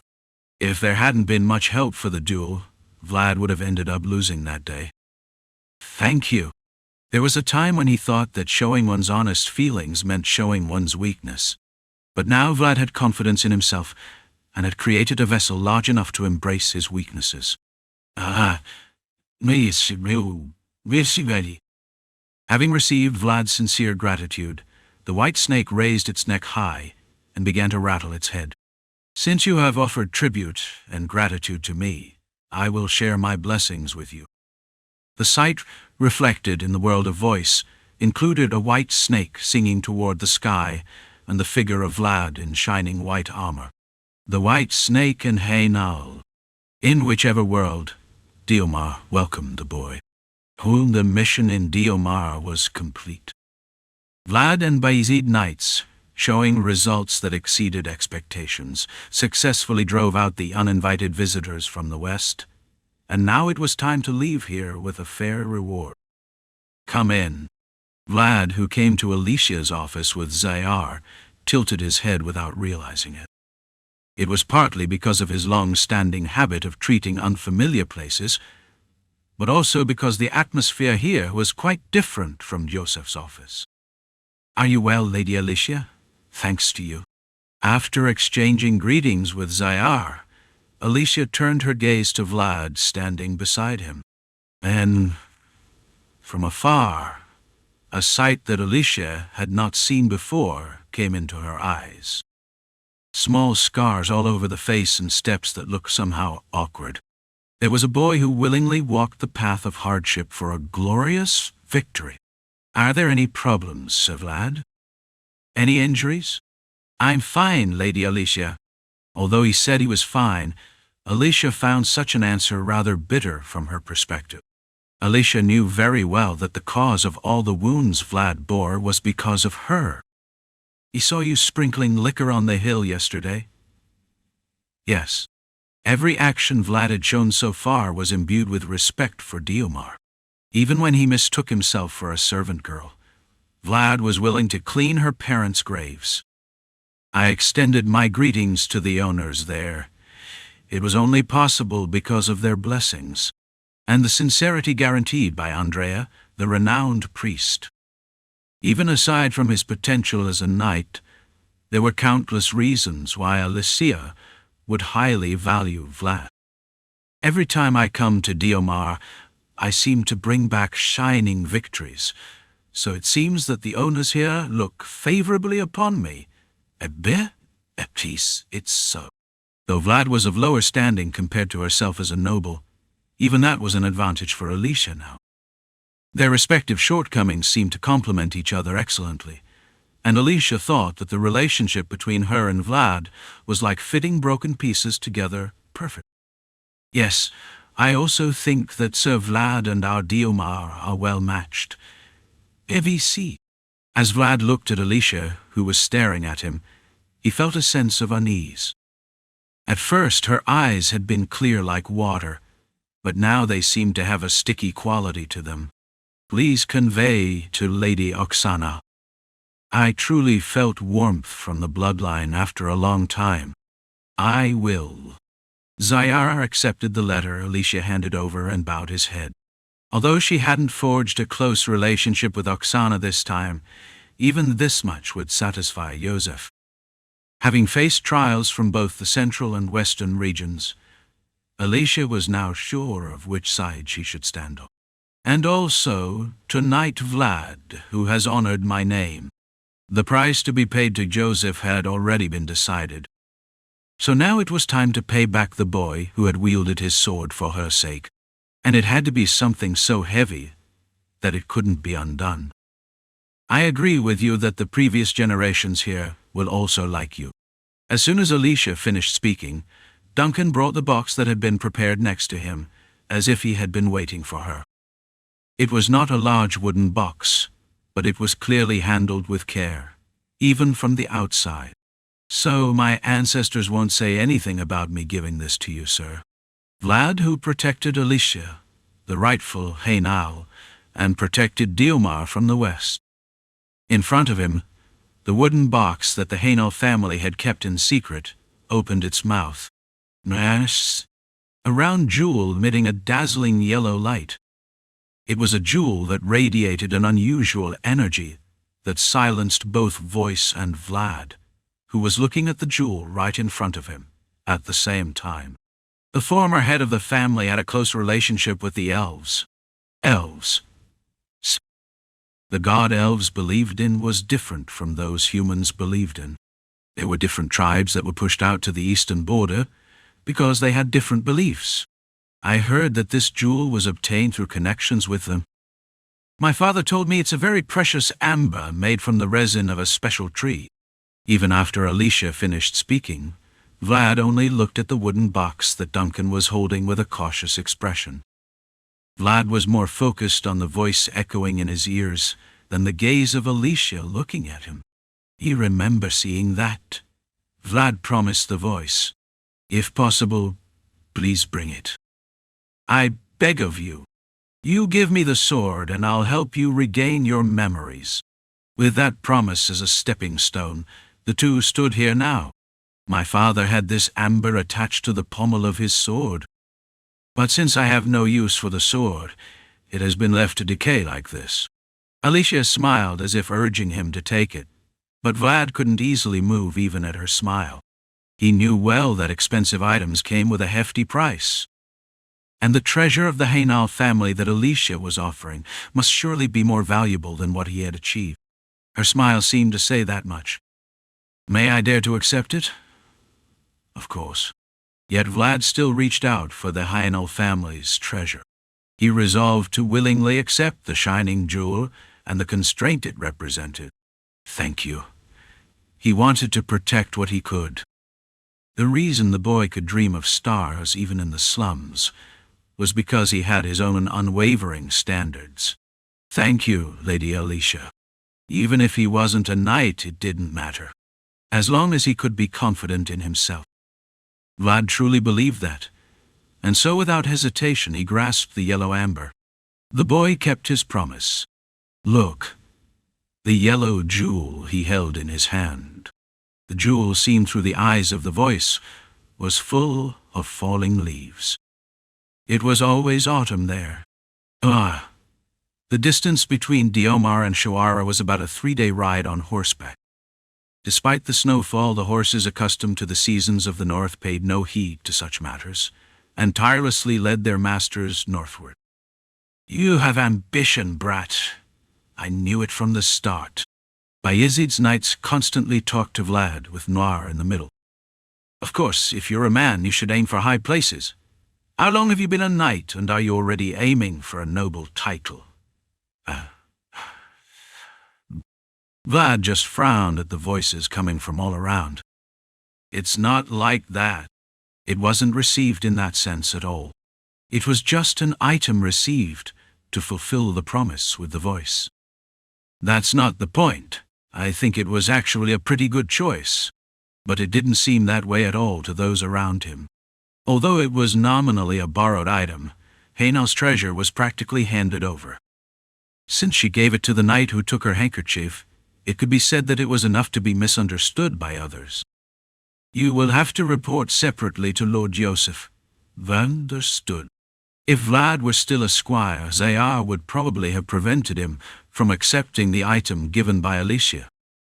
But now Vlad was a proud knight, and the situation was too ambiguous for Zayar to intervene. "There it is. Finally, we've arrived." Amidst the playful misunderstandings and futile excuses, the gates of Shoara began to come into view ahead. It was the boy's hometown, a city that was always warm but never truly comforting.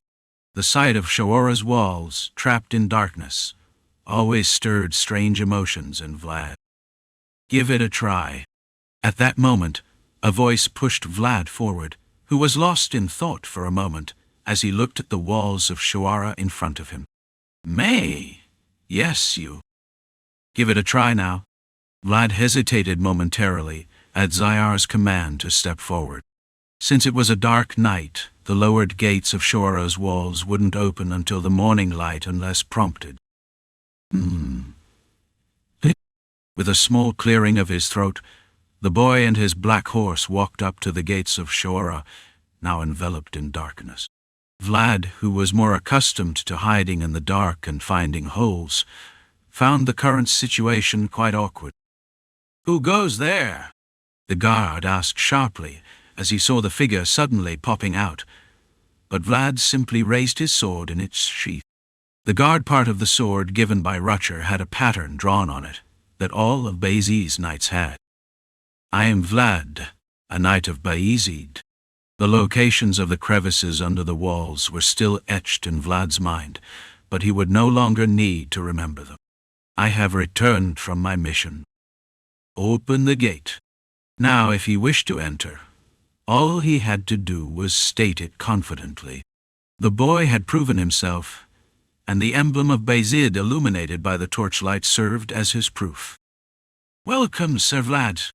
With the guard's announcement confirming the emblem, the gates of Sharara began to open, piercing through the darkness. "It's really opening." Knight, Knight. A title held only by those who had proven their qualifications, honor, and existence. The boy who had proven himself would no longer need to hide or wait. From now on, the gates of Sharara would await the boy. Chapter 92. The winter in the north may be harsh, but the winter in the west is no less so. The desolate wasteland of the west treated its inhabitants cruelly with its razor-sharp winds. Just like it was now. I should have just offered my neck. The lobby of Gaidar, the Knight's Hall. The man seated at the highest point there exuded an overwhelming presence, no matter who looked at him.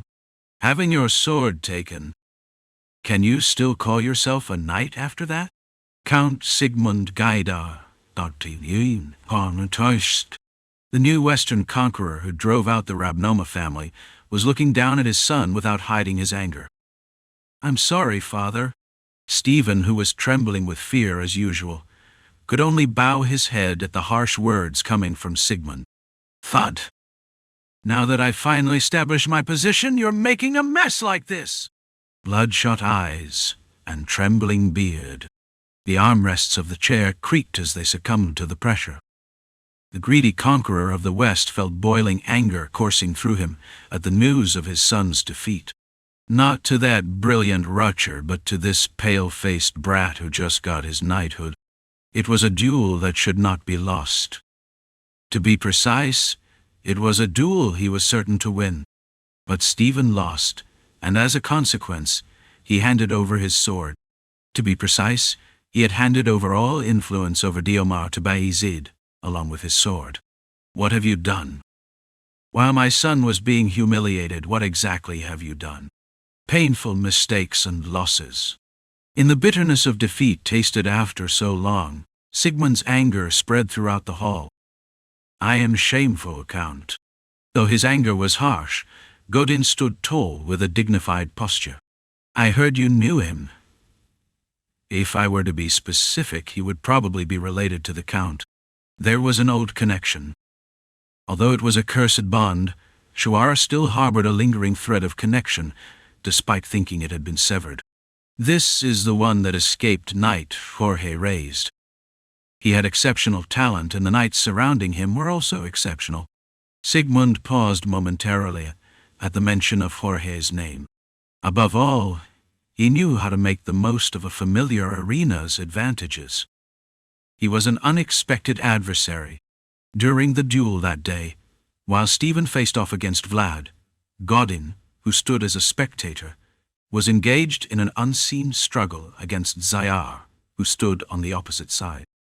He was a peculiar knight, emitting an unusual aura to the point where one might wonder why he wasn't well known in the north. "Jorge, that bastard." Sigmund stirred up old memories as he listened to Godin's words. The knight whom his uncle, the previous head of the family, especially cherished, was also a man who did not acknowledge him until the very end. So Sigmund had him killed. To the bitter end, he gives me trouble. The Dwarven Liberation Front was a headache. And now, with the emergence of the new upstart from the north, the ashes scattered by the departed knight Jorge continued to torment Sigmund. Gaidar must not be taken away. Whatever you are holding in your hand, somehow put it into your stomach. And then, with your remaining hands, you would snatch away what belonged to others. That was the only way to survive in this harsh West. A lifetime of taking, destroying, and crushing. From enemies, from others, and even from his family. Thus, only one person remained intact in this place. Recover my son's sword by any means necessary, Godin. Understood. He was a ruthless usurper who couldn't tolerate defeat. He was Count Gaidar. Are you really not going? The snowy morning in Shoara. Vlad was standing in front of the stable that Marcella had specially built, looking at Noir. Hee. I'm not going to work today. Vlad clicked his tongue as he looked at the black horse that seemed to be saying that. This doesn't seem like a horse. It's a problem even if his brain is too good. The stable was spacious enough to accommodate 5 horses. But within it, there was only one horse resting, Noir. The hay piled up everywhere, and the warm meals showed how well this horse was enjoying its prosperity, as if it were in Rosa's smiles. Who would believe that Guy was a wild horse? Noir, who gave up his freedom to follow the boy, and now enjoys the clear victory of civilization. Seeing Noir lying comfortably, showing his teeth, Vlad couldn't help but feel envy creeping up. At least when it was a mission, he came running to Vlad, so he had to take that as comfort.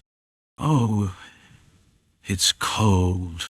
Vlad left Noir, who didn't listen to the end, and headed towards the Shora City Hall, stepping on snow up to his ankles. Now that he was a knight, he could have called for a carriage to ride around. But the profound sorrow of hunger ingrained in him made Vlad always a modest person. It's the first time I've received a salary. Vlad had lived his whole life without receiving fair compensation. From the days when he was a back-alley street rat to when he was Jorge's dagger, and then Yosef's squire. Occasionally receiving pocket money had been his means of survival until now, but it would change from today. I'm here, Lord Vorden, sharp as a knife. Come in. A knight who couldn't wield a sword.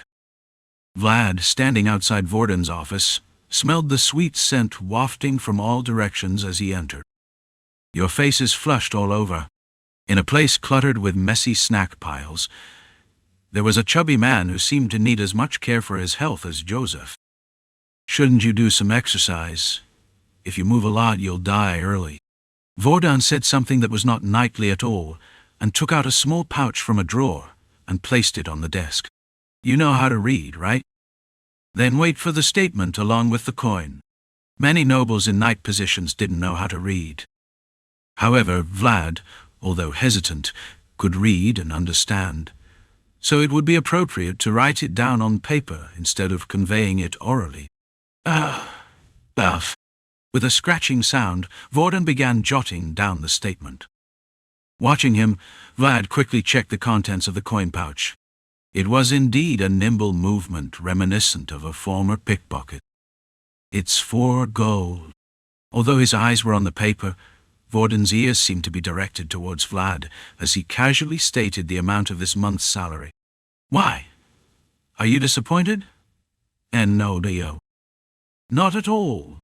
Although he said so verbally, Vlad was honestly disappointed. If you consider it for a year, it would be 50 gold. Before meeting Yosef, Vlad had saved up almost 1 gold his whole life. The now broken, unadorned sword was worth 5 gold.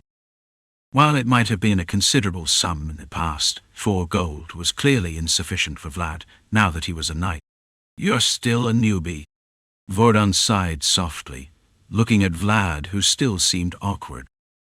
He seemed to understand why Zayar still kept the boy with him. Knights don't save money with their salary. They don't?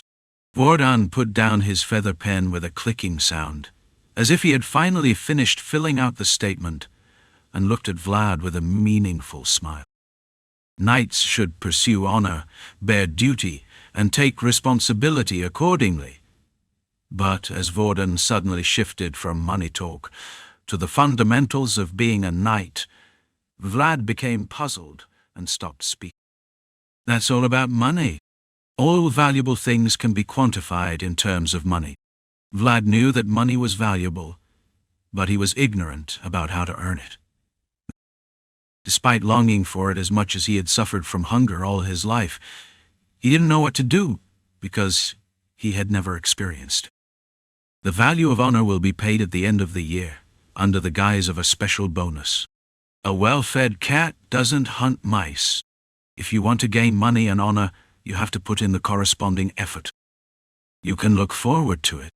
As Vordan said, the boy had been one of the protagonists who had raised the name of Vayezid during the past year. Even Rutcher, who had borrowed the boy, and Yosef, his master, would surely take that into consideration. What about the value of duty and responsibility? Now, starting to understand Vordan's words, Vlad sparkled with anticipation for the next coin. But Vordan just shrugged. That's not a question someone who brought the treasure of the Hainal family would ask. That's not mine. I borrowed it, strictly speaking. Vlad protested to Vordan with an unjust voice. He felt as if he was being ridiculed by the senior knights he encountered on his way to Shoara. If you knew that, you shouldn't have accepted it. Okay, keep that attitude in front of others. That's your justification. Vlad hadn't realized that the amber could be interpreted like this. It was just an amberstone brought to be handed around to Alicia, and if it had such a profound meaning, he would have reconsidered. Even if you become a noble later, you must not forget me. What does it mean to strive for success as a knight? Vordan looked at Vlad, who was trying to hide his fiery ambition, and nodded knowingly without saying anything, along with the words that Yosef is looking for him. You knew, didn't you? That's nice. Nobles? Vlad, walking down the corridor, sighed at the response he heard. There was no one to trust in this world. In a world where the victim was the sinner, Vlad blamed his momentarily softened mental state. I will give you a patrol area. A wine bottle heated near the stove with a fragrant smell. A one-eyed knight sitting at the guest table, leisurely closing his eyes. And there stood Stephen's sword against the wall. Now that you're a knight, you must bear more responsibility and duty. Finally, putting down the documents, Yosef picked up the wine bottle beside the fireplace and began pouring it into the glass. Although he preferred whiskey among drinks, he enjoyed a warm spiced wine during the cold winter. Am I doing it alone? I will provide guards, but you'll be solely responsible. Vlad had done well so far. He had performed his duties excellently and brought more value to Vayezid than expected. So, he needed to be nurtured further. It's a completely different position from your mercenary days. I understand. Taking the wine glass handed to him by Yosef, Vlad embraced the warmth rising in his hands. A back alley would be a good area, right? Other people would find it a pain in the ass, but for you, it's like home. That's right. From the time he opened the castle door with just a single word on a dark night until now, Vlad was still unaware of his position. But it was okay. Time and experience would be his remedy. We might be short on manpower. Guards not only patrol but also serve various other purposes. There were only 6 knights in Shoara. Except for Zayar and Vordan, who had special missions, everyone like Vlad now was responsible for their own areas of security. And to ensure their duties were carried out properly, Yosef maintained security by hiring his own people, not just the troops he provided. That was the duty of a knight, and also a privilege. I'll support up to 4 men's salaries. Hire your own people to work under you. A knight is a leader, someone who can represent anywhere. Now that Vlad was a knight, he had the right to employ his own people and give orders. Now you have to live up to the name of a knight. More responsibility, more duty, and more benefits. Even now, Rose Smiles was full of merchants waiting for Vlad. They were all people who had foreseen the current situation. Chapter 93. Amberstone is also said to be the gemstone that contains time. This gemstone, formed when the sap of a tree hardens over a long period, hardens along with its surroundings, such as leaves or insects. Is it clean? However, the amberstone that Vlad was holding showed nothing like that. There wasn't even a speck of dust visible anywhere, and it looked so worn out that it made one wonder if it was really amber. A field with maple trees, Could this possibly be magic? However, even though nothing was visible, the amber Alicia handed over certainly contained time. This is because the amber seen in the world of voice contained the still scenery of an autumn day. I'm not sure about that. If one were to look closely, it was as if they were standing there themselves, vividly experiencing the scenery. Inside the gemstone was a landscape of reeds swaying in the wind beneath red maple trees. This doesn't make sense. Right eye, left eye.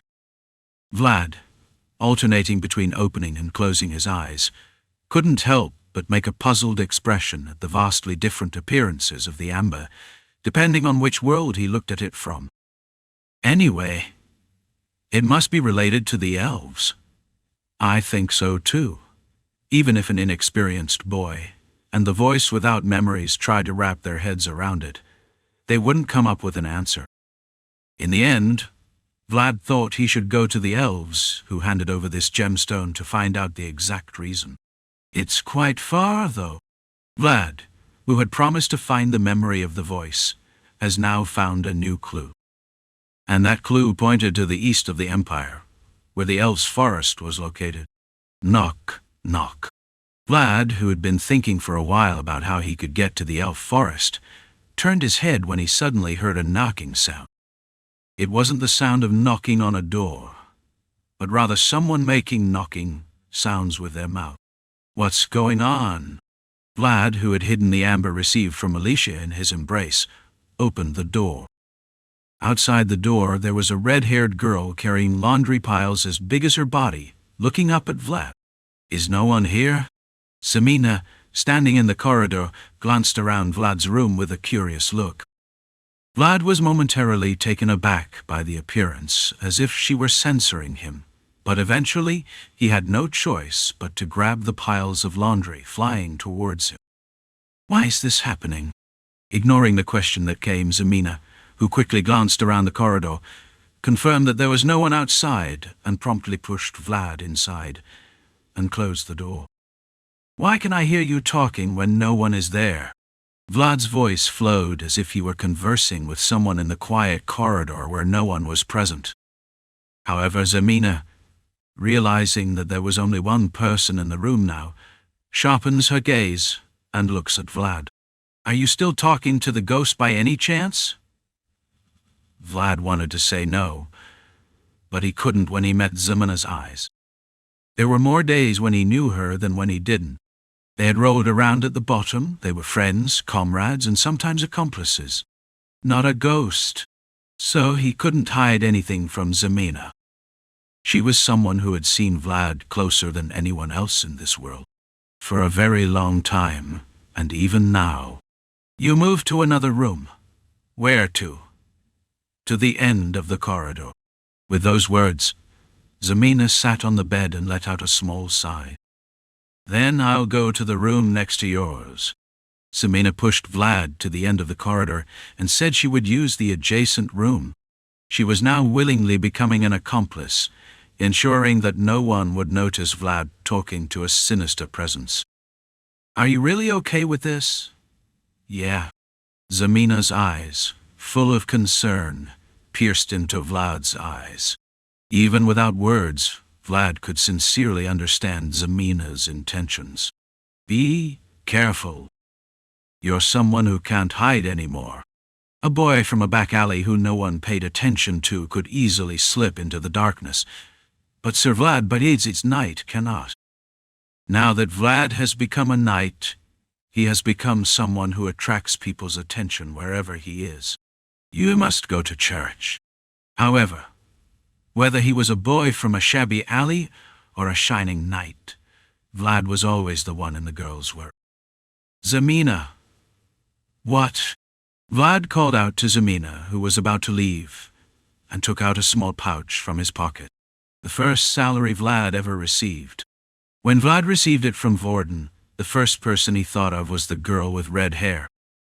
Is there anything you want? I'll buy you something. Even if the value of 1 gold is the same, the meaning is different. For the wealthy, it might be easy money to hand over, but for the poor, it could be everything. "What do you want?" And the girl who stood at the forge that day emptied out everything she had and handed Vlad an unadorned sword. Although it was a 5 gold sword for Zamina, it was money that represented both the present and the future, everything she could afford to give. "Take care of yourself, you idiot." However, Zamina didn't expect anything in return from Vlad. She knew that the shining coins in the boy's hands were the price of his life. "Get some gear or something." With those words, Zamina took back the laundry piles and headed back into the corridor. The laundry piles seemed too heavy for her small frame to handle, but Zamina walked through the corridor and down the stairs without any hesitation. Fee. Some expected, while some demanded. But the girl gave without asking for anything in return, only offering her care and concern. Just say something at least. The weight of a favor without repayment is heavy. That's why Vlad always felt like he owed Zamina something. A bustling Rose smiles. Even though it was not yet evening, Marcella's shop was buzzing with the same vitality as before. Business seems to be doing well. There's nowhere else to go at this time. Rose smiles, which used to be a brothel, but is now a luxurious inn. Marcella had chosen to switch her business so boldly because she had her own convictions. Everyone is going to warm up here before we get serious. A prodigal son who wants to enjoy from an early age. People who want to have fun but don't want to go too deep. Marcella saw the potential of the new market and boldly expanded her business, creating a new Rose smiles. Aren't you worried about not having enough people? Someone might cause trouble. Trouble? Marcella couldn't help but laugh at Vlad's innocent question. The boy in front of her still didn't fully realize his position. Who would dare? She was able to expand her business so boldly without the protection of the organization because she had trustworthy support. Who would dare argue with the Knight of Sharara here? I'm glad it helped. That's why I won't charge you for staying at the inn. Marcella looked at Vlad leaning on the railing, peering down at the first floor. Vlad had certainly considered it, but he hadn't expected such a drastic change in status. Take him. Who? The boy had become a man, and was now looking at a bigger world. And if so, someone would have to support him from behind. It was a waste of his size to have him in our store, where there is no fight. Marcella laughed, pointing somewhere on the first floor with the tip of her chin. The entrance to Rose smiles.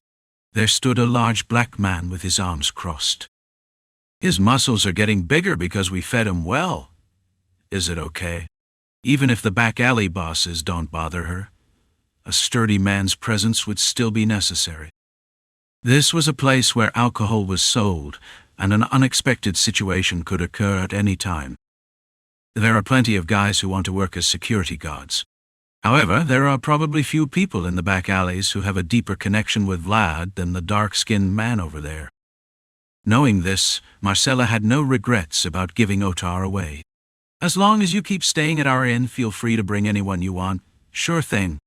No matter how deep the connection, relying on it alone would eventually wear one out.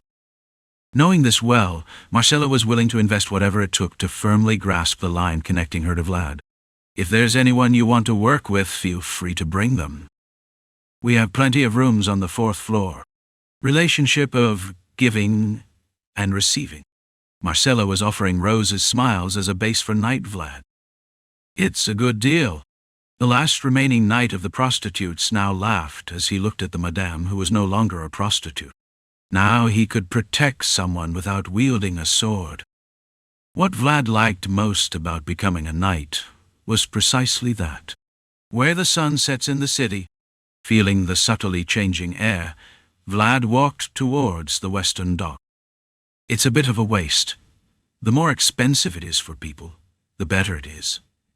There were a total of 3 bottles of whiskey that Yosef gave to Vlad to commemorate becoming a knight. 1 bottle had already been used for the White Snake, leaving only 2 bottles of whiskey remaining. Vlad held one of the bottles and was on his way to Captain Hoover's headquarters. The cold river breeze carried with it the pungent smell of water. The smell of dried fish wafted from everywhere. Although not particularly pleasant, smelling those scents made Vlad feel oddly at ease. Nothing has changed here. A reliable presence is truly valuable. Whenever he felt tired or troubled, Vlad always passed through this place. At the end of this street, there was always a man with brown hair to greet him. "Let me go in, huh?" Yes. Yes, of course, sir." Vlad passed the startled gatekeeper and walked down the creaking wooden planks into the narrow corridor. The corridor grew narrower and narrower. At the end of it hung a modest door, the place Vlad was heading towards. "Are you there, Harvan?" "Huh?" At the sudden voice, the person inside seemed startled, making a noise as they pushed their chair back. Step by step. Even though it was a small room, the owner inside couldn't come out to greet visitors. "What's up?" Vlad died. The face, now paler than before, smiled upon seeing the guest who hadn't visited in a long time. "Nothing much." Vlad chuckled at Harvan's appearance, which seemed to be dwindling every time he saw him, and shook the whiskey bottle he was holding. "I thought I'd repay the Captain Q I got last time." "Oh, wow." Just from the sound, Harvan could tell that the whiskey Vlad was holding wasn't an ordinary item. Since a rare guest had come with precious goods, it was impossible to refuse. "Quick, come in. Hurry." Vlad, who entered the room under Harvan's guidance, let out a small sigh when he saw his room, which was no different from before. Harvan's room was so small that it could barely fit one desk and one chair. Perhaps because it was right next to the river, the place had a fishy smell, but there was still no place better for Harvan, who was disabled. They say you should not harvest black-haired animals, but blonde hair is different. What are you talking about? After clearing away the bundles of paper piled up here and there, Harvan quenched his appetite and quickly created a place to have a drink. Are you done with your work? The work never ends. Just keep going. Harvan pulled the stopper off the bottle with words full of the hardships of life, and took out a dusty glass that had been lying in the corner. Wait a moment. Harvan wiped the wooden glass with his apron. Even though the glass was worn out, Harvan, as the host, handed it to Vlad with a smile and poured the whiskey. All right. What brings you here today? It's not to borrow money, is it? Not that. Seeing Harvan happy even with a bottle of whiskey, Vlad felt a bitter taste in his mouth.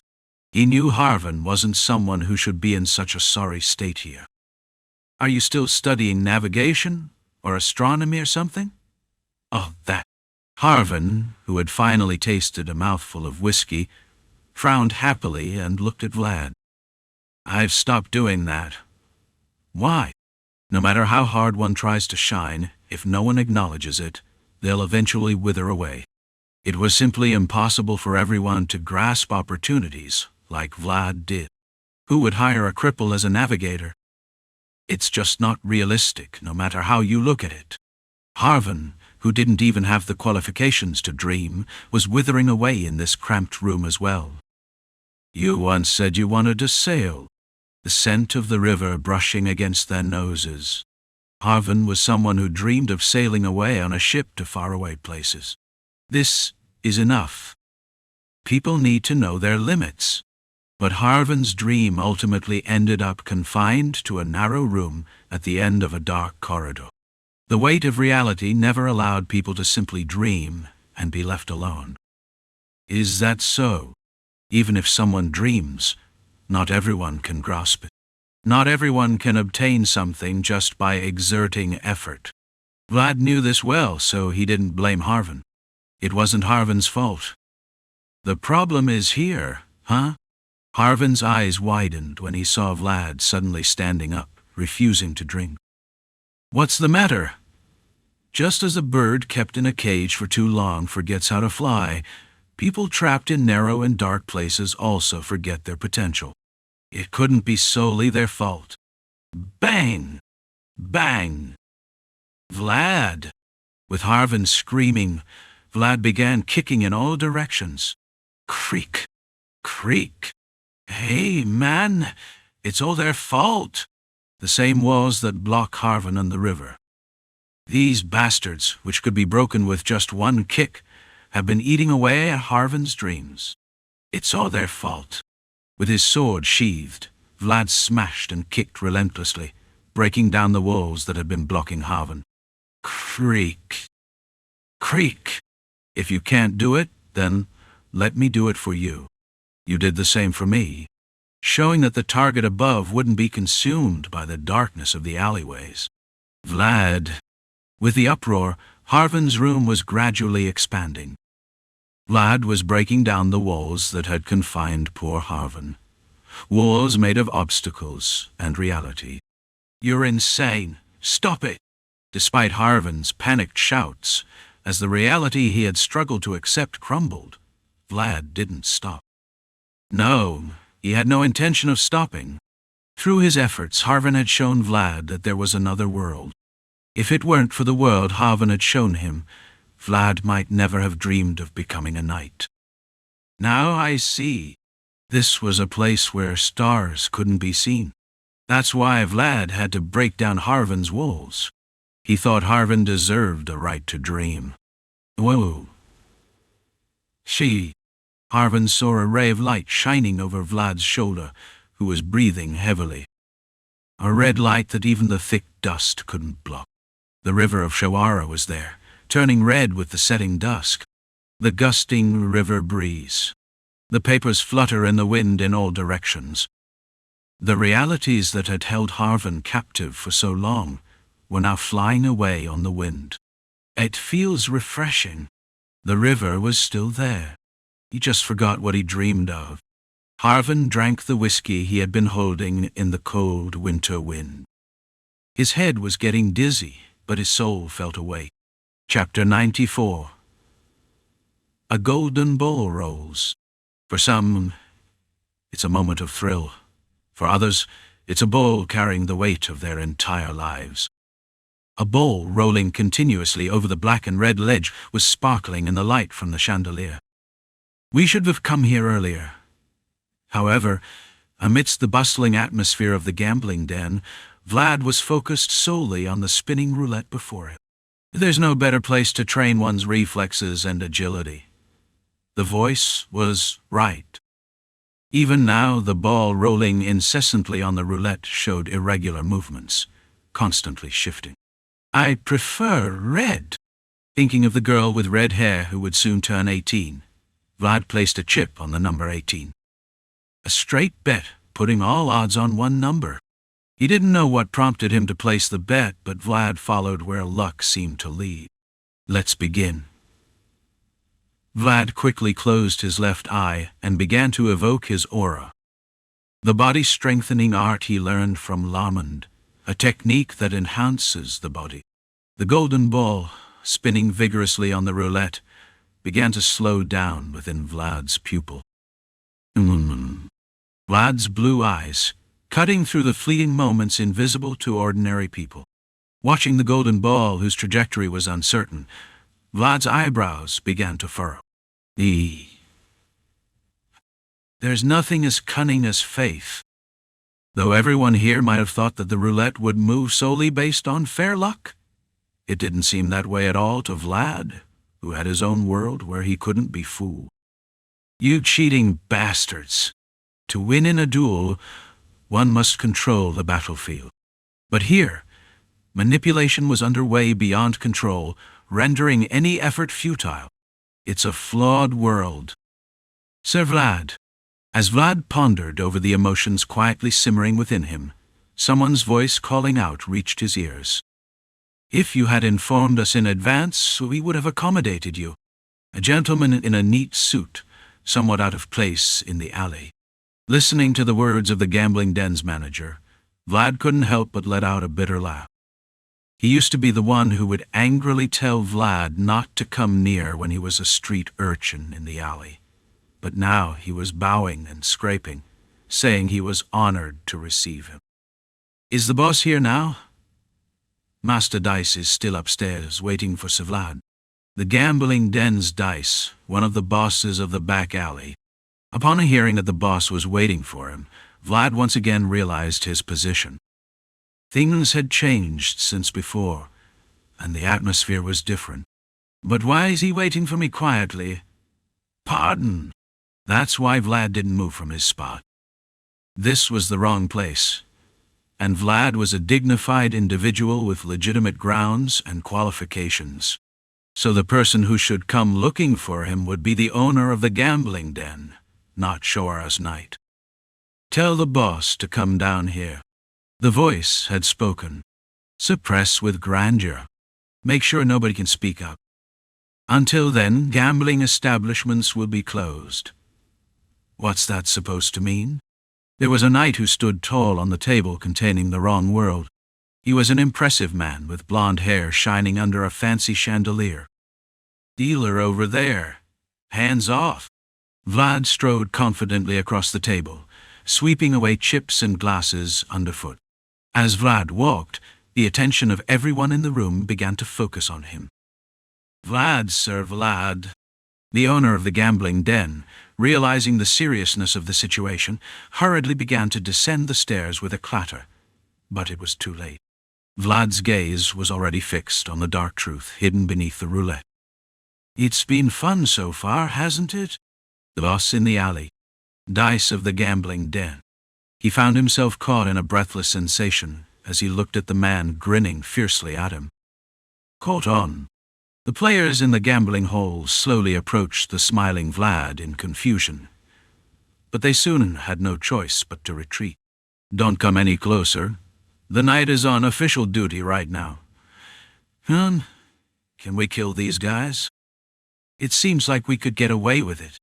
Before anyone knew it, 3 men had blocked Vlad's path, brandishing their weapons with fierce intent to push them back. Well,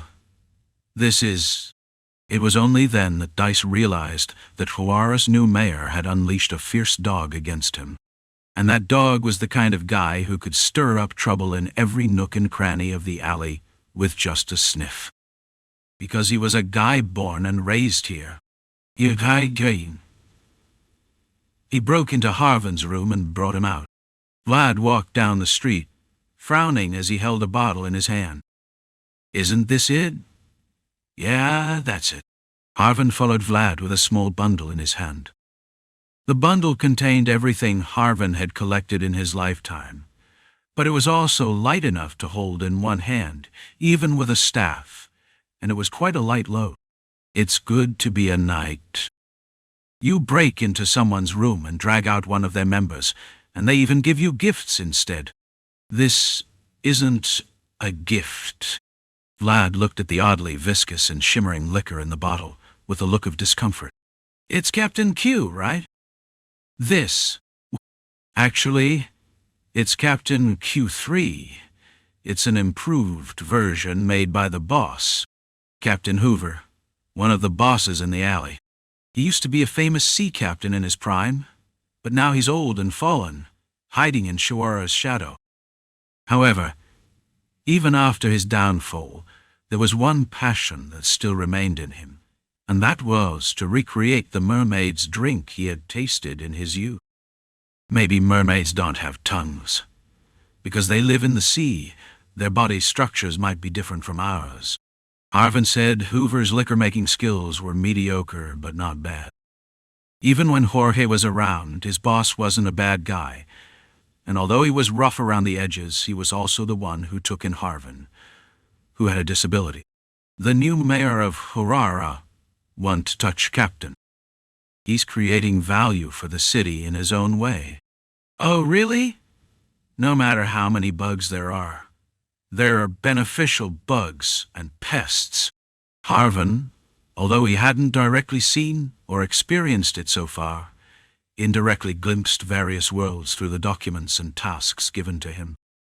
The nature of smuggling organizations that reached far distances through rivers greatly sharpened Harvin's insight, putting you, inexperienced, in the hardest-to-control area like the alley was also a test in a way. This is both an opportunity and a crisis. Vlad naturally matched his pace with Harvin's, starting to walk slowly.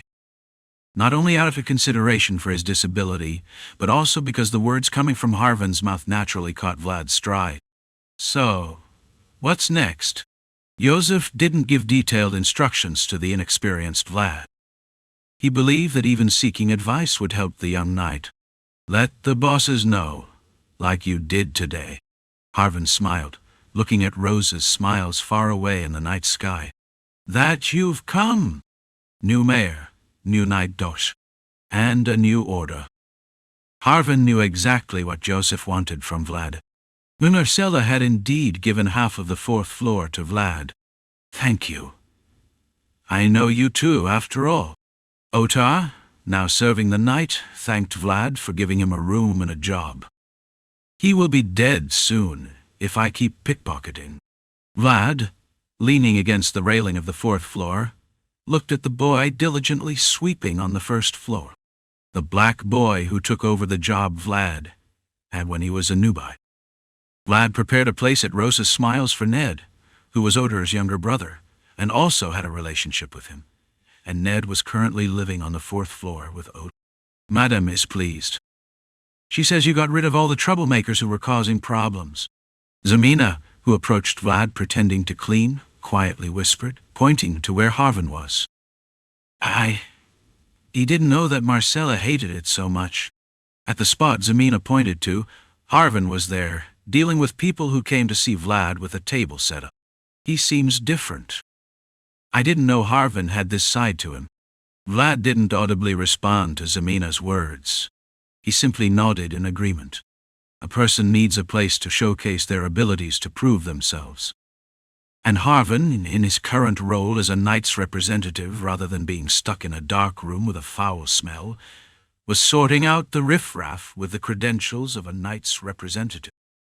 After today's interview, which was probably as long as it had been, he would come to Vlad with a list of people who could be of help. It's time. Vlad chewed on the sandwich Marcella had made for him, waiting for the person who would come to see him. Yosef had promised support for a total of 4 salaries, and Vlad knew that Harvan and Otar alone weren't enough to handle the security tasks in the alleyway. However, there had been someone who had been consistently making their presence known to him, so he could probably fill up to 3 positions without trouble. Vlad. What's up? Ned, who had been cleaning the floor for a while, ran up the stairs frantically to find Vlad. Vlad, I'm here. Vlad frowned at Ned, who was so different from his quiet brother. There are guests from the city hall looking for you, Vlad. One of them has a long beard. Tell them to come up. Vlad thought God wouldn't miss this opportunity. Even if being a stableman in Vayezid's stable was considered a stable job, he knew that God wouldn't be satisfied with just being a servant. But there are 2. But God had brought one more person besides himself. Who? To Vlad's question, Ned quickly licked his lips and began to answer with a puzzled expression. Lots of tattoos and braided hair. In the north, the position of a black person was low and poor. However, there was one being that even black people who were discriminated against because of their skin did not want to get close to. Could it be Vlad? Along with Ned's concern, there were 2 people entering with Rosa's Smiles behind Got, who looked somewhat defeated, stood a man with a striking impression. Even the staff preparing for business in Marcella turned their heads momentarily at his overwhelming presence. I quite like it here. A barbarian, who followed the trail of the mystical spirit's blood all the way down to Shoara, grinned as he looked at Vlad from the 4th floor. The mayor said there would be job opportunities here if I came. Is that true? The Yag of the Budart tribe chuckled as he looked at Vlad. Chapter 95. Even if appointed to the same position as the former mayor, the roles of the former mayor and Yosef were clearly different. While the former mayor aimed to maintain Shoara's smooth operation and secure revenue, Yosef was someone who needed his own solid achievements. I wonder if Aga will properly bow his head to Vlad. At the very least, he should understand the current situation. He raised a promising boy named Vlad and gained firm control over the territory of Diomar. Yosef, who had achieved such success, was now planning his next move, which was dealing with the barbarians beyond the northern border. I believe Aga understands that my proposal was made with the utmost sincerity. Vayezid had been challenged by many families regarding their authority, and now it was time for him to respond with action. And before that, the prerequisite for Vayezid's success would be to somehow eliminate any potential threats lurking behind it. So he should know well what will happen after rejecting my proposal. After receiving such a heavy blow from Mershea that the tribe's foundation was shaken, the Budar tribe had no choice but to take the hand that Yosef extended.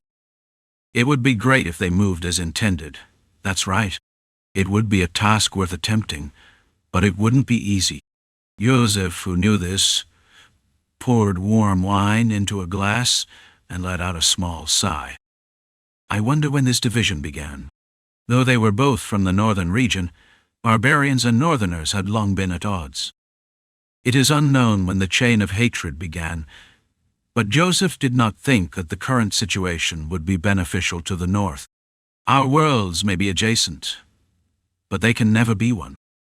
Because there were so many differences separating their worlds, that it was difficult to even count them. I hope he does well this time too. Nevertheless, if one were to say why Yosef attached Agog, it would be because he saw a very slight potential in the boy.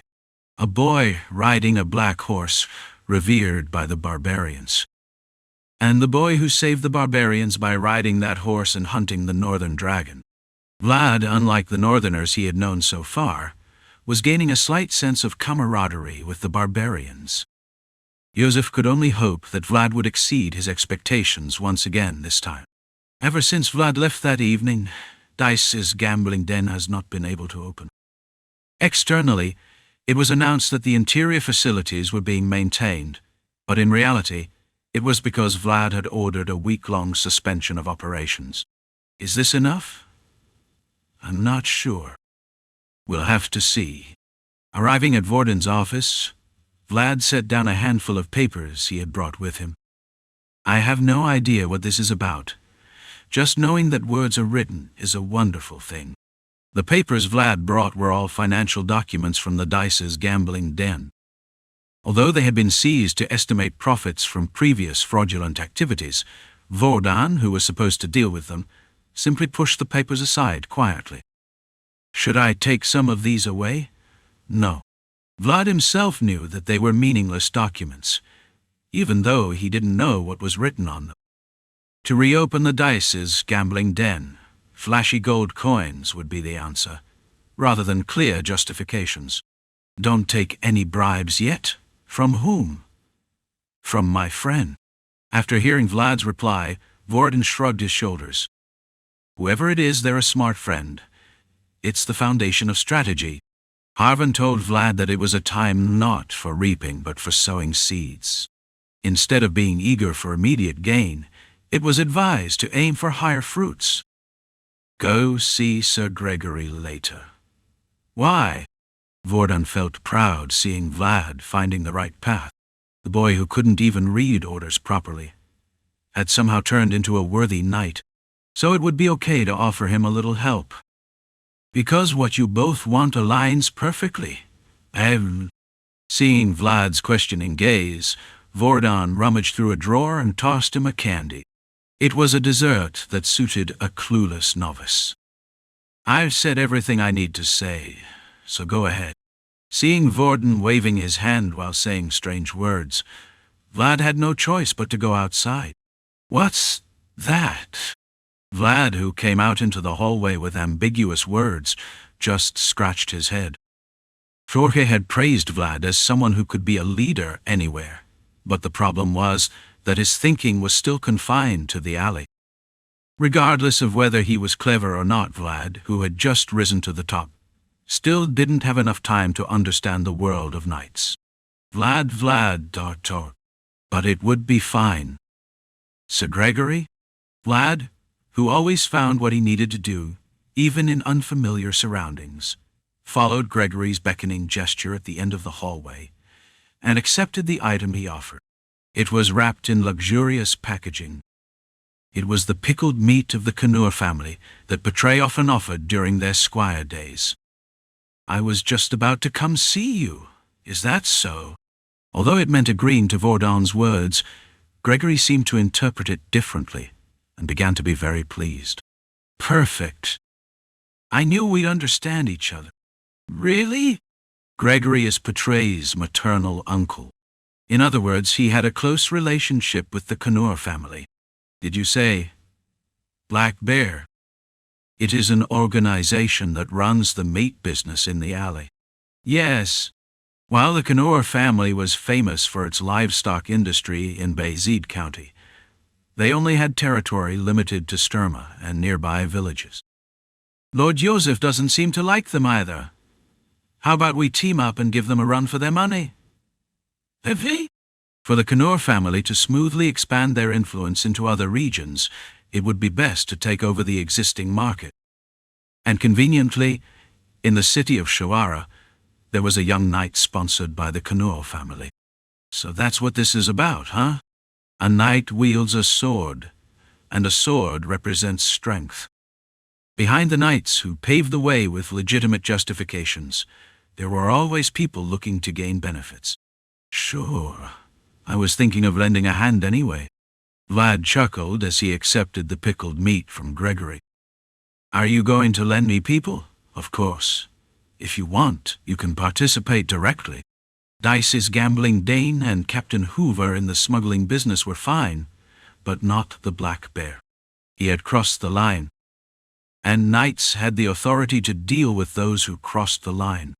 Vlad now believed he could finally avenge Anna's death. Creak, click. On the white alley that was temporarily covered in filth, Vlad exhaled quietly. The dockside road where Harvan was, and the alley leading to the blacksmith. Vlad could momentarily forget reality when walking these two paths. Even though the reality he faced might be dizzying, walking these two paths felt like walking straight lines, perhaps because they were leading somewhere. Thunk!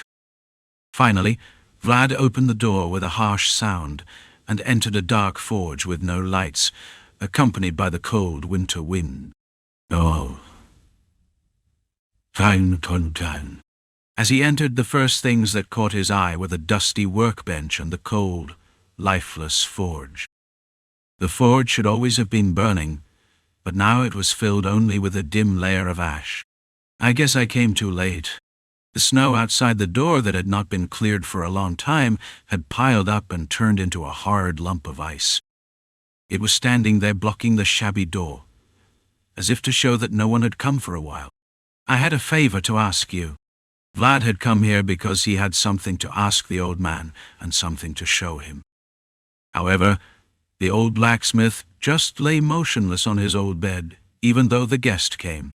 Vlad, seeing him motionless, pulled a chair nearby and sat down. "I came to ask you to attach this to the pommel." Vlad held the yellow amberstone given to him by Alicia in his hand and looked down quietly. He thought the old man would like it.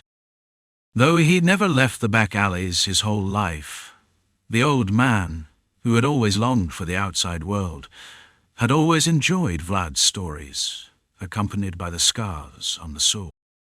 "Me." Vlad too had always liked the sound of the old man's laughter, echoing with the sound of the hammer. Vlad suddenly looked up at the ceiling of the forge. There was a wooden pillar deeply notched by something. It was where an unadorned sword had always hung. "It's been a while since I last saw this, so it looks unfamiliar again." The old man's dreams had been hanging in the back alleys for a long time, and the boy could keep his hope alive by looking at those dreams. Perhaps the old man had been saving Vlad even before the night he escaped from Shawara. "In fact, I came to give you this." Vlad stood up with a heavy sigh and took out an item that had been wrapped neatly in cloth in his arms. An unadorned sword. Only the hilt, which could no longer be called a sword, remained in the back alley. Vlad handed the unadorned sword to the old man lying coldly. "Thank you." He wanted to say many things, but in the end, it would be just one word. "Thank you for saving him." Vlad finally lit a fire in the old man's forge one last time and stood up. The warmth spreading from there made Vlad's heart a little lighter. "Have good dreams." The cold winter wind came in with a squeak, and soon the door closed with the boy's back moving further and further away. The boy leaves, but the old man remains. Time flows like that, and no one will complain about it. Even here, with the boy gone, the desolate forge was now empty. There, the old blacksmith was holding the hilt of the unadorned sword as Vlad had told him. He was dreaming with an unadorned sword. In his dream, he saw snowy mountains he had never visited, and dragon running in meadows he had never seen. Now that he was out of the back alley, there seemed to be a small smile on his face. The unadorned sword started in the old man's dreams, but completed in the boy's hands. The star that had been hanging towards the sky finally returned to the old man's embrace, shining brighter than anyone else. Chapter 96. Zamina was still sobbing as she walked alongside Vlad, even after the funeral was over. Zamina had seen the death of many people as she had lived in the rough and treacherous back alleys, but today the tears did not stop. Perhaps the old man's death was enough to leave a profound impact on Zamina's heart. "Now you're left with only 1 gold and 10 silver for your wages. Well, there's nothing I can do about it." The first salary of 4 gold he received was eventually used to buy a tombstone and headstone for the old man. It was a considerable amount for a funeral for a back alley person, but still, Vlad decided to bury the old man in the most dignified place near the monastery. He just wanted to ensure that the old man's final resting place was away from the back alley. "But I asked around, and no one knew his name." "Is that so?" Orphan even went as far as asking people directly, but no one knew the name of the old blacksmith. He seemed to be just another component of the back alley, someone who had always been there and was taken for granted. "Well, since even I didn't know, there's nothing we can do." So, instead of the old man's name, Vlad had to engrave the image of the old man as remembered by Vlad on the tombstone, the best blacksmith in Shoara. He was a man who made a sword that slayed ghosts and stabbed dragons, so it wouldn't be a completely wrong name. But why are they acting like that? Who? The kids. On the way back to Rosa's smiles after a funeral for an old man. There were people gathered in small groups all over the alleys, looking at Vlad. Recently, they've been acting like that. If they want to beg, they should just do it. The children's eyes are looking at Vlad from afar, as if approaching. Vlad felt uncomfortable and uneasy with the changed attitudes of the alley kids compared to before. Why are they acting like that? Why indeed? It doesn't matter if we don't know. Orphan was not unfamiliar with the looks the children were giving them now. Even Vlad, who was now walking by his side, had those same eyes when he was young. "This winter seems colder than last year." "Yeah, it does." Vlad, furrowing his brows for no reason as he made eye contact with each child, spoke again, adjusting his tone. "People might freeze to death. Only those who had experienced it knew, and only those who had never been through it didn't understand." The memories of a cold and hungry childhood were enough to group Vlad with the children standing far away. "Wouldn't even having 1 blanket be enough to survive?" "That's true." Vlad scratched his chin with a cough and looked at Orphan. "Gathering money this month is probably a lost cause anyway. You'll still manage to save up 1 gold. Orphan already knew what Vlad was trying to say. Even having just 10 silver can get you through more than a month. There were times like that. The unadorned sword the old man made was shining, giving Vlad hope. And now, if there was anyone shining brightest in the alleys of Shoara, it would be the blonde-haired knight. A person who, despite being born and raised in the filthy alleys, grasped the title of knight through his own strength. There was someone who made it here too. Give them to the kids and tell them to say a prayer for the old man. A prayer for the old man with just one blanket is a good deal. The unadorned sword was buried in the ground with the old blacksmith, but the star the old man made was still lighting up the back alley, even though the name and form might have changed. Ugh. The weather was freezing, even making one's breath freeze, but the foul smell of blood and rotting flesh emanating from various places didn't easily dissipate. They say you can't eat if you know how sausages are made. Gregory seemed quite shocked that meat was being slaughtered in such an unsanitary place. The poor condition of the Black Bear's slaughterhouse vividly reflected the living standards of the people in the alley. Otar, Ag, you two open the door first. Sure. As always, Otar responded to Vlad's command without a word, raising his axe. Do you have something to say? What about this time? Can I stretch a bit? However, Ag just grunted in response to Vlad's command. As a free spirit of the meadows, Ag wasn't yet accustomed to the command structure of the Northerners. He's the one who sold pregnant women and babies to those practicing black magic. How do you feel about that? I can kill them as much as I want. Agi, now understanding the situation, chuckled as he pulled out his sword unique to barbarians. He thought it would be an uncomfortable partnership, riding alongside someone who rode a spiritual horse, but the young captain turned out to have a temperament that suited the meadows surprisingly well. They must have noticed it by now. I'll go in. Vlad nodded silently at Gregory's words. 2 knights, followed by the soldiers Yosef had provided and their own retainers. Despite moving as discreetly as possible along the path provided by Harvan, there was no way the Black Bear hadn't noticed the movements of over 40 soldiers. All right. The vanguard was led by Knight, Vlad's troops. The blonde knight was the proposer and primary person in charge of this operation. No! With Vlad's signal, the 2 men burst out towards the Black Bear's stronghold. Being the headquarters of the oldest boss in the back alleys, the building had a large and sturdy door. Otar mercilessly swung his axe at the bizarre bone ornament that served as the door handle. However, it seemed that people were supporting the door from behind, as it only shook heavily but didn't budge. Prepare the ladder. Zayar had said that the flow must not be interrupted.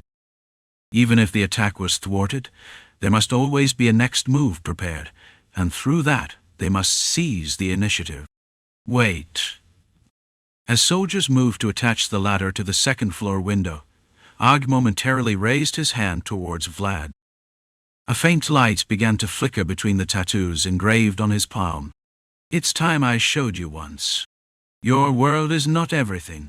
The world manifests itself in various ways, and barbarians also have their own ways and worlds. You cowards hiding behind the door, with a faint chant dedicated to the ancestors, Ag's tattoos began to emit light. The world of barbarians is a world built with ancestors. For the sake of survival, the spirits of the meadows lent their strength to carry the burden of obligation and to protect the pitiful descendants. Crack! The vast northern meadows do not tolerate anything blocking its path. Come out! You cowardly bastards hiding behind the door! The door began to break down due to Aegis kicks, which brought out the untamed world of the meadows. Along with the ominous sound of breaking wood, the bone ornaments hanging on the door fell weakly to the ground. That crazy bastard! Barbarians! Barbarians have invaded. I am not a barbarian. I am from the Budart tribe. He said they were the ones who sold weak and young ones. Then they can be killed. The spirits of the meadows within the tattoo also agreed with Aga's anger. Thud! Thud! Crack! Through the opening Aj created, Otar's axe struck wildly. The sight of the two men breaking through the solid door with simple violence made the soldiers of Shorara, who were waiting behind, gulp down their saliva. "We can enter now." Gregory couldn't help but laugh at the simple and brute yet efficient sight. Sometimes such satisfying scenes were necessary. "Then let's go." Gregory looked at Vlad as if it was time, but the boy who should have been there had already leaped ahead. "Move!" Vlad's entire body began to glow with his left eye tightly closed. "Ah! Watch out!" Odor and Agi quickly dodged out of the way as it looked like a bolt of lightning was coming towards them. Crash! The door, barely holding its form, shattered into pieces under Vlad's fierce assault. However, despite the rough impact of breaking the door, Laman's body-strengthening art protected Vlad firmly. "They're in! Block them! Stop them!" Amidst the clattering bone ornaments, Vlad's sword flashed. Even though Vlad needed the help of voice to deal with the headless knight, his hands would be enough for them. "You bastards!" A shining world began to gush out from the fingertips of Vlad, who had wiped away Anna's black tears. The sadness and frustration felt in the fog-filled village were sucked into the boy's world, serving as a solid foundation. Thus, the world Vlad now emanated was firmly established, unlike before. "Charge in! All forces, enter!" Ag and Otar quickly followed Vlad, and Shawara's soldiers began to storm into the Black Bear's stronghold according to Gregory's orders. The breath and swear words emanating from the organization members and soldiers began to fill the space that could be described as wide, if not wide, in the lobby. "Enter!" There were people who stood in the way, but they were cut down. Thus, Vlad created an area where no one dared to attack, took out the orders he was holding in his arms, and shouted loudly, "I am Vlad of Shora. I have come here to arrest the Black Bear, who has disturbed the order of the city." A scroll falls down with a single gesture from Vlad Daughter. At the bottom of the scroll was the seal of Shora's rightful ruler, Yosef. "For murder, fraud, human trafficking, and the crime of deceiving the noble owner of this city," shining at the forefront, assertive like no other. Therefore, everyone present had no choice but to listen to Vlad's commanding voice. "Now the Black Bear, come out before me."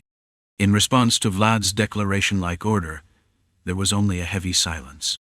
Because no one could make an excuse to the knight who came with a legitimate order. Damn it all. They knew they would face execution if caught anyway. However, unlike Jack's henchmen, the Black Bear's subordinates couldn't easily approach Vlad. "From now on, anyone who obstructs me will be executed." A faint aura was emanating between Vlad's left eye. Now there was a knight here who could read the orders without anyone's help. Spare me. Please spare me." Screams echoing up the stairs. The Black Bear's subordinates, skilled at killing and cutting, were proficient in their tasks, but when it came to their own peril, they could only scream loudly. "Aye." Vlad quietly ascended the stairs, following the path opened by Ag and Otar. With an expanded roll came an increased sense of presence, stepping up despite the sticky blood pooling around. "Open up." The man guarding the boss's room was there, but at Vlad's gesture, he bowed his head like willow trees. The knight's duty, his own anger, and Vlad's momentum were too much for a single gang member to handle. Click. As Vlad commanded, the door to the boss's room opened, revealing the Black Bear sitting inside.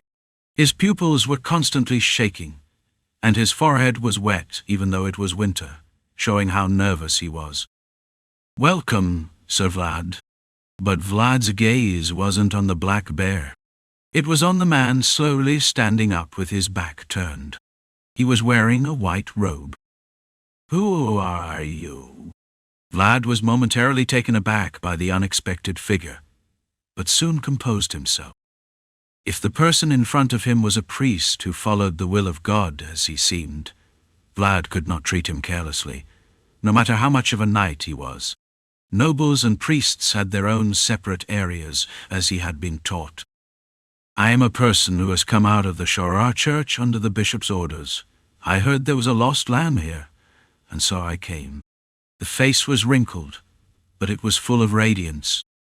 It was the complete opposite of Andrea, the noblest priest Vlad knew. I have come here under the orders of Lord Yosef.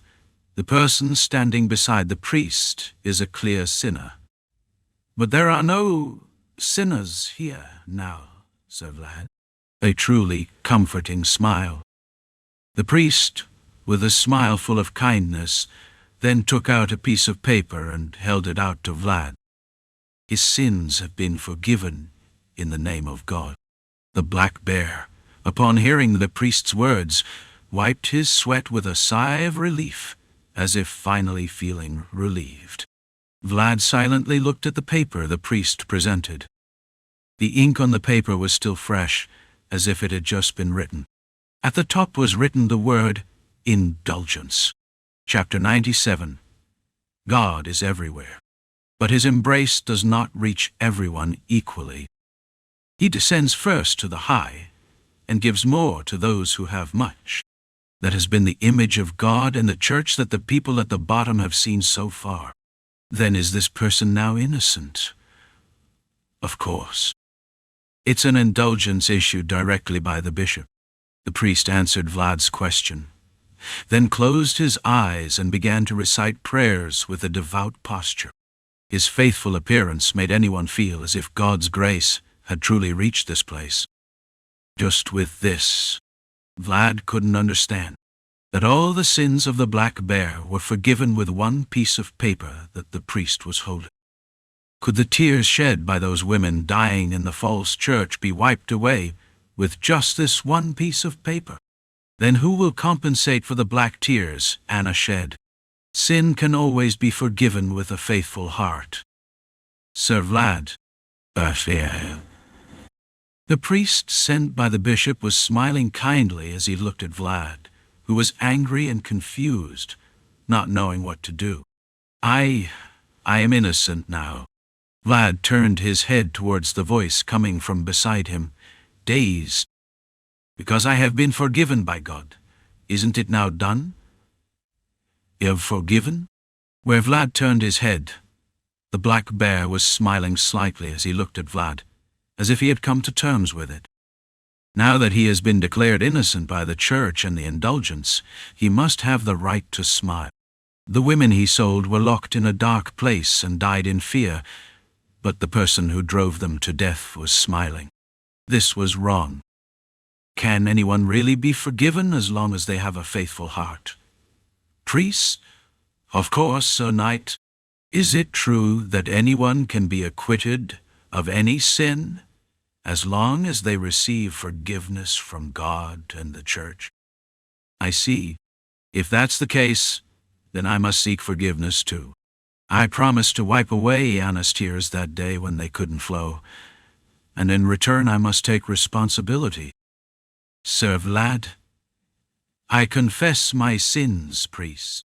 When no one is in the place where they should be, when no one takes responsibility where they should, then it's up to you. Because that's the discipline of a swordmaster. Swoosh. Ah! In an instant, blood sprayed onto the priest's white robe. Couldn't be stopped because no one expected it. Even if it had been expected, it was a decisive strike that could not be stopped. Gah. Andanayanan Shannon, Anistaten to a stone. Go. The black bear, eyes wide in disbelief, clutching his own throat. Blood was pouring relentlessly from the neck he was forcibly holding. I am a sinner, priest. The knight knelt in front of an astonished priest and confessed his sins. He was the one bearing the faithful name, vouched for by priest Andrea, and the one wearing the shining armor gifted by San Rugino of the northern parish. So please give me the opportunity to repent. The will of God shines brightly like the sun during the day, but sometimes it must be illuminated obliquely, as it is now. Even when entering a lowly and humble place like an alley, one must bow their head in reverence as they enter. It was a late night when everyone should have been asleep, yet Yosef and the knights gathered in the mayor's office with solemn expressions. So, it has come to this. Yosef, upon hearing Gregory's report, sighed deeply as if exhaustion weighed heavily upon him, pressing his temples. Did he really kill the one who received indulgence? I'm sorry, Lord Yosef. I should have intervened. Gregory stood there, bowing his head as if he had nothing else to say. Although Vlad was the primary responsible for this operation, Gregory, as a senior, also had his own responsibilities. It's unimaginable that someone like the Black Bear would come to receive indulgence. You're right. Yosef, sitting quietly with his clasped hands, raised his head quietly to speak. A mere alley boss like him wouldn't be able to receive the indulgence decreed by the bishop. But he may have offered something. Not received. Though Yosef's black eyes didn't seem to focus as if lost in deep thought, his gaze, while not explicitly directed, seemed to shine brighter than anyone else in the room. He's eyeing Vayezid. Yosef's eyes gleamed with anger. While it might be true for anyone, nobles especially tend to get angry when their possessions are violated. Born with the destiny to eventually lose everything if they keep giving away, piece by piece. Where is Vlad now?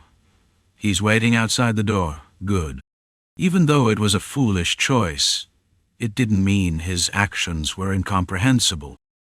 Furthermore, it was evident that the bishop had been targeting Vlad from the beginning, considering how he deliberately granted indulgence to the Black Bear. That's why it had to be done this way. Arrest Knight Vlad immediately. Yosef's order echoed suddenly in the office.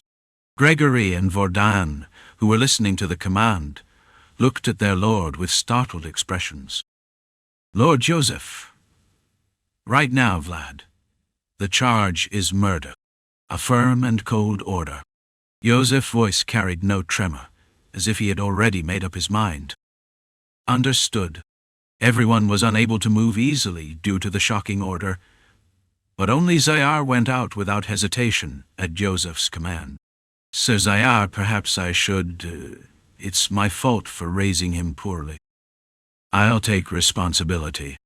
Zayar's attitude was as resolute as Yosef's command.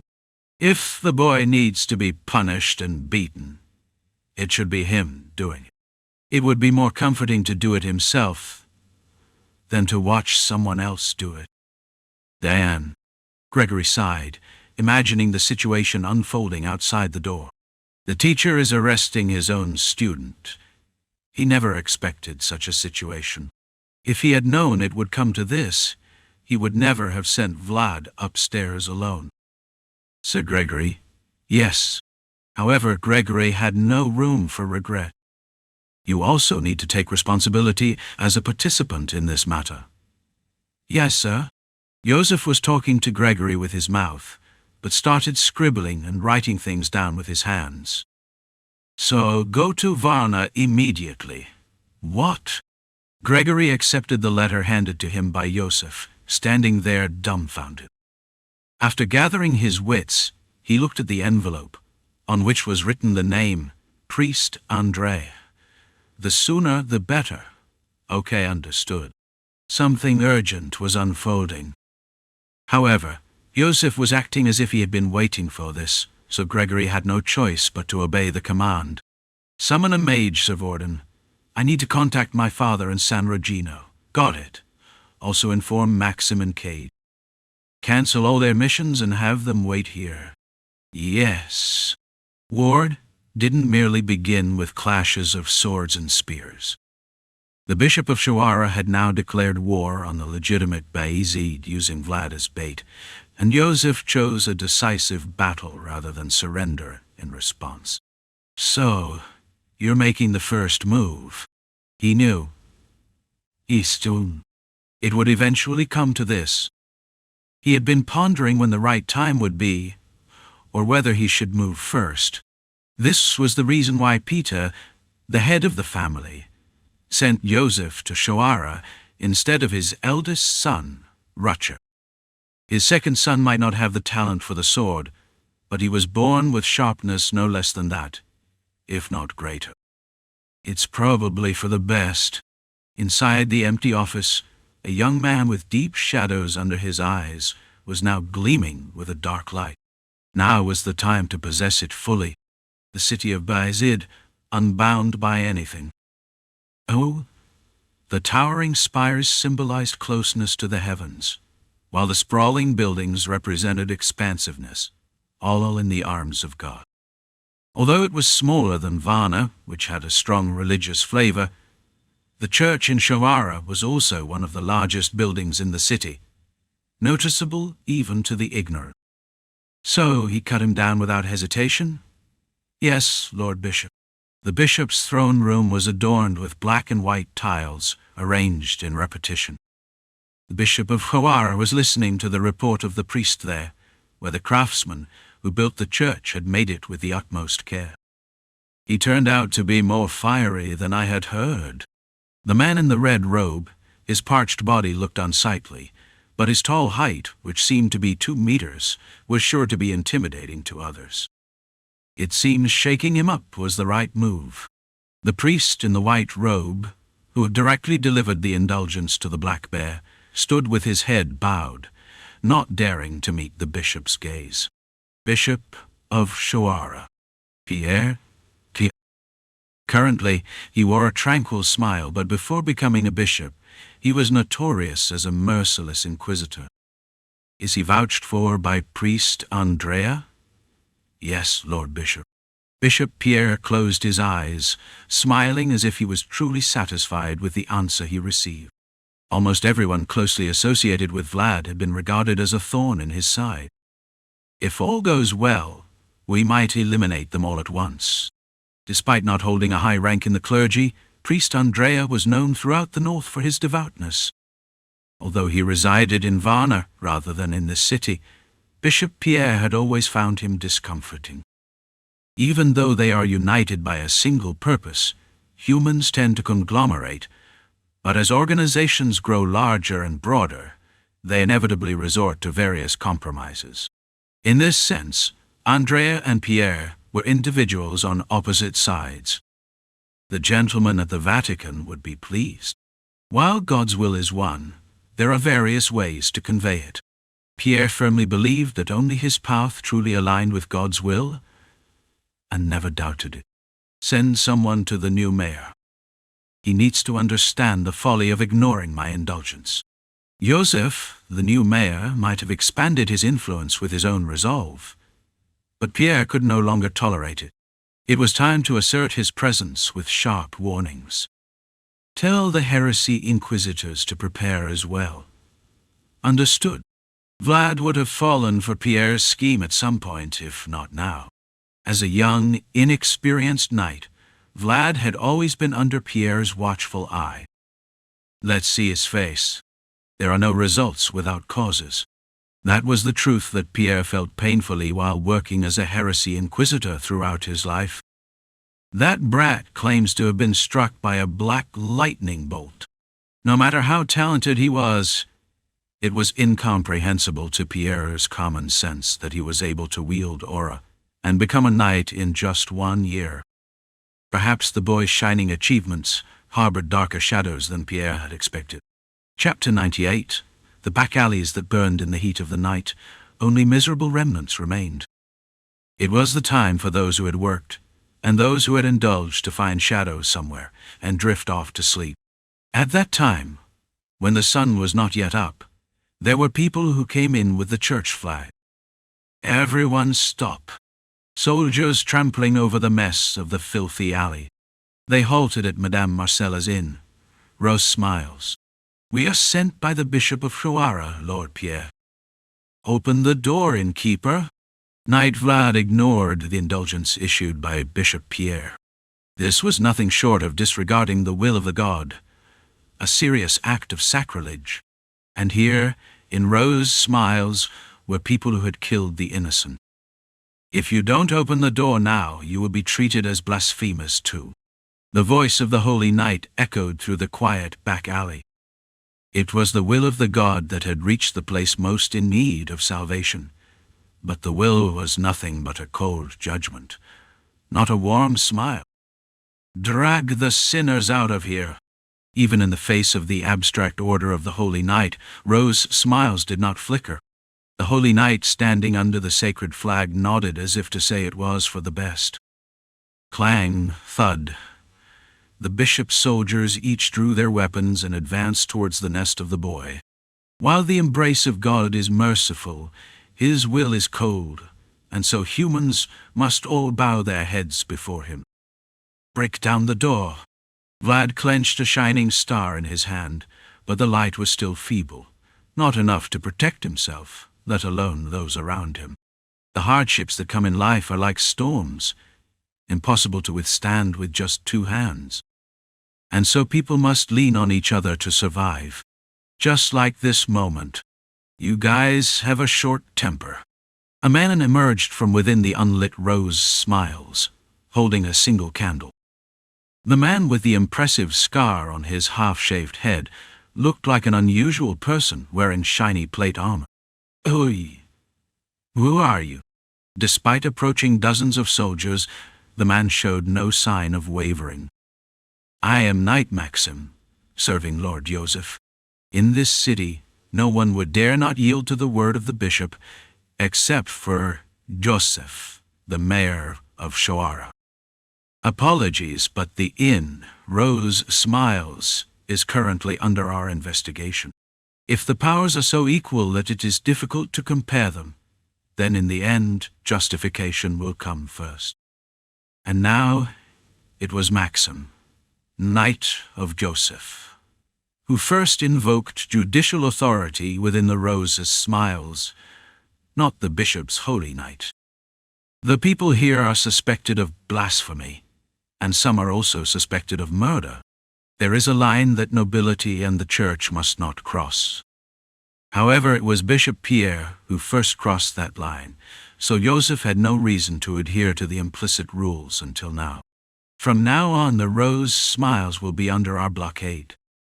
If you wish to enter, seek permission from the mayor.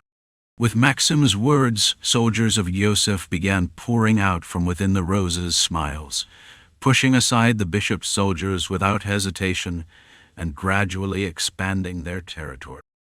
You'll regret this. The rage of the Holy Knight who had missed his prey was fierce, but Maxim merely smiled wryly. Knight Maxim of Joseph.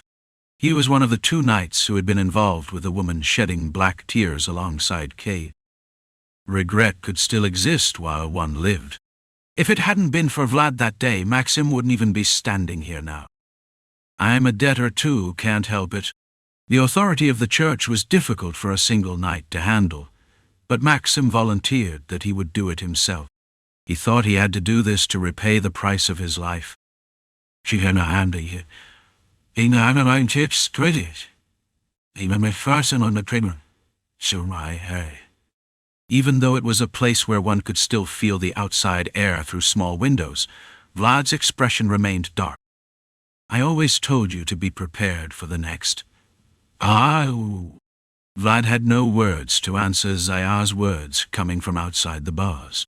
In the end, Lord Yosef will have to take care of all your mess. You idiot. In the end, it became no different from when he was a squire. All the responsibility for this incident had fallen on Lord Yosef. I'm sorry. Zaya was on the verge of burning from inside as he saw Vlad bowing his head and saying sorry. Still, there was not much he could say. This was more of a trap than a mistake. Idiot. Dot. He knew if the boy had been a bit more perceptive, he wouldn't have gotten into this mess.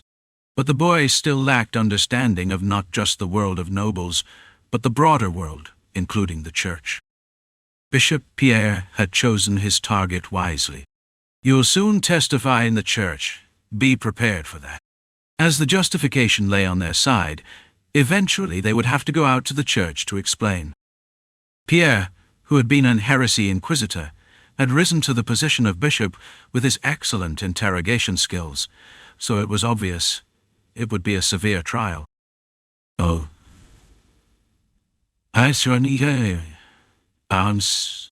Vlad watched Zayar's retreating figure from inside the bars for a long time. Don't blame yourself. You did what needed to be done. Even with the comfort of the voice, Vlad couldn't easily shake off the gloomy emotions. It was definitely the right thing to do, and even now that he is in prison, he doesn't think he did anything wrong.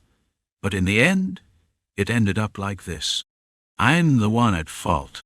The world of the back alleys and the world of knights are different. Unlike a back alley where you must repay on the spot to avoid being looked weak, a knight's anger must be like thick lava that can be used for the future. A sword is sharp and must be heavy. And now Vlad seemed to understand what it meant to be heavy. So? That's why you insisted on waiting a week. Bishop Pierre stood by the window, looking down at the scene below. There, a blonde knight with hands tied walked towards the church across the square, like a criminal. Yosef, who had been holding Vlad tightly while ignoring his requests vehemently until now, must have reached his limit. This was a fight for a justification, and even Yosef would have been unable to bear this burden. It seems quite plausible. However, there were not only soldiers guarding Vlad as he was being escorted to the church. We'll fight to the death against such a scoundrel. He's accused of selling pregnant women. A guy like that deserves to die. I heard he sold out pregnant women. Don't insult our knights. Vlad of Shoara. Born and raised in the city of Shoara, he was a symbol of self-made success, rising from the back alleys to prominence. Vlad, the knight who had already made a name for himself at a young age, was undoubtedly a source of pride for the citizens of Shoara. We cannot accept a bishop sent from the Vatican. This is the North. TTL, Vatican, the central governing body of the church headed by the Pope. We want a bishop who carries the blood of the North. Not only support for Vlad, but also occasional murmurs of dissatisfaction towards Pierre among the people. As Vlad's march slowed down, the voices echoing throughout Shoara's streets grew louder. You're making quite the effort. Watching the scene, Pierre turned away from the window with a cold smirk. How dare you try to sway me through the public sentiment of Shoara? Indeed, those who inherited the blood of Vayezid are not to be underestimated. Are the heretic inquisitors all prepared? They are prepared. However, no matter how much effort was put in, it was all just a charade. In the end, all of this was nothing more than a petty trickery that would bow down before the truth. Despite the tense situation, Vlad did not neglect to survey his surroundings. The sight around him, despite not being directly related to the impending trial, still felt oppressive. So this is how it feels.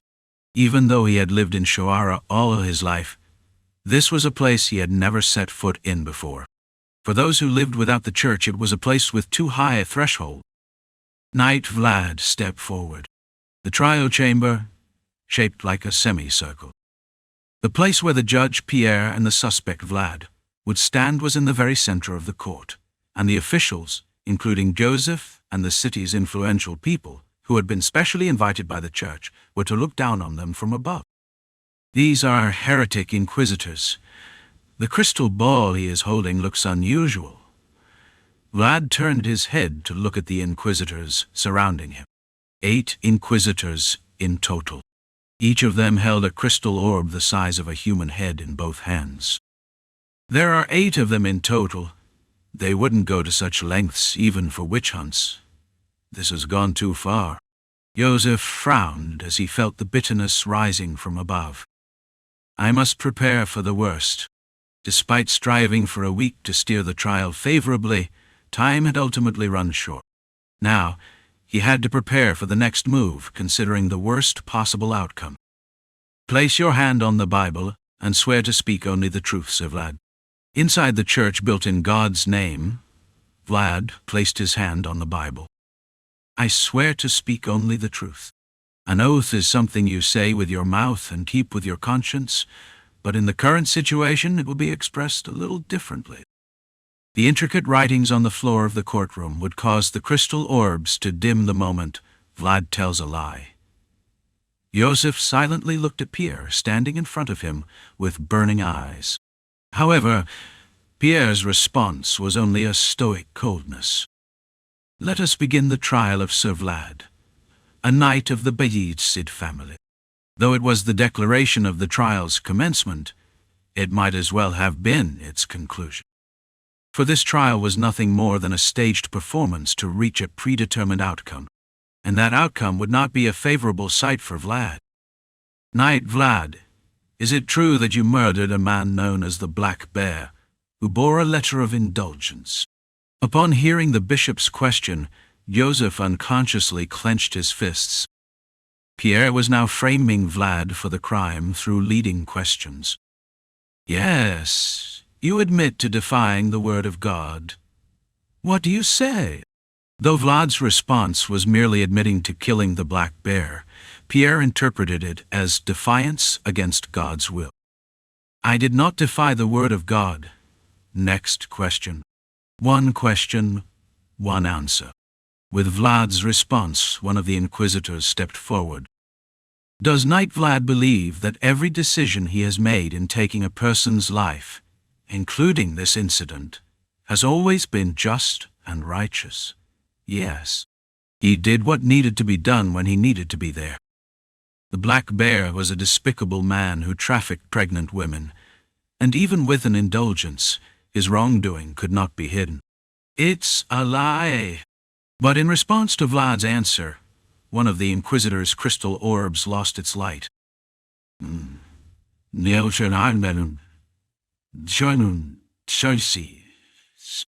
No one can always make the right decisions while living. However, Pierre always concealed within his questions an unreachable standard, subtly coercing lies from Vlad Dort. "This is next question." Although it was only 2 questions, the experienced Pierre was clearly pinpointing Vlad's weaknesses. A year ago, there was a report of a boy struck by black lightning in the alleys of Shoara. Was that boy you? Pierre begins to bend a man named Vlad to his will by distorting his intentions and asking deceptive questions. His next question aimed to undermine Vlad's hard-earned reputation by casting baseless suspicions. However, Pierre's prepared question had a greater impact on Vlad than anticipated, because within the boy's soul resided a voice whose identity remained unknown. "It's true, an ominous omen accompanies it." With the third answer, Vlad became a knight tainted by ominous omen. From now on, all his achievements would be subject to doubt and suspicion. "Did you hear any voices or receive any prophecies from an unknown entity after being struck by lightning?" Pierre's pupils gleamed with a ghostly light. It didn't matter whether he answered yes or no. Vlad's reputation, once shining brightly, would now be marred. Struggling to answer Pierre's question, Vlad was in a state of mental confusion due to this new form of malevolence he had never experienced before. "Why do you not answer?" As Vlad hesitated to respond, murmurs of discomfort began to spread, starting from the influential people in the city who shared the same views as the bishop. "If you were asked whether I heard a voice, answering yes would make him an evil being, while answering no would brand him a liar." It was a dire situation where whatever Vlad said couldn't be taken back. "Just say yes," the voice urged, observing Vlad's hesitation. The voice understood that in this case telling a lie would be more fatal. It would be better to at least make an excuse that he lost consciousness for a moment due to the after effects of being struck by lightning. "But if you say no," it will be a lie. Then you won't even have a chance to justify yourself. The worst-case scenario would be when the identity of the voice is revealed in front of everyone. However, the voice had already made up its mind from the moment it entered the courtroom. Don't worry, just say yes. I'll make sure my identity remains concealed at all costs. With the interrogators doubting him and the bishop pressuring him for an answer, Vlad, facing a dilemma, had to say something. Bang! Stop! As Vlad was about to speak, a loud voice echoed from the entrance of the courtroom. The cold winter wind began to blow in from the wide open entrance. Stop this trial! Standing at the open doorway were people. An old priest panting heavily, a young deacon yet to fully grasp the situation, and even Gregory exhaling a sigh of relief behind them. This trial is unjust. Though late, the people who had finally arrived here were not too late. Unauthorized people cannot enter. The guards attempted to block the abrupt intruder, but upon seeing the white robe he wore, they hesitated. The attire signaled him as a devout servant of God. How dare you question the validity of this trial in front of me? Pierre's flow was interrupted by the sudden interruption, and he glared at the man who broke into the courtroom with shining eyes. However, the man who had just entered had every right to declare that the current trial was unjust. I am the one who vouches for Knight Vlad's name, Vlad of Hoara. There was a person who picked up the name that was lying on the ground without anyone knowing, and placed it in front of God's name. If there were any suspicions against his name, you should have consulted me first. When Vlad heard that he was his guarantor, he turned his head and looked towards where the entrance was. There was a man hurriedly walking towards the judge, without even being able to remove the snow chunks from his beard. With the support of the young deacon, he stepped forward, his steps weary and laborious. Priest, stay silent from now on. Andrea stood by Vlad's side, his breaths punctuated by coldness. I'll speak for you. It was an unfair trial, a skewed judgment. But with just one move in favor of the boy, the trial began to regain some semblance of balance. Finally, you've come here. In Pierre's gray-white eyes, the face of the person he least wanted to see appeared. He was the faithful priest, whom everyone in the north acknowledged, and the one who vouched for the boy. It's been a while, Bishop Pierre. Following the knight's lead, a man had traversed the harsh northern winds. Priest Andrea. Greetings. Priest Andrea. He was a man who was willing to step on the scales for the boy he had vouched for. Chapter 99. The sorrow of becoming an orphan was not merely limited to the sadness of losing parents. You son of a thief! I didn't steal it. Now, there was no one left to deny it for the boy. The reality of not being able to rely on anyone wore young Vlad down endlessly. Unlucky brat! That's why bastards without parents don't make it.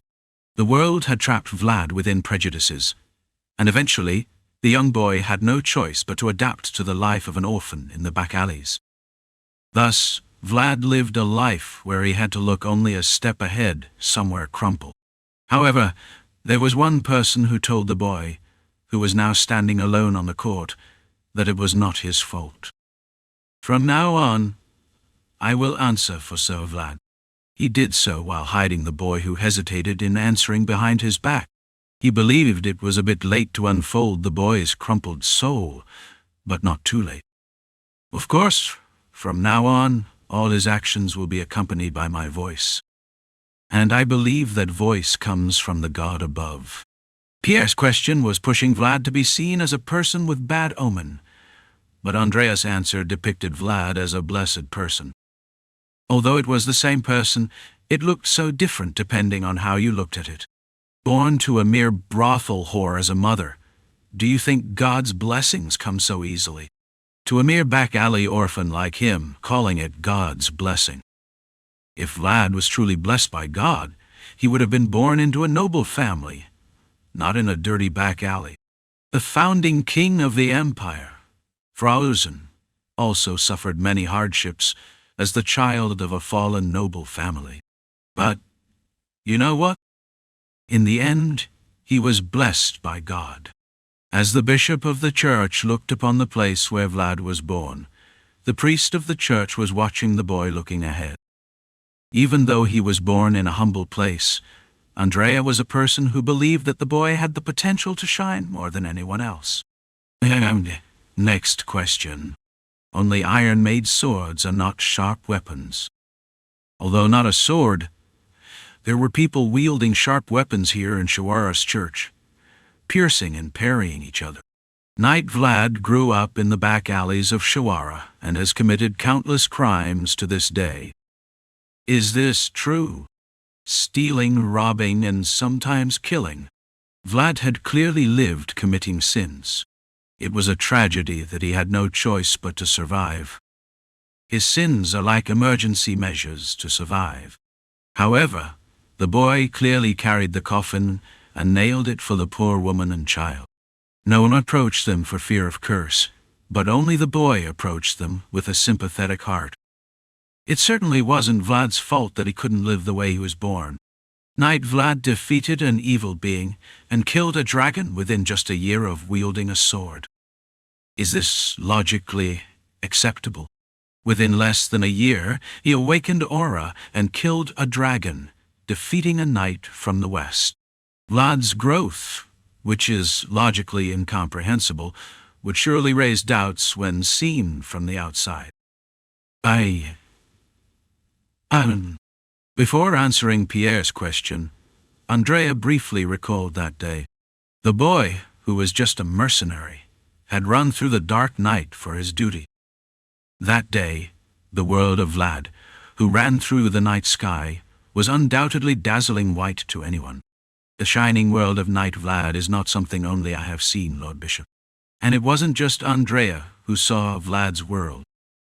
Here are testimonies collected from each family. Andrea clenched the papers Yosef had handed him and raised them high. Sentences of noble people engraved on each piece of paper. All the names written there were people who had clearly seen the boy's potential. From Duncan of the Henal family to Eustia of San Rodino and Bolcorp of Baranov family. They all testify that all the achievements so far are his achievements. In the end, the only one who can protect oneself is oneself. Andrea was pulling Vlad out from Pierre's clutches, but the rope he sent was made of the facts the boy had been accumulating all along. Vlad stood in suspicion akin to hell, but ultimately he was rescuing himself. Testimonies of the knights. Confirmed.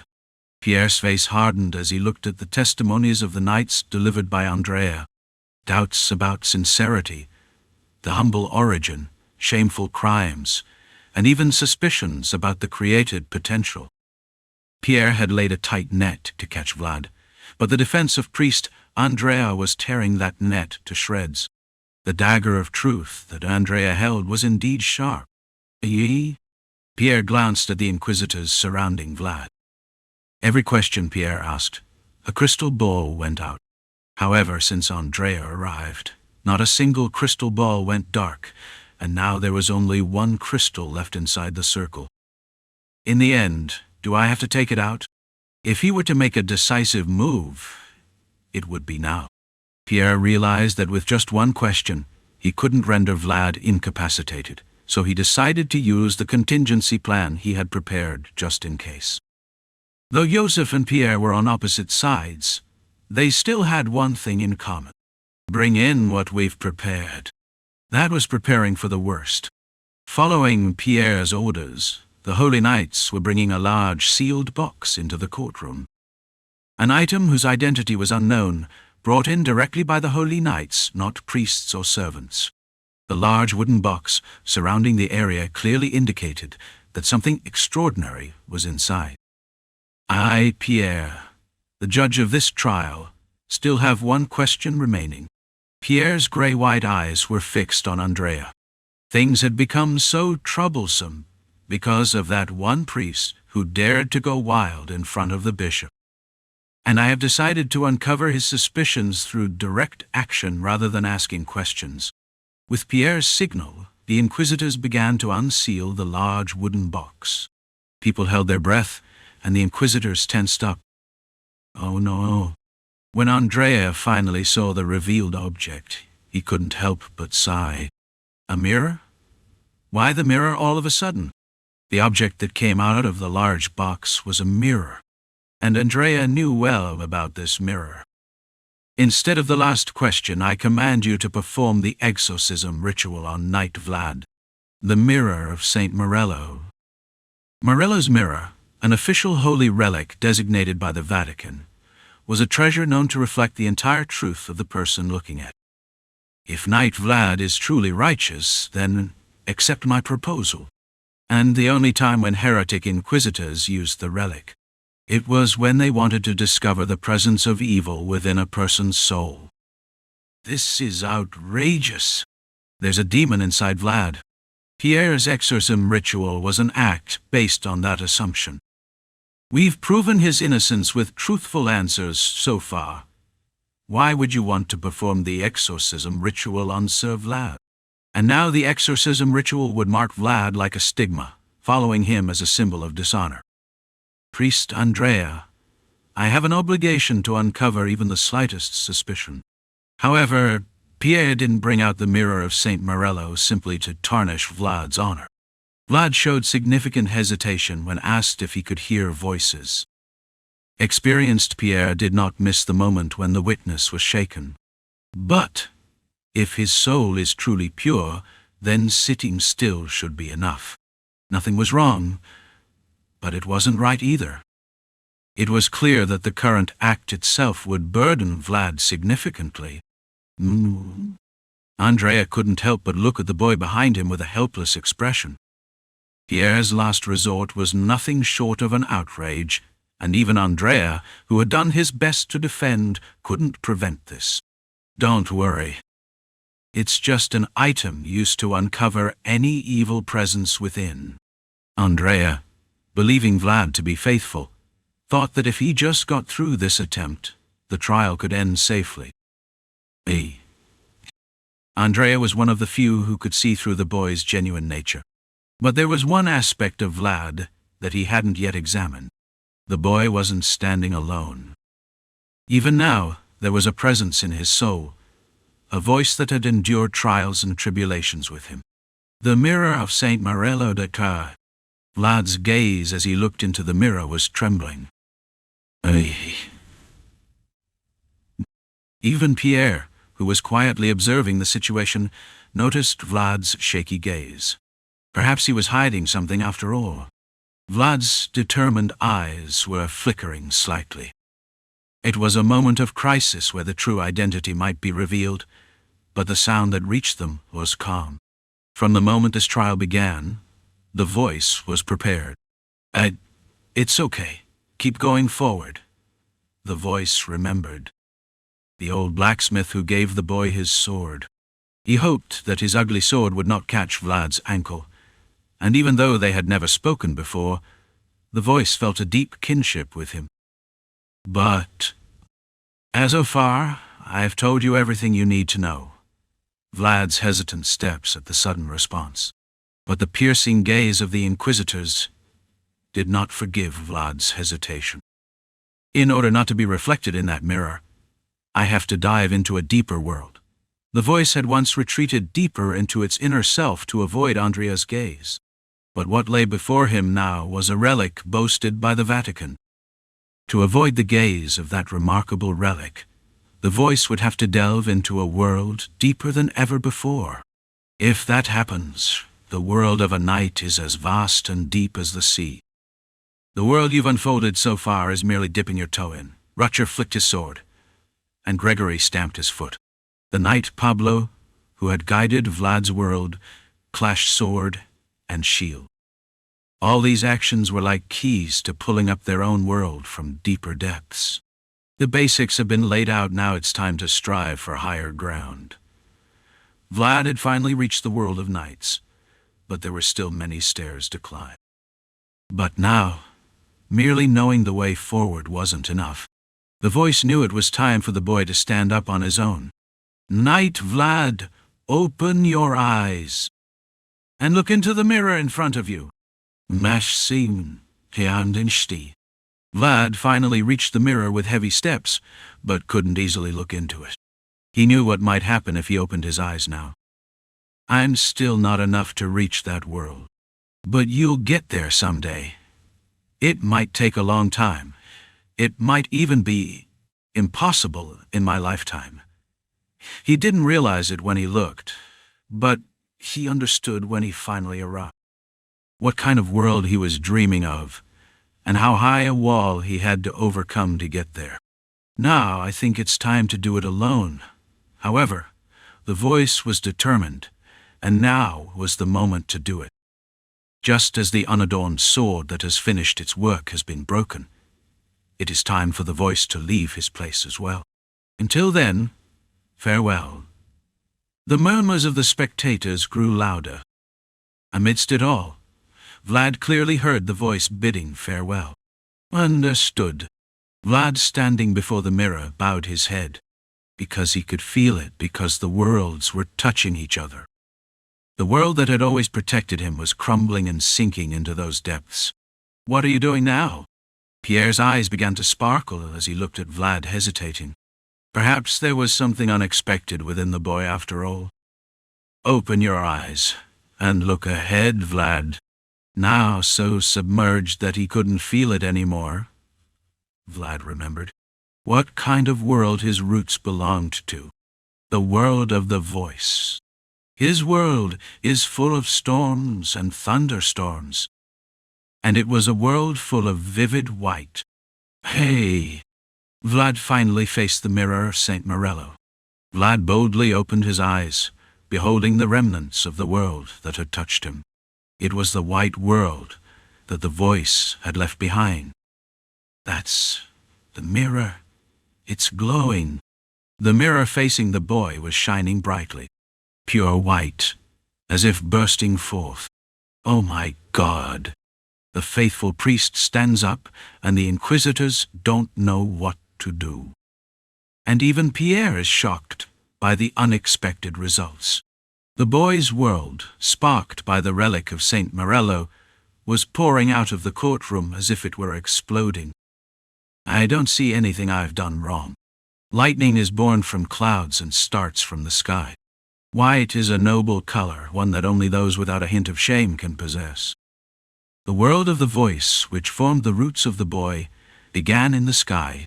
But why all this meddling and nonsense? Giant worlds had always crushed the boy. In the past, he would crumble without even being able to scream, but now he can scream out loud at least once. "I haven't done anything wrong." Quack! Bang! Along with the boy's anger, lightning began to strike from the sky. Suddenly, the gathered white clouds unleashed a bolt of lightning toward the highest point of the false church. Boom! Crash! Boom! The boy's innocent. He simply survived and did what needed to be done. And the last witness to testify to his innocence was none other than the voice that had always been with Vlad. The bells announcing Vlad's innocence began to ring loudly throughout the city of Shoara. Chapter 100. If knights who lost in war were gathered together, would the atmosphere be like this? The priests gathered in the bishop's office lowered their heads and could not open their mouths, as if they had been defeated. Is there any possibility of recovery? Someone had to report on the current situation, despite everything. Otherwise, Bishop Pierre's cold anger would erupt. "We may have to send a detailed report to the Vatican to know for sure." The priest in the white robe, a faithful follower of Bishop Pierre, hesitated to speak, but it was unavoidable. "It seems difficult." "Well," Bishop Pierre wiped his face with a heavy sigh upon hearing the priest's answer. Pierre tried hard not to show his emotions, but there was an inevitable word rising from deep within his heart. "This is absurd." The mirror of St. Morello, the relic bestowed directly by the Vatican, The mirror of St. Morello was a source of pride for Pierre, but it inexplicably shattered, all because it had merely glimpsed the soul of a novice knight. What on earth is going on? Vlad of Shuara, a knight from the back alleys. His unusual background and young age undoubtedly gave him a unique personality, but no one could have imagined he would cause such a defection. Has anyone seen what was reflected in his soul? The mirror of St. Morello was a mirror that reflected the soul. Ordinary people would merely see their own reflection, but in Vlad's case, it emitted an intense light that was hard to look at.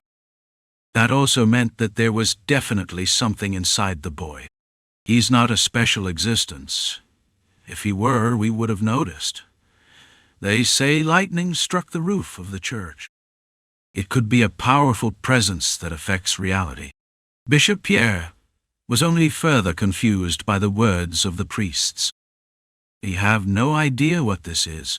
Even Pierre, who had spent years as a heretic inquisitor, couldn't fathom the identity of such a mysterious being. It shone brightly, so it couldn't be associated with evil. However, the power he possessed was too overwhelming to be called a blessing of the god. I must report this. Though what lay within Vlad couldn't be discerned, it certainly exuded a presence strong enough to shatter a holy relic. Even if it wasn't aligned with evil, such a peculiar anomaly would surely draw attention from the Vatican. Perhaps, since it is an unknown entity, they can bring Vlad to trial again. Knock, knock. Come in. Pierre was momentarily awakened from his thoughts by a knock on the door. Lord Bishop, what's the matter? A priest carefully opens the door and enters, while numerous eyes are watching in the office. In his hand was a small paper note. A letter from San Rogino. From San Rogino? Pierre's expression turned puzzled at the priest's words. It was rare for the northern parish of San Rogino to send a letter to him, a member of the Vatican. Let me see. For reasons unknown, Pierre took the note from the trembling hand of the priest. Opportunity arises after a crisis. Conversely, behind every opportunity, there may also lurk a crisis. Pierre had tried to trap Vlad into a crisis through deception, but ultimately failed. San Rogino. Now the tide had turned from Pierre back to Yosef, and Shuar's legitimate mayor didn't miss the opportunity that came his way. These damn northerners! Women lying in tears amidst the fog-filled village testified that the man known as the Black Bear was beyond indulgence, and San Rogino accepted their tears. Bishop Pierre of Huara will clarify the relationship between the Black Bear and the Black Mages. The mayor of Huara and San Rogino. A single arrow shot from the north pierced through Pierre's chest, chilling him to the bone. Oh, the name of the young deacon who accompanied Andrea was Christian. The young boy, who had built up a connection with Vlad since the monster subjugation battle in Varna, had followed Andrea to Huara. Is the priest all right? He should lie down a bit more. The young deacon, carrying a large water jug that reached up to his waist, said while grunting. Vlad couldn't help but feel sorry seeing him like that, so he took the jug instead. If it weren't for Vlad, the boy would have been living comfortably in Varna. It was difficult to move in the cold weather, but he had a round with the bishop as soon as we arrived. That's right. His feeling of guilt wasn't just towards the young deacon. Priest Andrea was currently lying on the bed, groaning in pain. As the young deacon explained, it was unreasonable for someone of his young age to endure so much, so it was inevitable that he would get sick. Is there anything you need? No, Lord Yosef is already taking care of everything. Being indebted to someone brings complex and subtle emotions that are difficult to explain in one word. And every time Vlad looked at Andrea, he felt those emotions. From the moment he was given his name until now, he always felt grateful to Andrea. But is it true? What? The eyes of the boy, barely 10 years old, were sparkling as he looked at Vlad. That you've received the blessing of God? Well, who said that? Rumors tend to grow larger as they spread. Aside from the city's influential people who were directly at the trial, the pure white cloud that flowed into the church was one of the miracles that everyone in Shoara could see. It's not that big of a deal, really?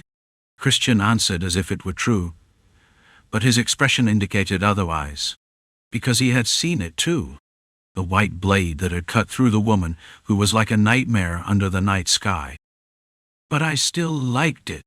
Christian, who arrived in front of the room where Andrea was staying, took a bucket of water from Vlad and said, "Did you like it?" Yes.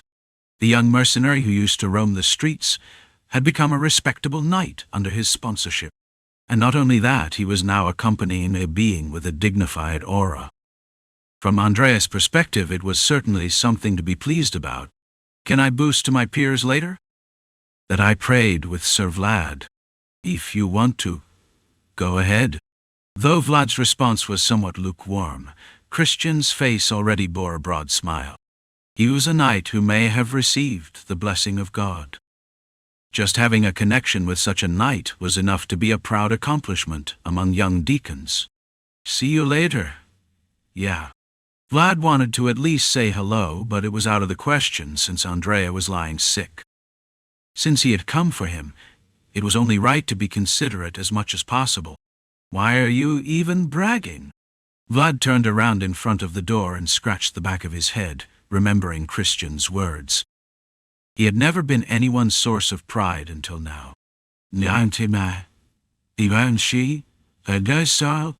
Vlad stopped in an empty hallway and looked out the window. Every time the surroundings became quiet, there was a voice that spoke to him as if it had been waiting. But now in the empty hallway, all he can hear is his own muttering to himself without an answer. I'm not used to this. If that voice were here now, would it have told him that it was proud of him? But the voice that would have answered that had vanished, leaving behind only faint traces in his world. Feeling alone for the first time in a long time, Vlad just stood still and swallowed the quiet silence. Boom! The message came from San Rogino, quite fast. Yosef, holding a wineglass, looked out the window and faintly smiled at Zayara's report. It seems the emotions we've been building up are finally paying off. Right? The neglect of the northern parish by the Vatican is already well known. The center of the continent is the central region, and the discrimination and disdain they showed towards other regions spared no one. It was a well-known fact that the northern parish of San Rogino was being ignored by the Vatican. Not bad. The timing was right. Though gaining support from San Rogino in political matters was not easy, the swiftly shifting balance of power made it possible. The alliance between the Lords of the North and San Rogino, although it would be officially confirmed at the upcoming Northern Conference, showing proactive action like this in the face of such a clear opportunity wouldn't hurt either side. Sir Vordan, make sure to treat Priest Andrea well. I'd prefer if he wasn't sent to Varna if possible. Understood. Even though Priest Andrea was brought here with Vlad as an excuse, he was someone who could pressure Bishop Pierre just by his presence. He was a well-known priest and would not be out of place even if he were to take on the role of a bishop somewhere soon. Yosef already had the next plans regarding Pierre laid out in his mind. Lord Yosef, I'm here. Come in. Yosef turned away from the window to look at Vlad entering the office. It was right after a big event, but now that he was face to face with Vlad, he found it difficult to find the right words to say. What am I to do with you? I'm sorry. Yosef's expression as he looked at Vlad was truly subtle. You're always unpredictable, from start to finish, but Yosef preferred thorough plans that yielded results. And the boy in front of him was someone who could disrupt Yosef's plans with his actions. In terms of compatibility, they were the worst match, but the results they produced were always beyond expectations, leaving Yosef only puzzled. The priest mentioned that you might have the blessing of God within you. Probably not. It doesn't matter. I'll make it so.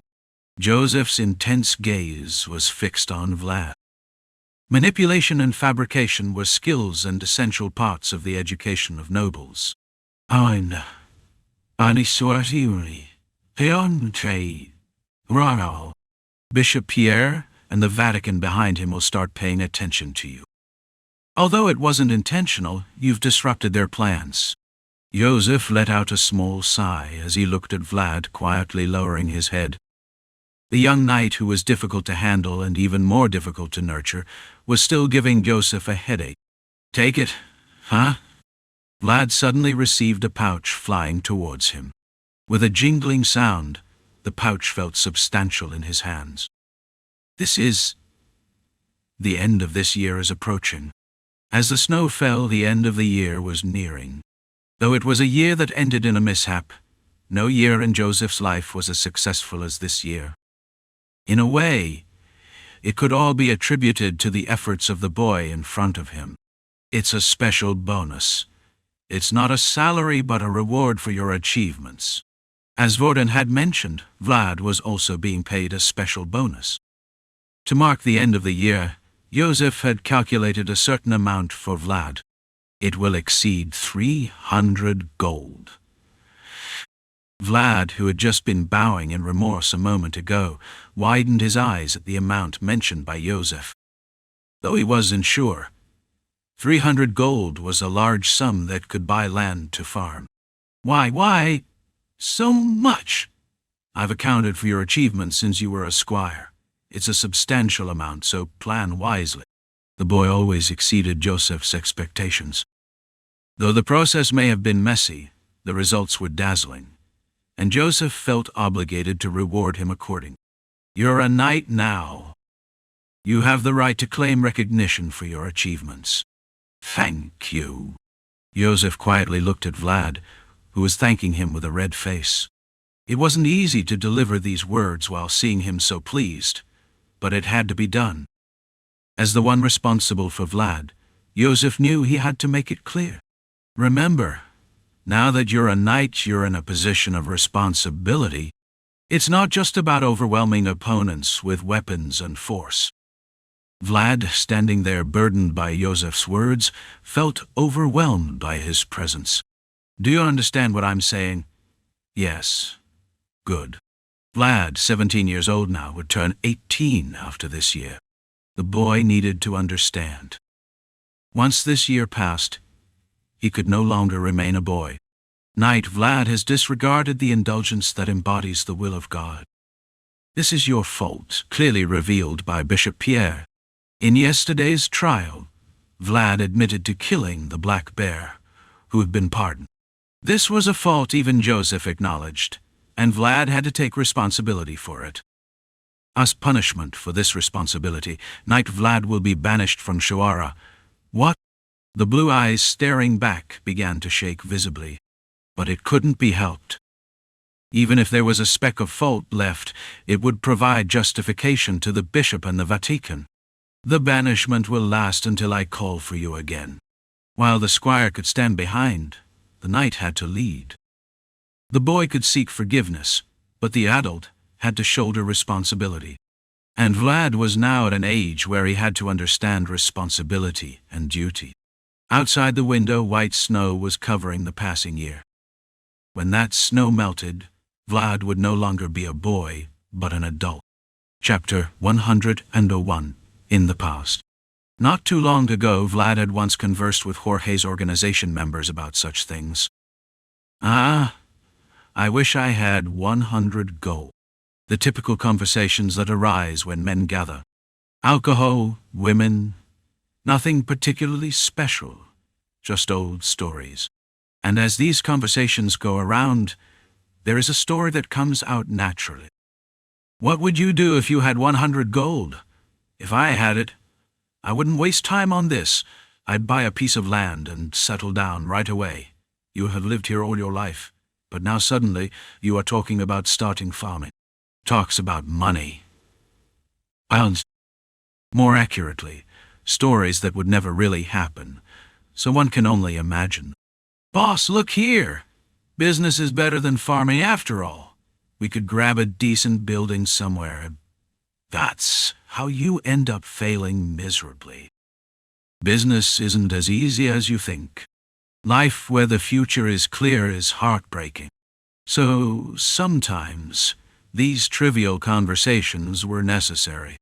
No qualifications were needed for imagining and talking. My house, buying land, buying buildings, no, starting a business. There was no meaning behind it. But in the midst of the fervent conversation, Burley looked at the boy who stood apart, watching quietly. Hey, newbie. What would you do if you had 100 gold?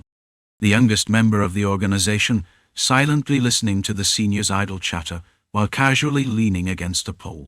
Who's giving it? You can at least pretend to answer. Pretend. The blond boy paused, his leaning for a moment at the question, and quietly pondered. If he suddenly had money, what would he do first? If I had 100 gold, I guess I'd pay off my debts first. What? You owe 100 gold. That rascal seems shady. Did you gamble somewhere? There may not be a chance of it happening, but he could still imagine, and in that imagination, Vlad thought he should first pay off his debts. It's not gambling debt, but still there are a few things I need to repay. In Vlad's mind, there was always a list of people he owed something to. Although most of them were related to grudges, there were also those he truly owed money to, and at the top of that list was always the same person's name. It's 328 gold.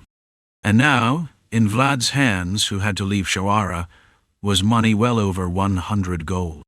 What would he do if he suddenly had that much money? There was no one to hear his answer anymore, but Vlad decided to do what he had always thought of. There wasn't much time left to leave, so now was the time to repay. Hush. Something doesn't feel right. I agree. Amidst the noisy patrons, two people handed each other beers. Gregory, who had been placed on probation again, and Vlad, who had been punished by being banished, were staring at each other helplessly, excluded from their duties. When are you leaving? About 5 days left. I'll leave as soon as I'm ready. Yosef had given Vlad a week. It seemed generous, but for Vlad, who had lived in the city all his life and had to leave, it was subtly urgent. Still, we finished what we planned to do. The intentions were good, but the results were not. In a way, Gregory, who was the instigator of this incident, felt a certain consideration for Vlad, who had to leave the city because of the task he proposed. Soon, people from the Knur family will come to Shawara.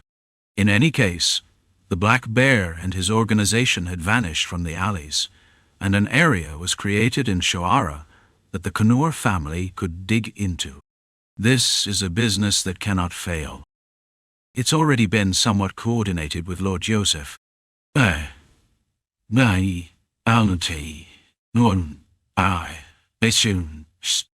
Vorden said, knights are not those who earn money for their wages. The advantage of having a close relationship with powerful people was enough to bring knights to the shiny gold coins. Just invest a little in the name. Then you won't feel left out. The entry of the Knur family into Shawara. Other merchants would go to great lengths to participate in this business, but Gregory was saying that he would open a corner of the door just for Vlad. The knight in front of him was certainly qualified enough. How much? I'm not sure how much you received as a special bonus, but put in as much as you can spare. Gregory's gaze was directed at Vlad over the beer glass. Originally, the plan was to slowly establish roots in the alley with Vlad, who knew the alley situation well.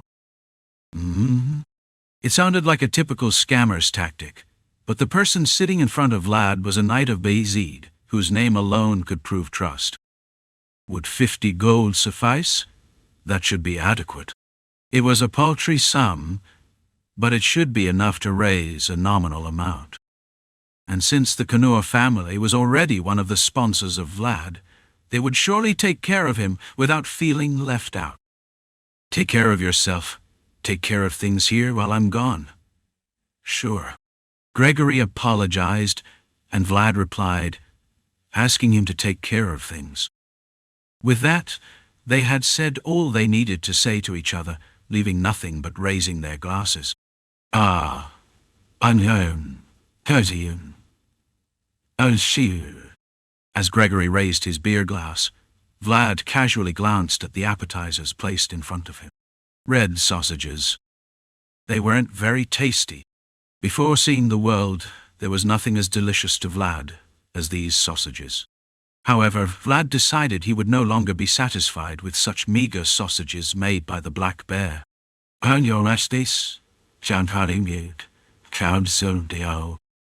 I said I don't need an inn fee, but I won't be staying here anymore.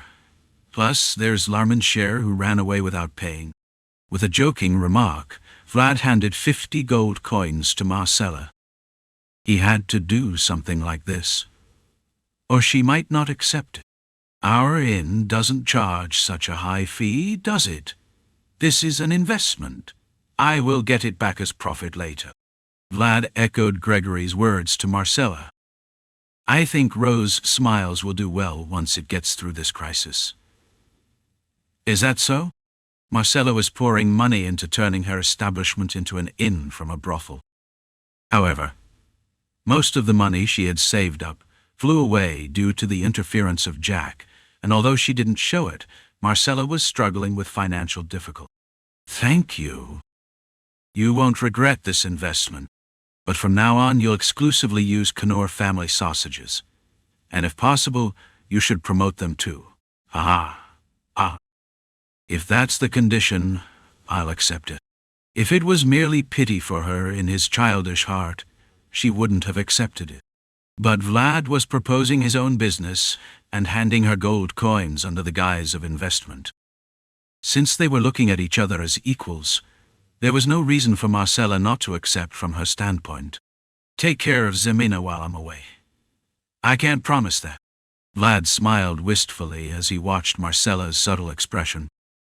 Zamina, who heard about Vlad being expelled from Shawara, was still holed up in her room and wouldn't come out. Her sense of loss could only be filled by Vlad's presence. Where are you going? Just a bit busy. Vlad, who was descending the stairs for the next task, paused for a moment and turned his head. There was Marcella, holding the pouch of gold coins he had given her. Thank you, huh? For what? Jorge might have picked him up, but she cleaned him. Until Marcella washed his head, Vlad's hair was just dusty gray. Now her inn would receive quality meat from the Canur family, and she would have enough spare funds to not worry about deficits for a while. So Vlad decided to erase Marcella's name from the list in his mind. I'll be back. Vlad didn't have many days left from the time given by Yosef. Hastily leaving the inn, Vlad went to the graveyard near the monastery and polished the tombstone of an old blacksmith. Despite the cold weather that made his hands feel like they were freezing, he had decided to do it anyway. Thank you. He wanted to bid a last farewell to the old blacksmith whom he wouldn't see for a long time. Along with his final farewell, Vlad erased the name of the old blacksmith from the list in his mind. It's just paying back a debt. Still, I wanted to say thank you. Vlad visited the city hall and bowed his head to the knight who had protected the Rose Smiles for him. Although he was repaying his debt, the knight Maxim had volunteered and stood up against the bishop's soldiers. As Vlad bowed his head to Maxim, who had accepted his greeting, he erased another name from his list. He brought cookies for Vordan, who had recited orders for him, and bought a splendid axe for Otar, who had trusted and followed him. Every time he gave it to someone and bowed his head in gratitude, the names in Vlad's head were erased one by one. There were still people like Yosef, Zaya, and priest Andrea, whom he couldn't possibly repay yet, so he decided to wait for another day. And now, there was only one name left on the list. Why did you ask me to come here? To pay off a debt. What debt? Harvan, who followed Vlad with a limping gait, could soon see a large building leaning against the frozen river. "This is a shipyard." "Yeah, it's a shipyard." Although the harsh weather in the north froze the river for about half of the year, the city of Shoar, located at the southernmost tip even in the north, could somewhat escape its effects. And this shipyard was evidence of that. But why did we come here? To pay off a debt. The place called a shipyard was not only where ships were built, but also where they were sold. Of course, the process involved complicated procedures, but it wasn't a big deal for Vlad. A knight. Look at that. It's a decent boat. Is it stuck to the river? The captain must be itching to sail it. That one was quite expensive, huh? Harvan entered the shipyard with Vlad's guidance and began to look around happily like a child. "I always wanted to come here at least once." Harvan had always loved ships since he was young. He would talk non-stop about buying a ship someday and using it to cross the river and leave the back alleys behind, as if making a promise, as if never forget. And young Vlad learned how to gaze at the stars by watching Harvan. "Do you still want to sail a boat?" "Of course. Why wouldn't I? I want to go far out into the sea." Harvan had always vowed to go far out into the wide sea before he died. But Harvan ended up being ensnared in the dark alleys for Vlad and Zamina. "That one's 200 gold. There was a day when Vlad was carving a shabby stick for Harvan, who had sacrificed for himself. On that day when he was squatting down somewhere in a back alley, carving wood, Vlad made a decision. He would definitely repay his debt to Harvan. So he deeply engraved Harvan's name at the top of the list in his mind. "A cog?" pointed out by Vlad. A small boat parked in a corner of the shipyard. Nevertheless, the boat with a single square sail raised, indicating it was a cog ship, was the most commonly used ship by merchants using the river. That one was a bit cheaper. So, I bought it. Harvan, who didn't understand the current situation, muttered foolishly. But Vlad simply gestured for a shipyard worker to come over. "It's yours now," Vlad said, holding out a piece of paper brought by a shipyard worker. "Sign here, in your name." The white paper the shipyard worker held was a ship certificate, proving ownership of the ship. What is this now?" Harvan was initially flustered by the sudden turn of events, but as he felt something being placed on his head, he stopped, stuttering. "From today, you're Captain Harvan." What the shipyard worker brought wasn't just the certificate awaiting his signature. It was a triangular-shaped hat with a stiff feel to it. It was a captain's hat that only those who owned ships could wear. Crippled Harvan. But from today, he shed his back alley nickname and received a new name. Captain Harvan. As he looked at the smiling Vlad, dark moisture was spreading from his shaking pupils. "What would you do if you had 100 gold?" There was no one left to listen, but Vlad was now answering the question. "Captain Harvan? Captain?" When Harvan's name was engraved in the blank white signature line, his name was erased from the list in Vlad's head. There was a day when Vlad, crying for Harvan, carved wood while sitting down for him. But the one who was shedding tears now was Harvan, and in his hands was a boat with a flimsy wooden staff as its sail. Harvan, whose ankle was cut, will still walk around with a limp, but he will be more confident than anyone else if he is in the sea instead of on land, because it was a world driven by sails, not feet.